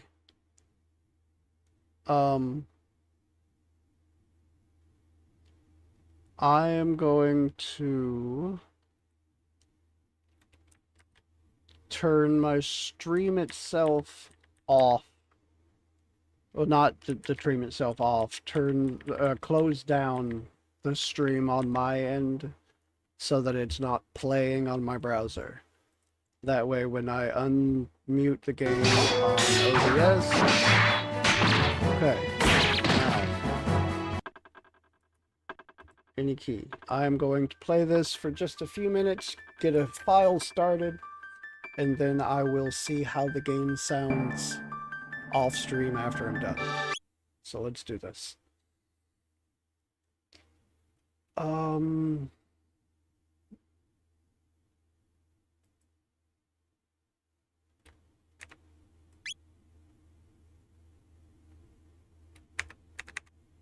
That's not... Okay. Settings. Controls. Keyboard settings.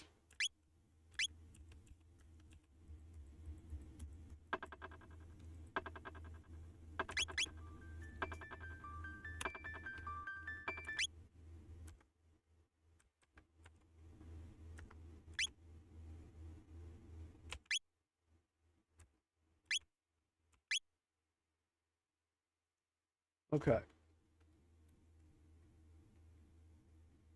Confirm talk.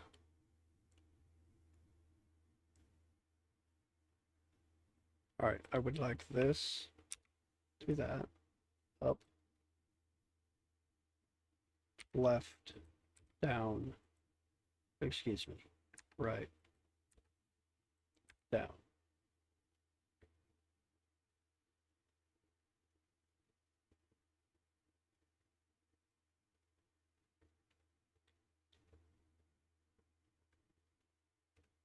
All right. I'm gonna have confirm and talk. Okay, that's fine. X.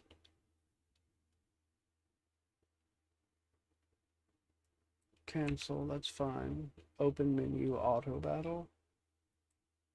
V. Warp. Toggle window.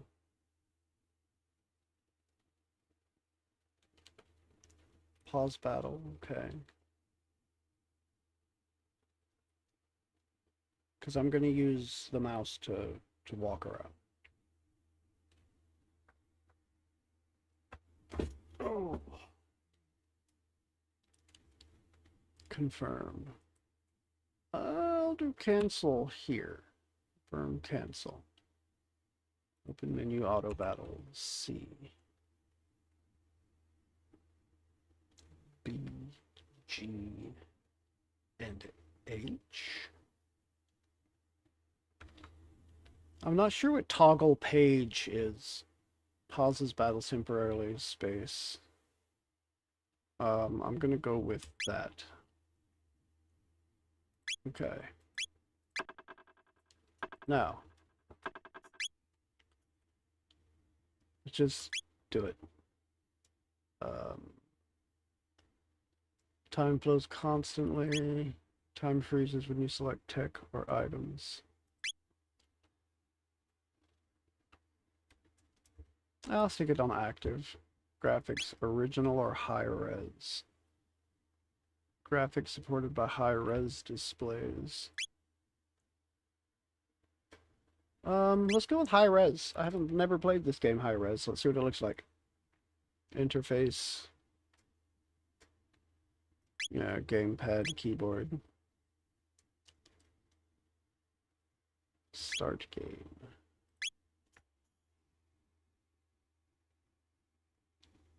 Chrono, use up to 5 characters. Characters and symbols of other languages cannot be used.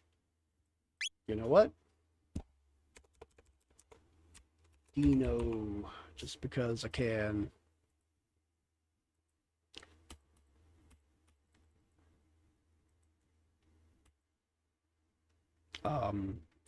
Can I?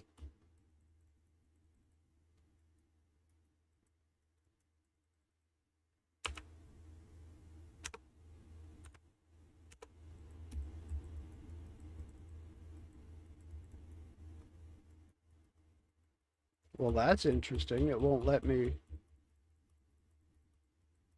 Come on, game.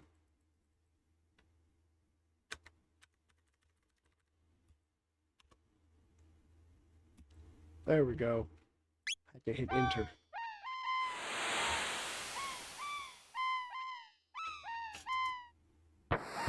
Okay. Yay, Chrono Trigger! I used to love this game when I was little.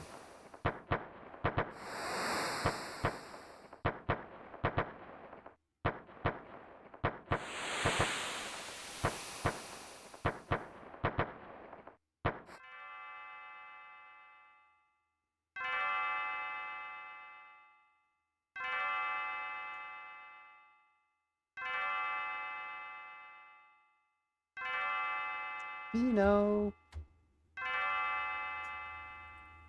Dino. Dino, are you still sleeping?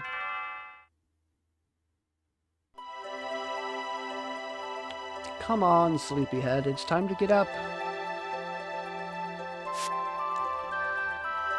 Dear me, I'd forgotten how beautiful Linnea's bell sounds.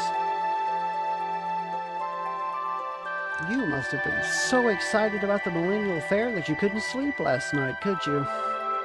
Well, you better not let that giddiness get you into any trouble. I want you to behave yourself today. My mother has such a masculine voice. Come on now, out of bed with you.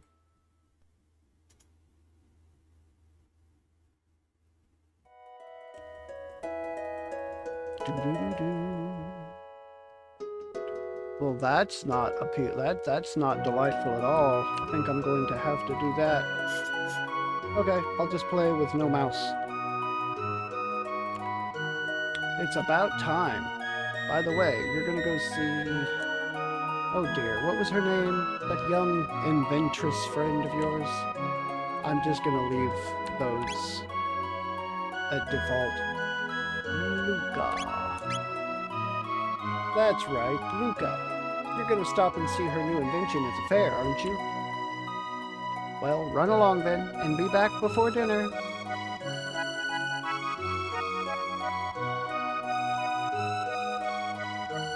Hello, cat.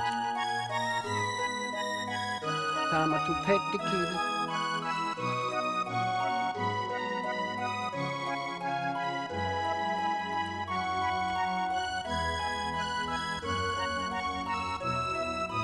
Alright. hard to believe our kingdom has stood for 1,000 years now. Our king is the 33rd descendant to the throne of Guardia. It's a miracle he can manage to rule the kingdom when he can't even keep his own daughter in hand. She's probably throwing a fit at the castle this very moment, demanding he let her go to the fair. If only you knew.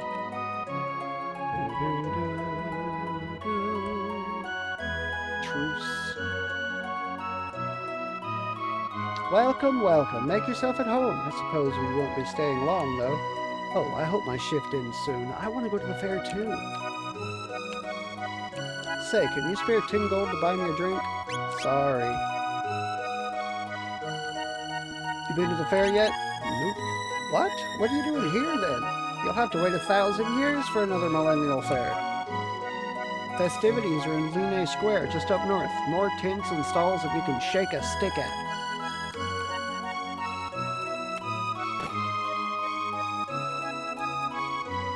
This box has been handed down for generations.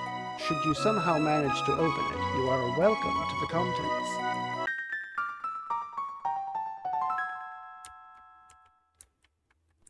Ah, I remember those boxes. Do do do.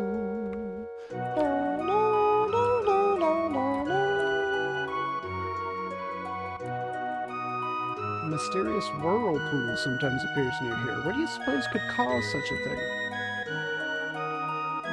If only my dear Fritz would return, I'd ask for nothing more. He left on a journey, and he's not yet returned. One of the many things we will encounter in our journey. No.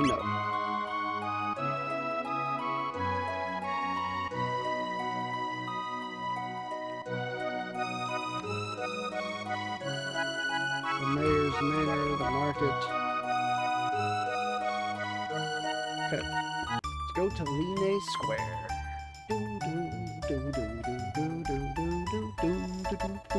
Ha! Today is the 1,000th anniversary of our kingdom's foundation. Enjoy the festivities. I surely would if I were your age.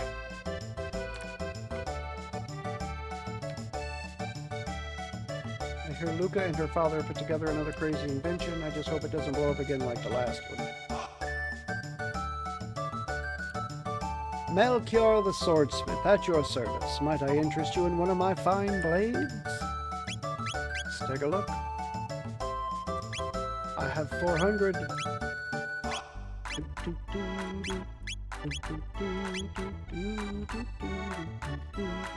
I live on the continent to the east. Come, see me if you ever have the need. This merchant said he'd buy accessories if they're in good condition. Maybe I should sell him this old pendant of mine. There's a race underway. Oh yeah. This is Line Square. Legend has it that people who hear Line's bell live happily ever after.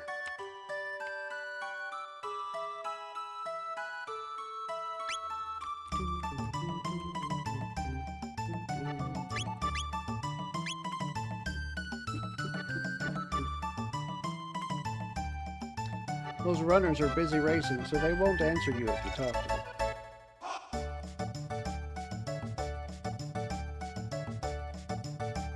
Line up at the bell and press the button when you're ready. Judge your distance carefully. Then press A once more.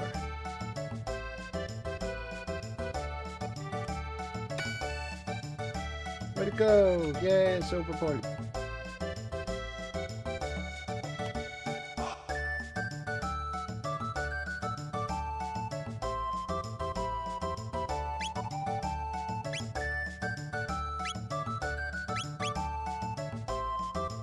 Okay, I have nothing yet.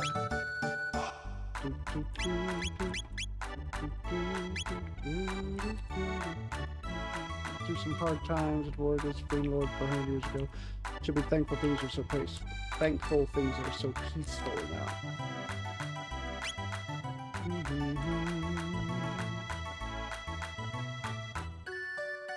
Small, the tint of horror. Spend your silver points here. Put your bravery to the test. Which one point you have? 1. Well, it's a good place to need to spend them. Only 1. I have a feeling that silver runner just might pull it off today. Big war hundreds of years ago in Speed Lord's armor and something else. Swordsmith. Yes, I do want the blade. I'm going to go ahead and grab this just so that I have a weapon, because I won't be able to get up Silver Sword for quite some time, so if you ever have the need.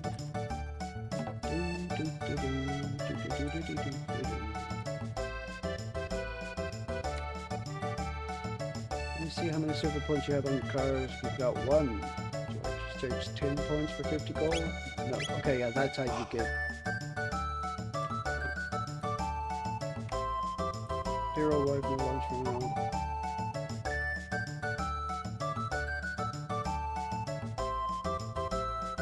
Now, you can steal this guy's lunch, but I'm not doing that very specifically for a reason. Straight ahead if you want to try your hand against Lucas Bipedal Robot Battler, Gato. You can win silver points if you beat him.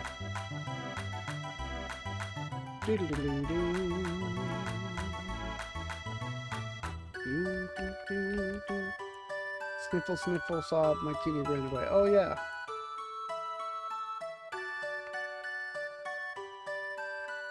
Come on. This way, pretty kitty.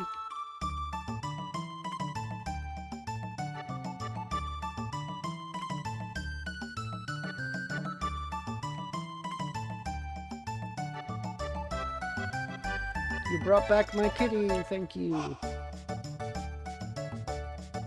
That also is for a reason that will be revealed later on. Drinking contest, step right up, press A as fast as you can.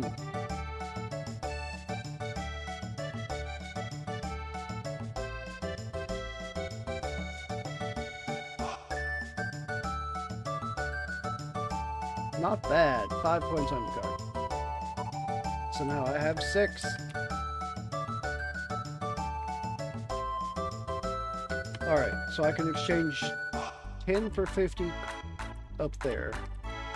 I need the armor, so I need 300. So that's 50 times 3? No, 4, 6. 50 times 6. So I need 60 points. Yes, I need 60 points. Let's see, let's bump into her. Oof. Ouch. I'm so sorry. Are you okay? Uh-oh, my pendant. Oh no, my pendant. Don't tell me I lost it. You didn't. Oh, thank goodness. Okay. I know it doesn't look like much, but it has a lot of sentimental value. May I have it back? Yes, you may. It is yours. Thank you. You must live in this town. I came to see the fair. Awfully boring wandering around alone, though, isn't it? Hey, why don't we walk around together for a while? Wouldn't that be great? Sure. Yahoo! This will be fun. Oh, I never told you my name, did I? It's, Marl's fine. Meryl?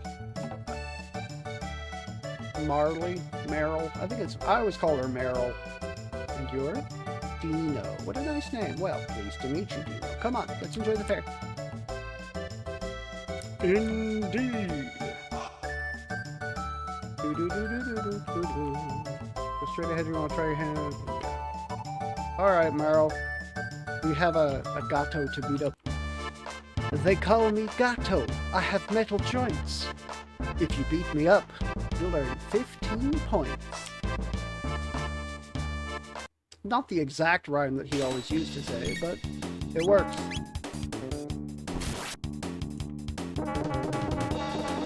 Stop it, Gato. You just won't hit a girl, will you, Gato?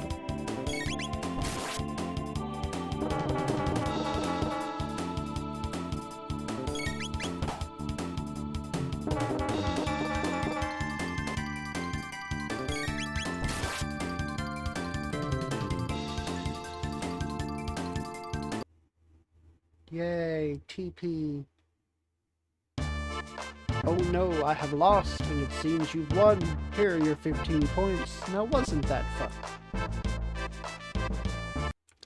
Gato is the easiest and quickest way to farm points in the fair, for any of you who have not played this game before.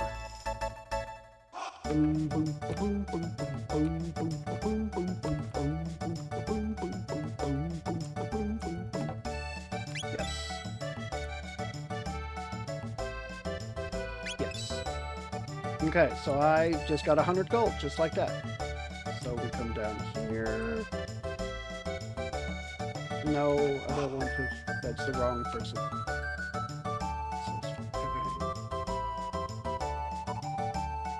300, I have 150, so I'm halfway there.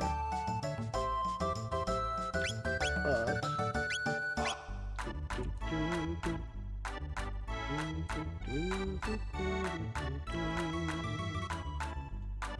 Alright, I need potions.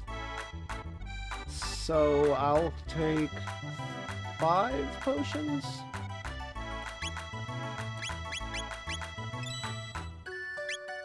That's just 1 round of Gato.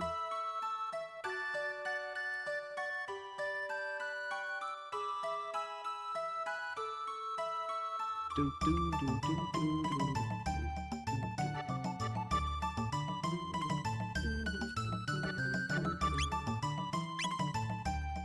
Use a potion on me and on her.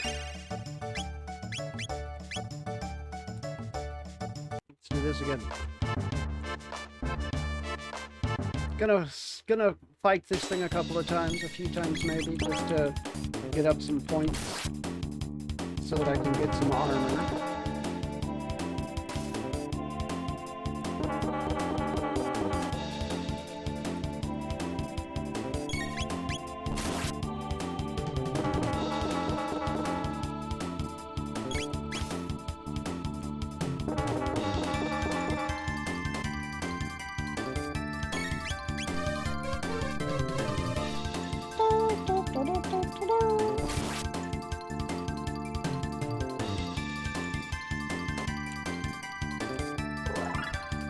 Yay, level up.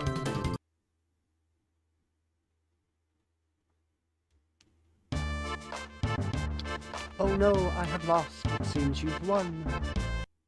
Here's 15 points. Now wasn't that fun?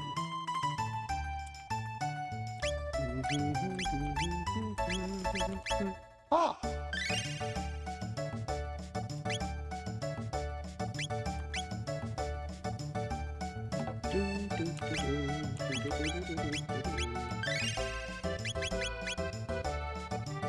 I will do this again. Oh, I have to leave and then come back.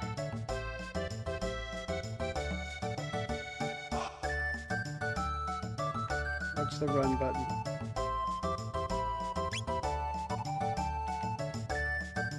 Wait, really? What was the run button?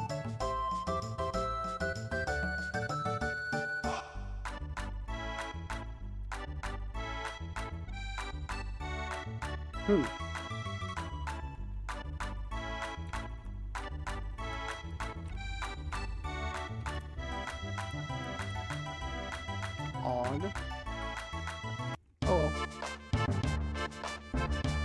I'll sort out what the run button is later.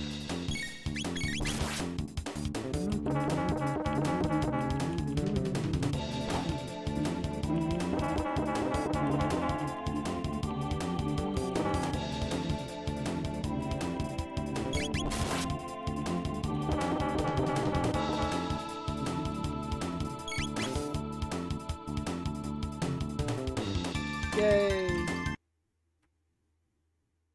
Give me my points.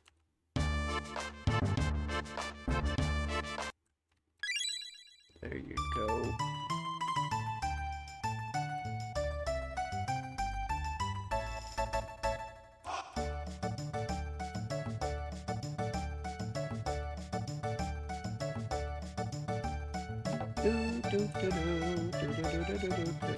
Wait, I have to turn in the points for gold first.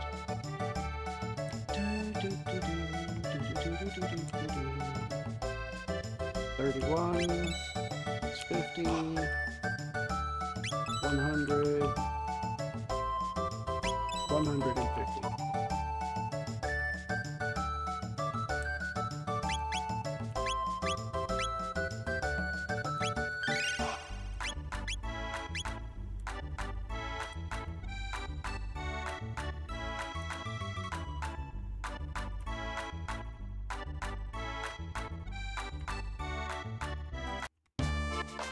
Call me Gato. I have metal joints. Beat me up and earn 15 silver points. Blah, blah, blah, blah, blah, blah, blah, blah.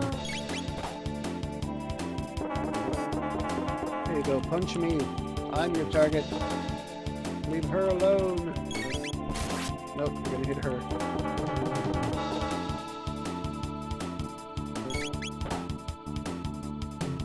You big hunk of junk robot. Stop picking on her. At least until she gets her heal. You can pick on her all you like, she can heal herself.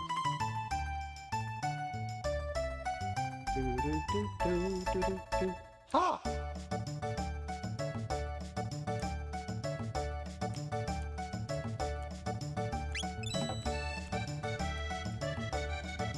Okay, so I'm gonna do this a bunch off stream because my goal is to get the armor. I want to get the vest and the helmet, and then I want to get,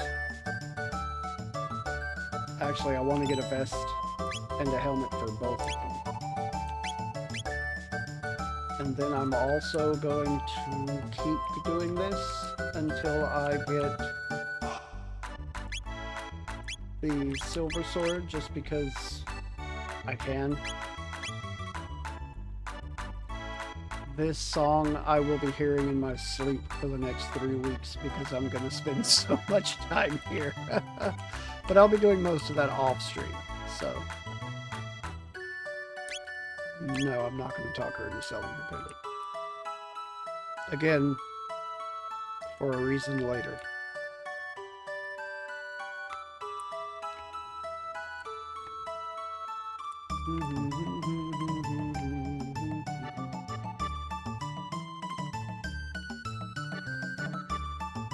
So yeah, I can't save yet.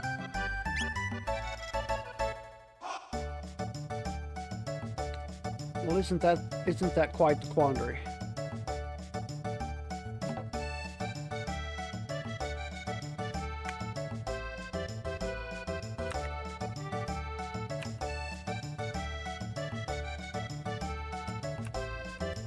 I'll come in here and do this a couple more times.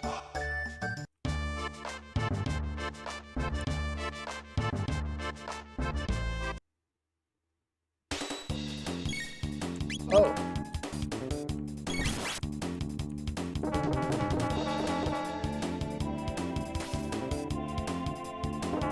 And he's down. But I can still win the fight just with her. Too far to counterattack.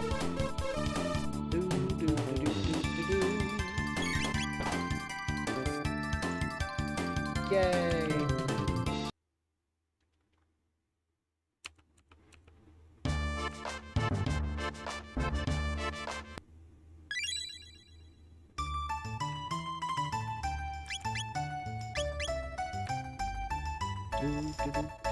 Ah! Okay, got my one fight. So that ought to give me enough points to get me 50 more gold so I can go buy 5 more potions. Oh, cool. I can get 100 gold, but I'm still going to only buy 5 potions.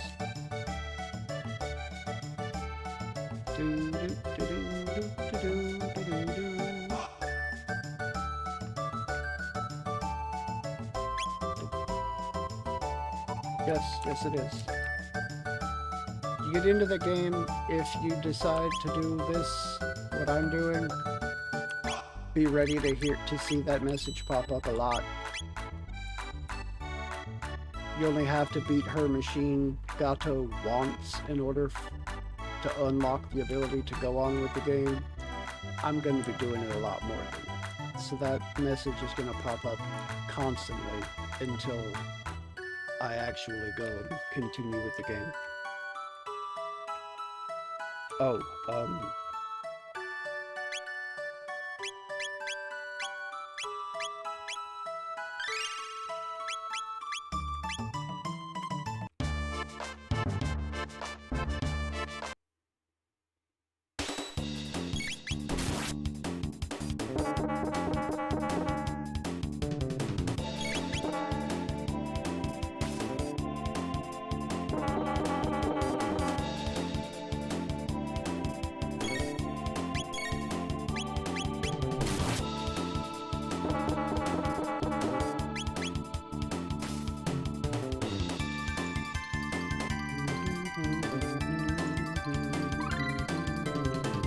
yay, Cyclo!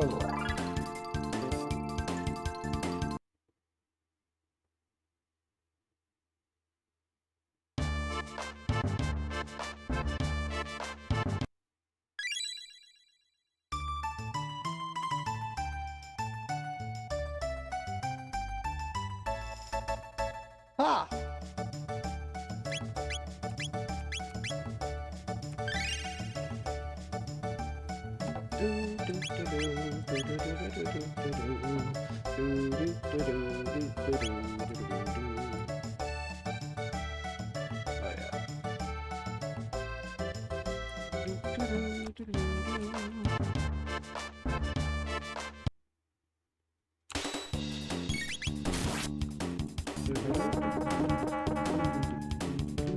Oh wait, I got that armor and I didn't equip it, did I? That would explain so much, actually.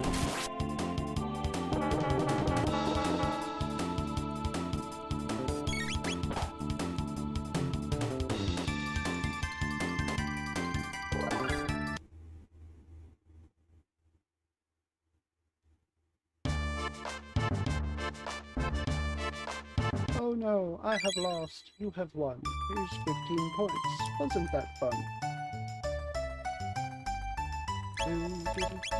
Ah!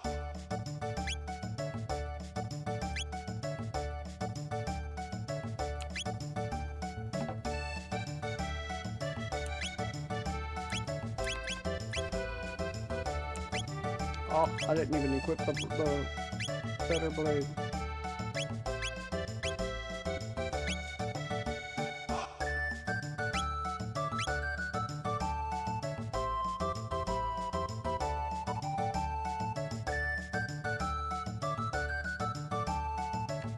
And now I'm running. Not sure what I did differently there, but I am now running.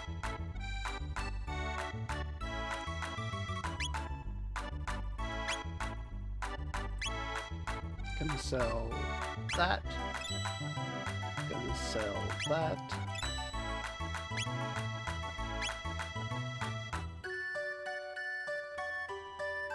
What?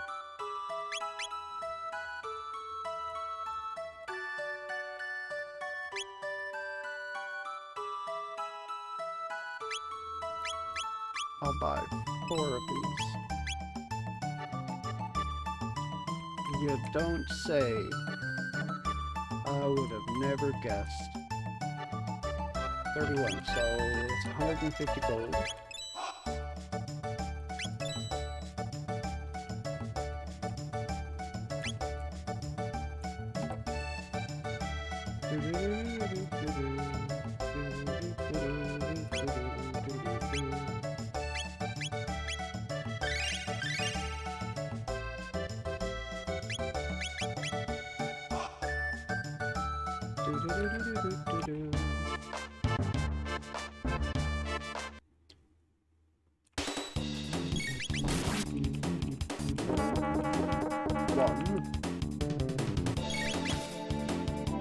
Ooh, that was a crit.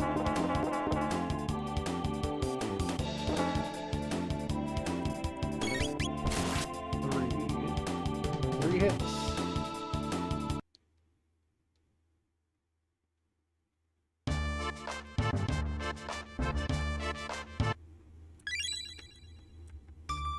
Okay. Do do do do do do do do do. Ha!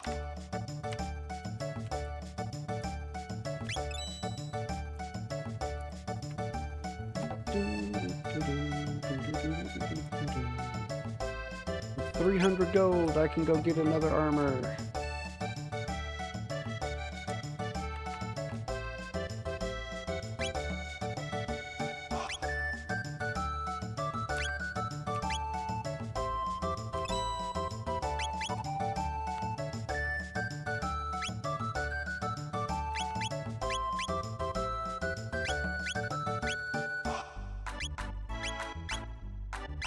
And now I have a hide tunic that I can sell.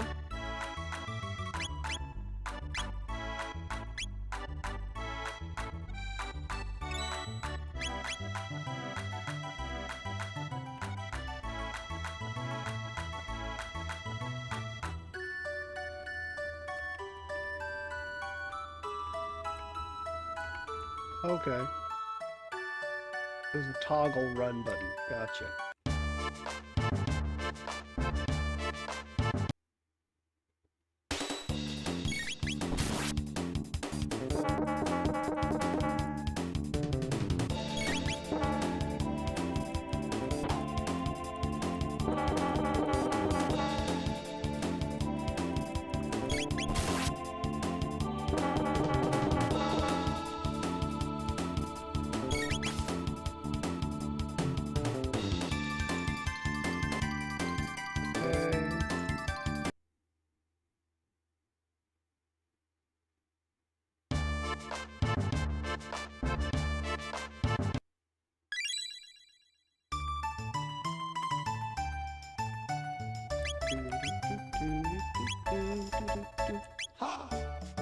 Oh, I only need one more TP.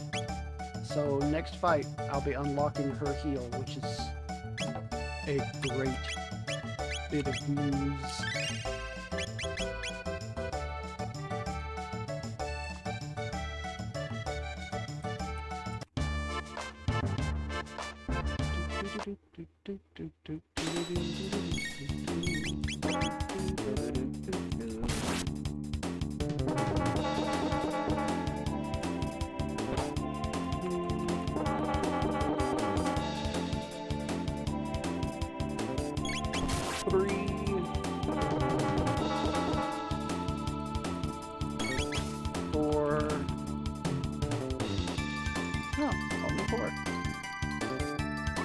Yay, Marl learned Aura. Ooh. Did I say Aura Whirl? I've already got Aura Whirl?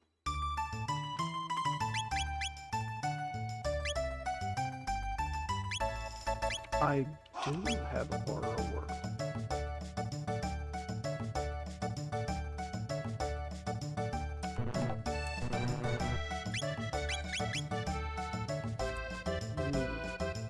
That's interesting.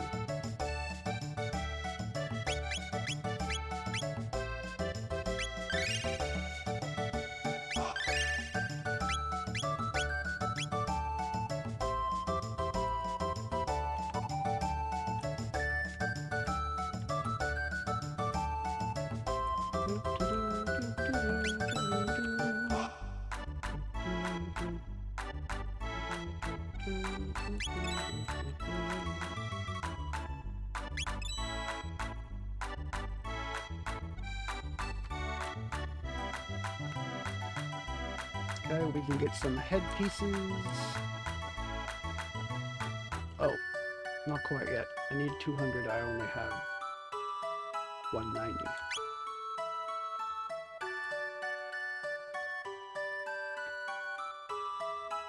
So, right. Yeah. Takes me down to 150. One Gato victory will put me up to 200, so I need 3 victories to go to 3. Well, 6 victories to get me all the money I need, both of them.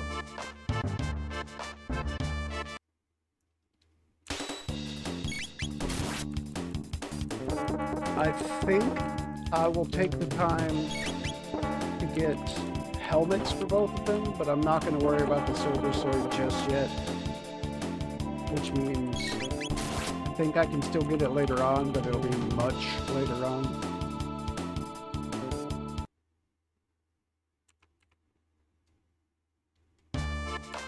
Won't make the game like I might regret some of the early bosses, but it should be okay.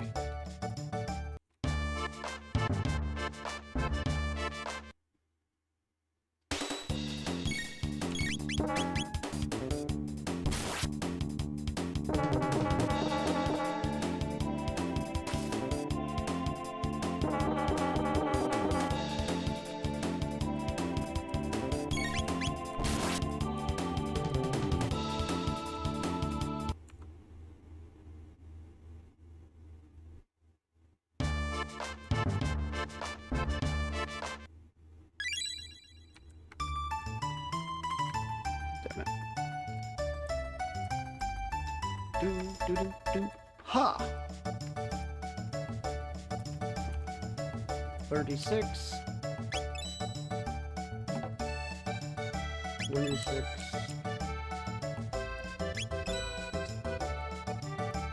Alright, I should be able to get one helmet from that.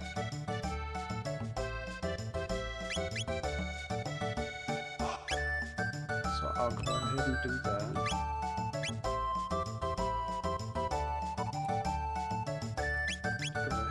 Put it on.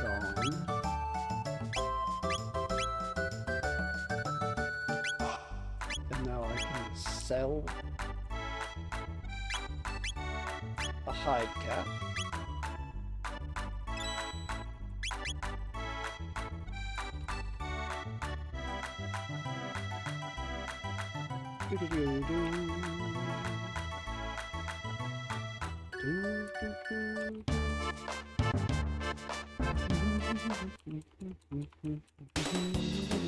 Oh, I didn't heal. That's fine. I'll try out her aura.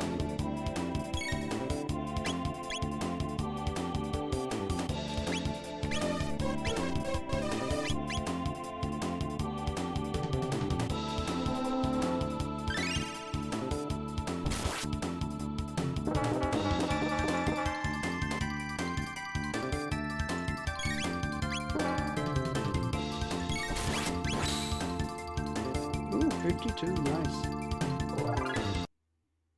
Yay, level up.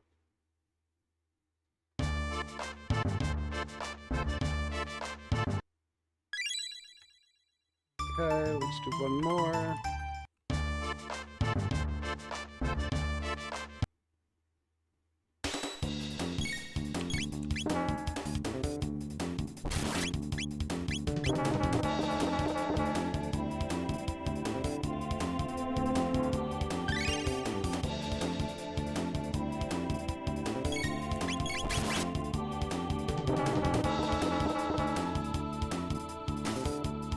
Yay, crit.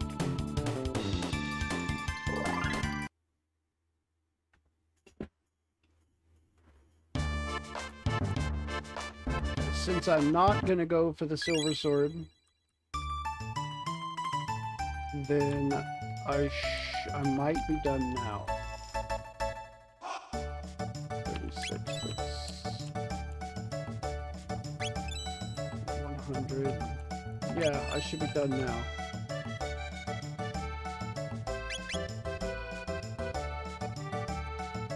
Okay, let's grab my hat. Buy bronze helm. Nope. And sell. No. Can't sell until I equip.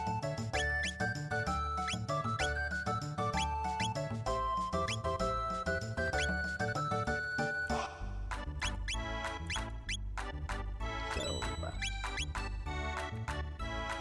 Okay. Let's do this then.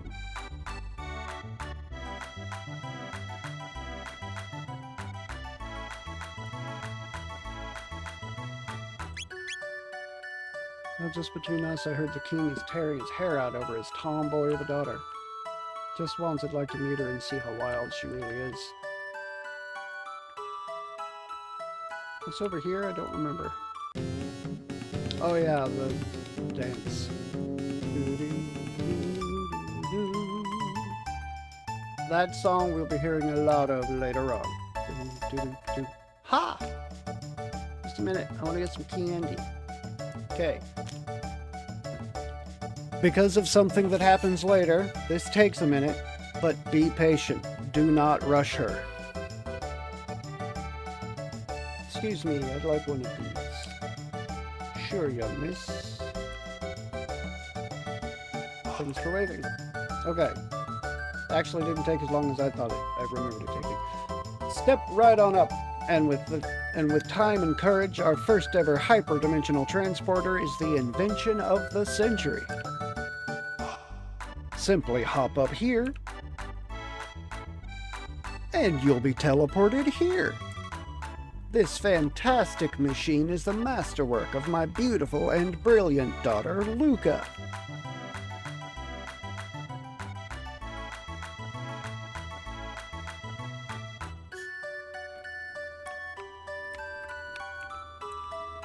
Give it a try, kid.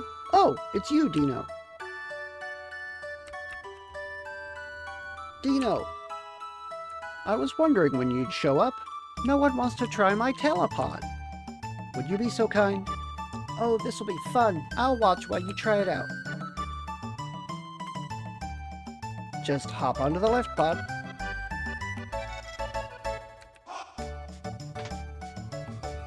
System activated. Initiating energy transfer.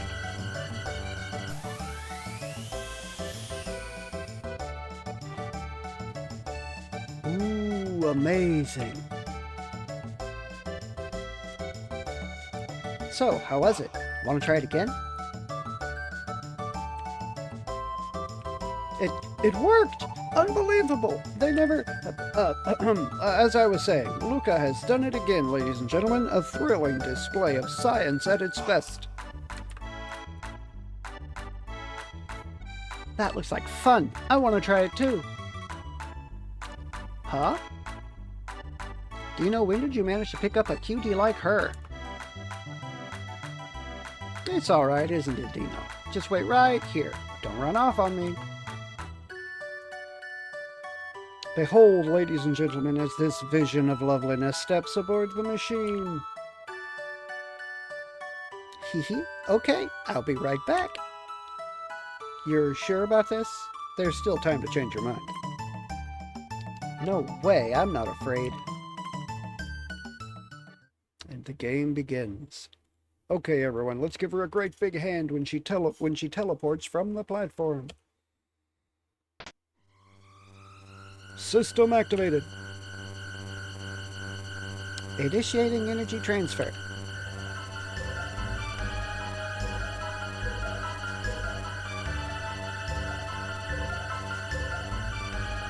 Oh, that pendant. What's happening? My pendant. It's... Huh?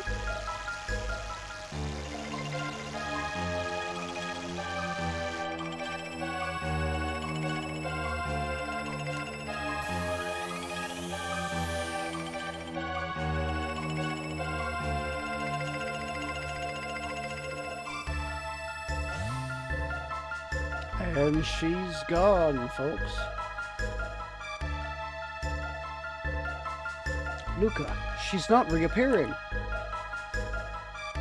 Well, all right. As you can see, the girl has vanished before your very eyes. Show's over, folks. Move along.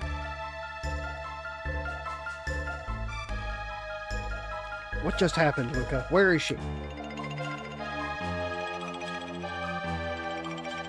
The way she disappeared, that couldn't have been the telepod. The way that rift appeared, and the way her pendant seemed to be reacting to it. Something else must have caused it all. Well, what are we supposed to do now?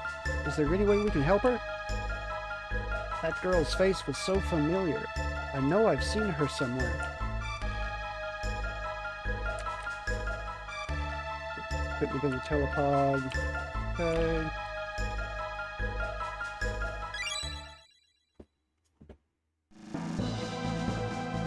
Dino. Oh, you're going after her? What a fine lad. It's the only way. I don't know where that hole leads, but we've got no other choice.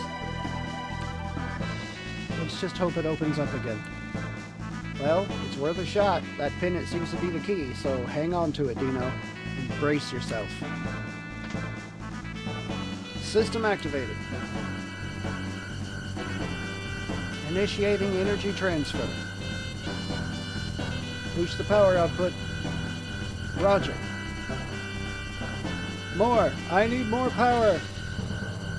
Roger. There! I think we did it. And this time the pendant went with me. Good luck, Dino. I'll follow you as soon as I figure out what went wrong.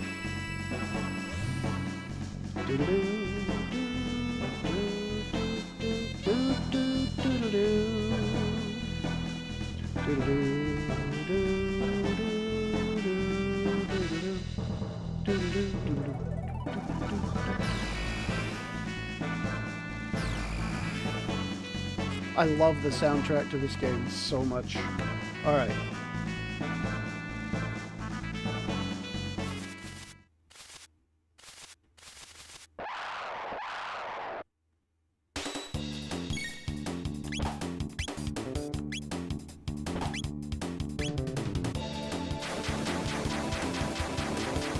Begone, little fools. Foolish ones. Begone, foolish ones. Blue imps. 6 currents, 3 TP, 36 gold. Right. Still can't save yet.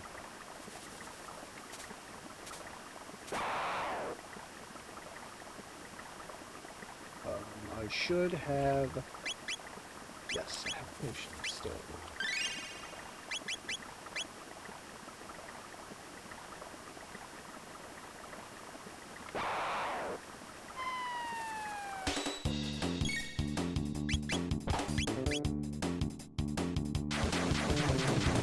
Goodbye, little blue guys.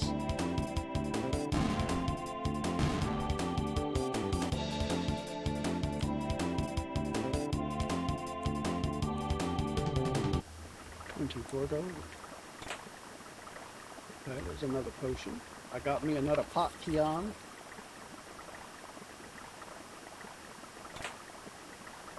Power glove.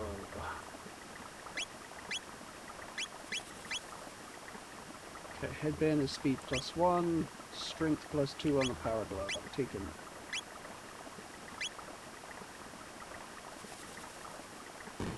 So I lose a little bit of speed.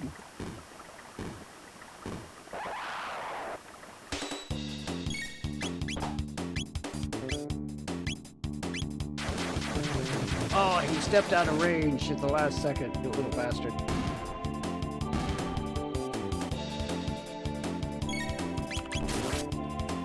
You little turd muncher. You doity bastard. Okay, another pot peon. Do, do, do, do, do, do. Okay, this is where I'm going to save. So this is where I'm going to pick up again next week.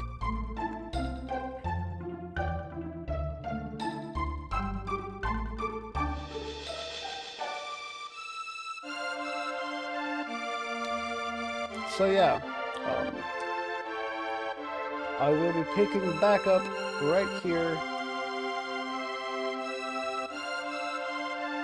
Ooh, that sound does not quiet when I switch.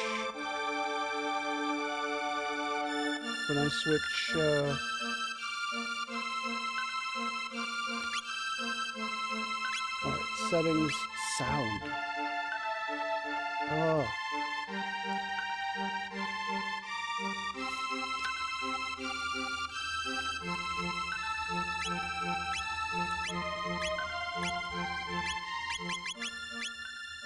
Oh, there we go. Now I feel like I can speak. I'll put this down to 50. The music in this game, so loud, but I love it to death. But yeah. I'll be back on this next Sunday. For now, though, I'm going to call it a night. It is 12:43 a.m. That is 43 minutes after midnight, U.S. Central Time. I want to take a minute to thank Drew for stopping in and hanging out with me for a little while this evening. I appreciate seeing you, my dude. Double check. Oh, and Jack, thank you for stopping in as well. It's actually pretty good to see you again, my dude. I haven't seen you in a little while. And Guard Dog, also thank you for sticking your head in this evening. I appreciate all three of you guys. I also want to thank anybody else that might have stuck their head in this evening, anyone who might be lurking, anyone who might be watching the VOD. I appreciate each and every one of you, and I hope everybody sleeps very well this evening. I hope everyone has a fantastic day tomorrow, and I will see anyone interested tomorrow night when we get back to Assassin's Creed Valhalla. So, that is tomorrow night.